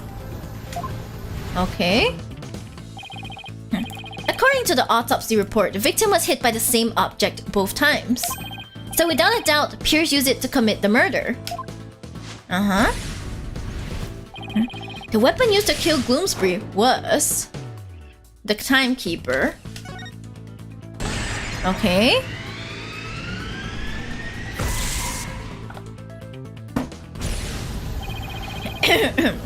If Pierce struck the victim during that one single moment, then he must have used the timekeeper.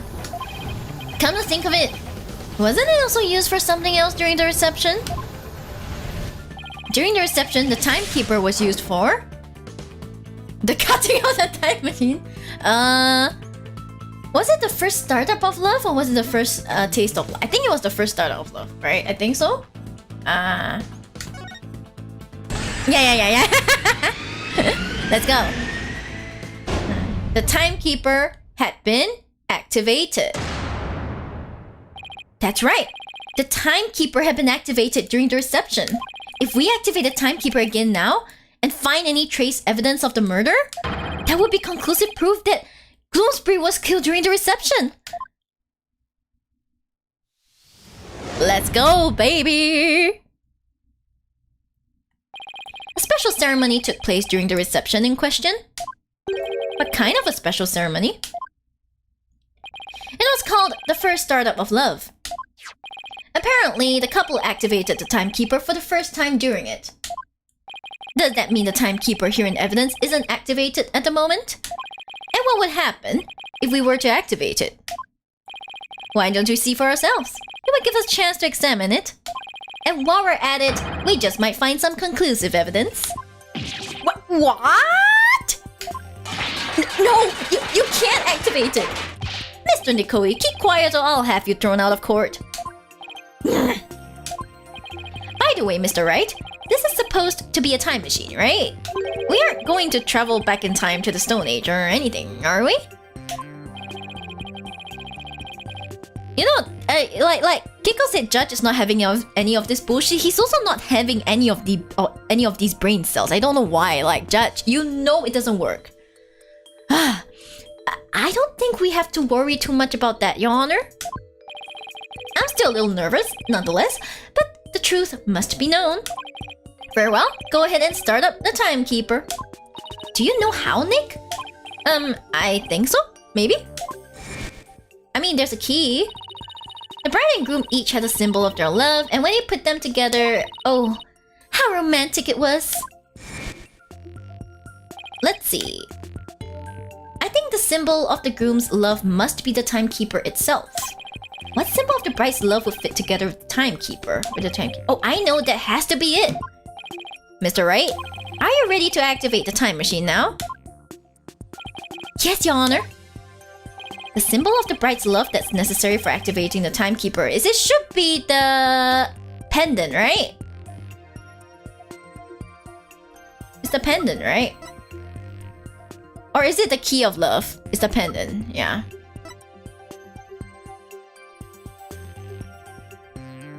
Why am I getting conflicting answers? Yeah. Fine, I could stand to lose it anyway. Miss Wyatt's pendant is the symbol of the bride's love that is necessary for activating the timekeeper. What? Then does that mean you can start it up with Miss Wyatt's pendant? I believe so, Your Honor. Very well. Please try it now, Mr. Wright. Okay, here I go. But first, I have to figure out where the pendant goes. The pendant... Go... Here, maybe? Here. The outer casing is made of metal.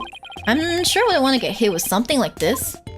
God damn it. Where's the pendant? Where would the pendant freaking fit? Here? Oh! This hole looks like a good spot. I'll try setting the pendant in here. Let's see. Wait. It fits! This must be the right spot. Now I have to find a place to insert the key. Where's your asshole? Where is it? Where is it? Is it also here? This hole in the middle of the... Holy shit, I was joking. This hole in the middle of the pendant? Could this be it?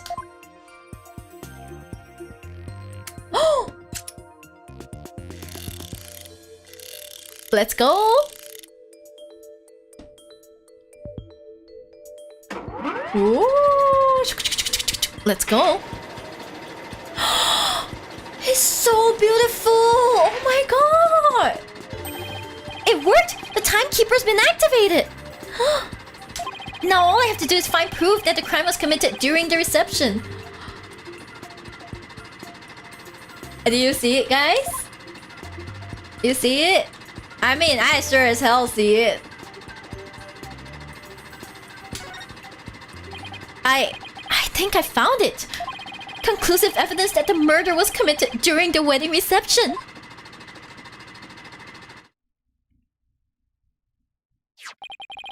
Just as I suspected, there's evidence of the murder inside the timekeeper, Mr. Nicody. The timekeeper was only activated and opened during the wedding reception, right? No! Stop! So, that means this is conclusive proof that the crime was committed during the reception. After you killed the victim under the cover of fog, you closed the timekeeper to hide the bloodstain, didn't you? It's obvious that it was in this state when it was used on the victim. No, you're wrong! Ellen killed Bloomsbury! It wasn't me, I tell you!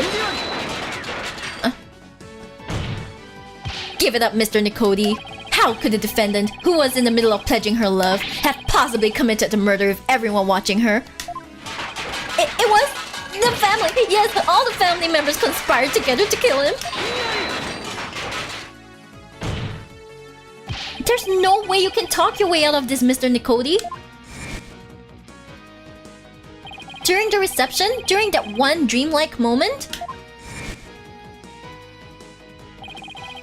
only one person could have used the timekeeper to beat the victim to death. And that one person was you, Pierce Nicody.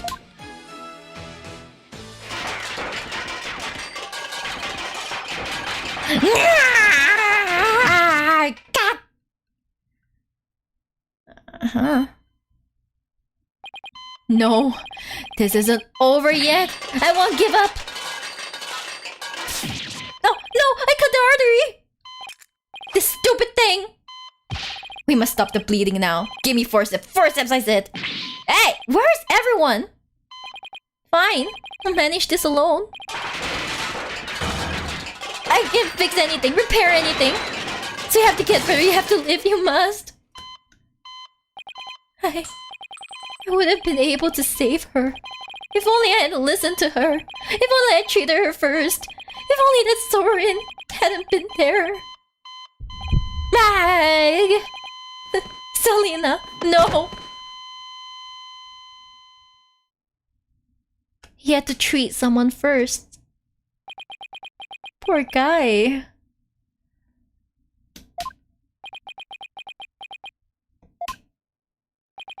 Witness, are you finally ready to tell us the truth? Everyone getting killed left, right, center. I know, right? This is real, like the how do I say it? This is the most amount of people fainting. That's so sad. Oh my gosh. So basically she told him to like save her brother first. Oh my gosh. How could this be? That really is so sad. It's just as the lawyer deduced. So it was all a revenge scheme against Soren Sprocket? Do you have any idea how hard it is to lose someone you love right in front of you? Selena's condition was clearly more critical than Soren's, but in spite of that, she said, "Please help Soren."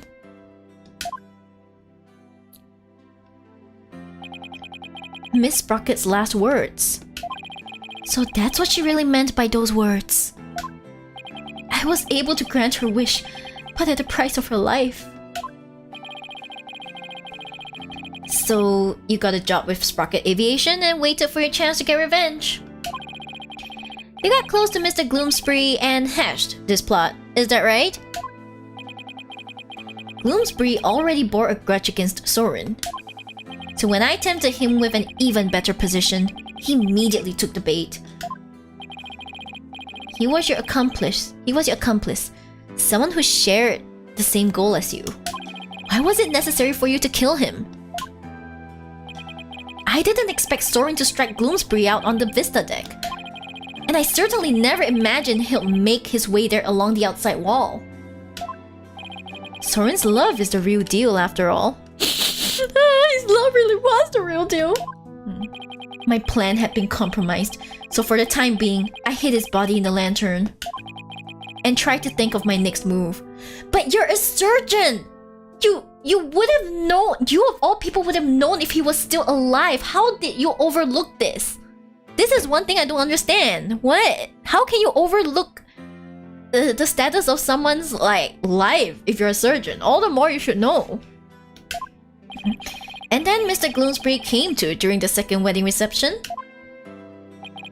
As soon as I saw Gloomspree, I instantly hit upon an idea. To pin the blame of Gloomspree's murder on Ellen. You tried to break up the couple by making the bride out to be a murderer? How despicable. You know it's really despicable when even Miles is like, ugh, terrible. Soren was getting the company and the wedding. Both things that were supposed to be a Selena's. He took every happiness from her. Who's the despicable one here? Do you think what you did would make her happy? I know it wouldn't. But I couldn't just stand by watching Soren enjoy his happiness. I was going to have Soren taste the same pain I had and then take over Sprocket Aviation. I would take back from him all of the happiness that was rightfully Selena's.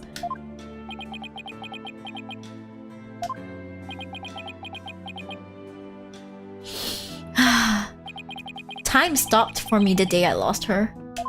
Just like this pocket watch of hers.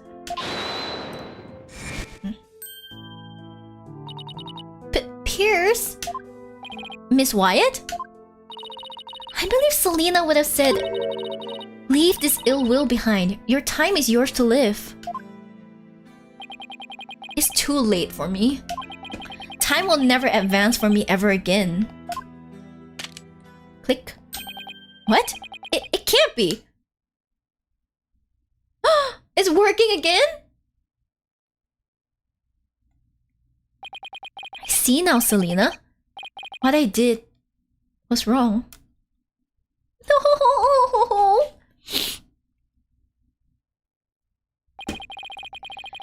I see no further need to continue this trial. Bailiff, please take Mr. Nicody away. Here's Nicody. Another inconsolable time traveler. Oh man. Hi, you. Hi. Who lived in time that stood still. Oh man. Oh no.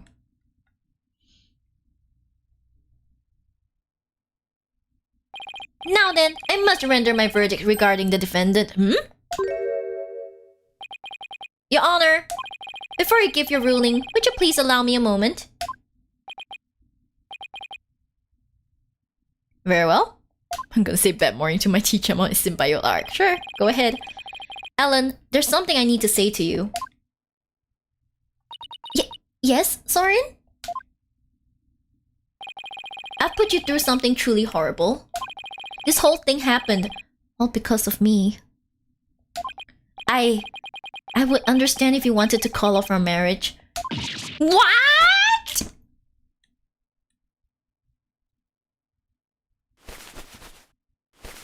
What's she pulling out now?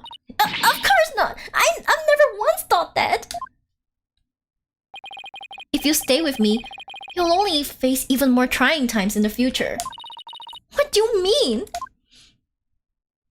The truth of this incident and the car accident before it, I'm going to tell the public everything. He's going to tell everything.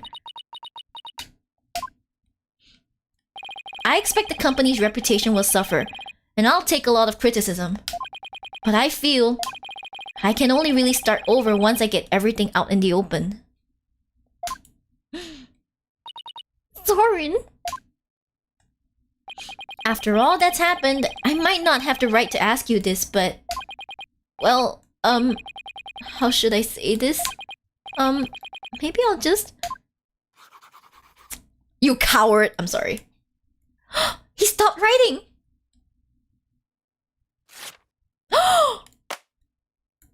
He's not a coward! He's not a coward! Oh my god, he's not a coward! A life with me probably won't be very easy, but...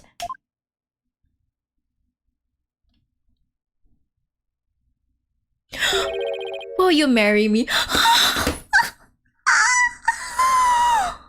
His smile! I understand why she fell for him.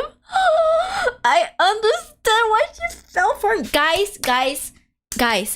This is manly, okay? This is so manly. Oh my god, my heart fluttered. My heart freaking fluttered. Holy shit. Get a man like Soren and Apollo. Oh my god.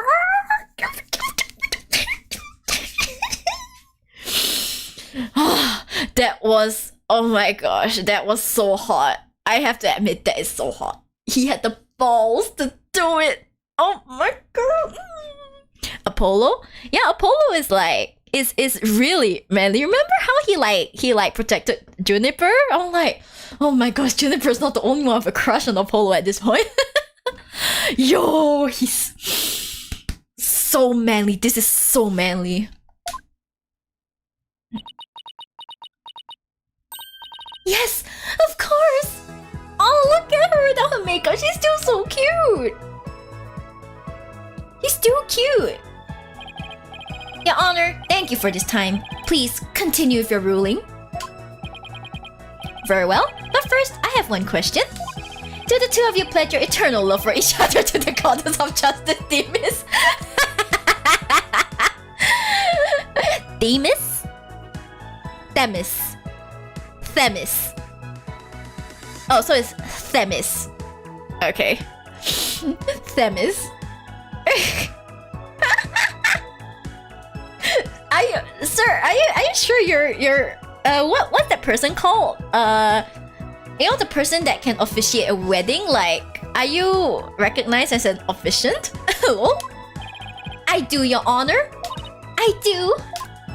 Does the prosecution or the defense have any objections? Well done, Your Honor. No objections here. The defense has no objections either, Your Honor. Judge become bastard priest? I think so. I forgot. The judge is the true MVP for officiating that. I know, right? This court finds the defendant, Ellen Wyatt. Ah, that's not right. The court finds the defendant, Ellen Sprocket, not guilty. Oh, yeah! Let's go! You know, she's so cute. I love her. She's so cute.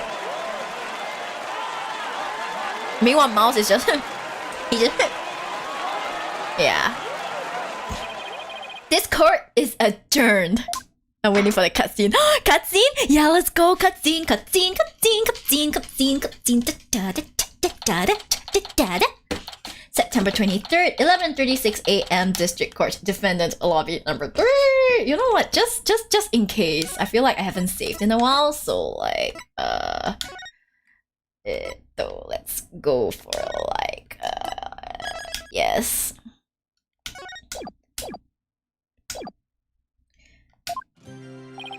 Ellen, Soren, congratulations! Mr. Wright, I can't thank you enough. If you hadn't exposed the truth, Soren and I wouldn't... we wouldn't... but... sorry, but now you can finally start your new life together, right? Oh, thank you!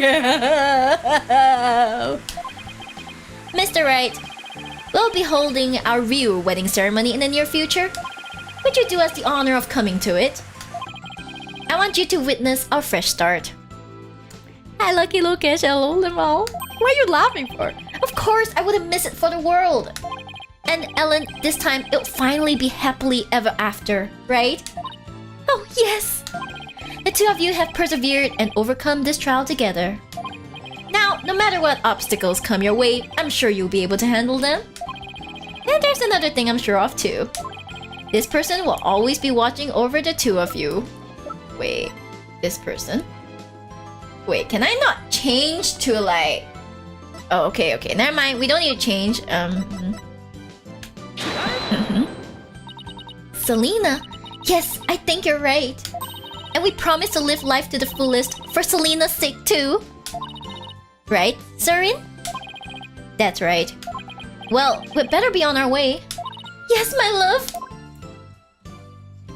Aww. Welcome to the Shibdom, Miss Lastar. Welcome. Oh my... wow, the old dress will carry, huh? Way to show off. Yo! You know, when I get married in the future, my groom better be able to do this to me, alright? If not, there won't be a wedding. I'm sorry. That's a pretty big condition I have.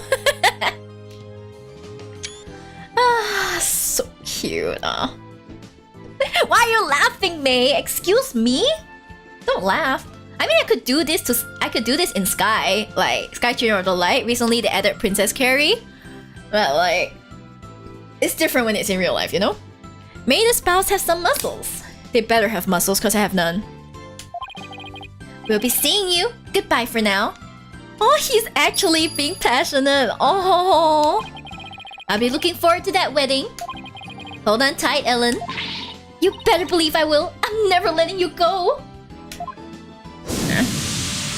Dude! He freaking blasts off. There they go. You're not thinking of going to that wedding by yourself, are you, boss? Blast off. Yeah. You're taking us too, right? Oh boy, I bet there's gonna be all kinds of fancy food there. Athena, when did you get here? Just now? I would have been here to cheer you guys on earlier, but... the truth is you never gave me a chance to slip away. You're going to be in even bigger trouble with her later. Speaking of the wedding, maybe I should ask them to invite Edgeworth. Of course you should. I'm sorry. Mr. Edgeworth? Really? But he thought Ellen was guilty all the way to the end. That may be true, but...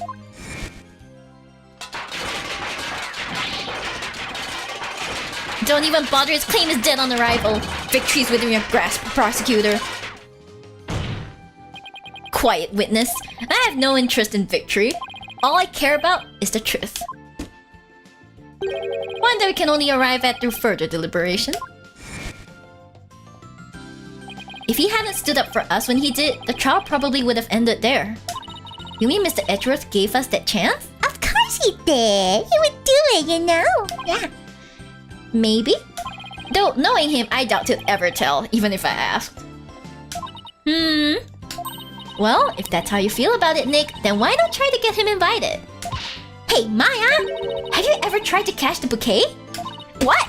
No! I never have either. Fighting over a bouquet that's been tossed by the bride? Talk about fierce competition! None of you are attached though? Who are you gonna marry? Each other? Hey, new ship, I'm sorry. I'm totally stoked. I'm not sure it's really supposed to be all that competitive. I'm a pretty good jumper, so I think I've got a chance. She's definitely missing the point of the whole thing. And Larry, how did you manage to stay so quiet for so long? Shut up! Wishing the lady you fell in love with. Every happiness is what a real man does. This means you were a real man for most of the time, but okay, we'll take it, Larry, we'll take it. I'm pretty sure that relationship was over before it even began, Larry. Darn it all, if only I was 10 years younger, things would have gone differently. I don't think things would have gone differently. You catching a bouquet means you're marrying next, no? Yeah, I think it's something like that. Like, it's supposed to be like, oh, it means like, you're marrying next, you know? Hands of time, why won't you turn back for me?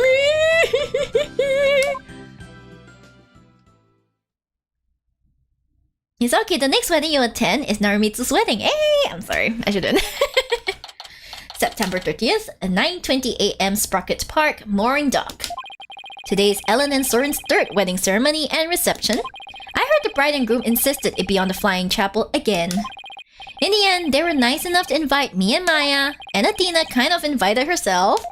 They also invited Edgeworth, Emma, and even Larry. They say third time's a charm, right? I really do hope it's happily ever after for them this time around. Still, I get a feeling it's going to be one rowdy party. Are we gonna get a cutscene? Is it cutscene time now?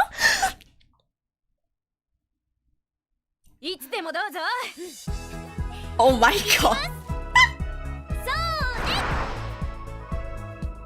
Who catches it?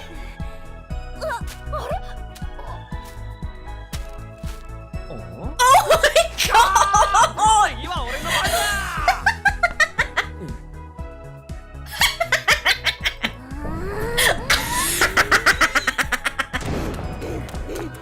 Oh shit!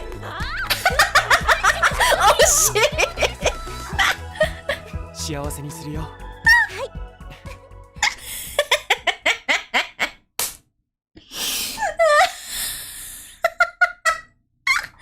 Let's go! Oh, we got the illustration! Poor Larry. We completed it! Poor Larry. Why would you fight with the girls? I mean, he didn't fight. It kind of just landed in his hands. But like, I just love how Miles like looked him in the eye and was like, it's like, you dead, bro. He went, you're dead, bro. And then like the two of them just freaking watched. Yeah, he dead, bro. It's like, you dead, bro. And then he and Phoenix just like, well. I mean, because they know they're gonna get married next. I'm sorry. I shouldn't say that, lol. Larry just wants to be happy. I know he wants to be happy, but he's such a loser. I cannot. He is such a freaking loser. I hate it. Why is he such a loser? Why is he such a loser? He doesn't need to be such a loser, okay? But he is. Oh my gosh. Okay, guys. I think this kind of means that it's time to wrap up. It's time to wrap up. Oh my gosh, the wedding case is beautiful. It's so beautiful. Damn. It's so beautiful. I love it. I love it so much. Oh my god. Thank you. Thanks for listening. Good night and rest all. Yeah. Okay.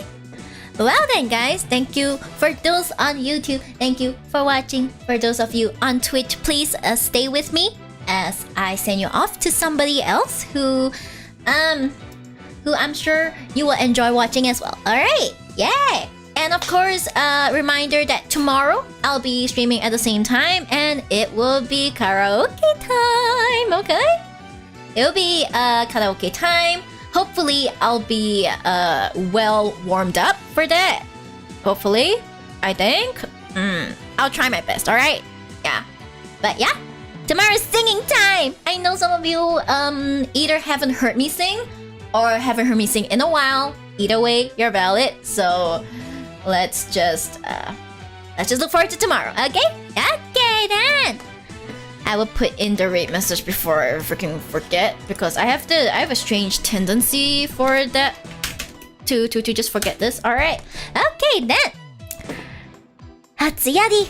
Hatsuyari. Bye bye. Bye bye. Bye bye.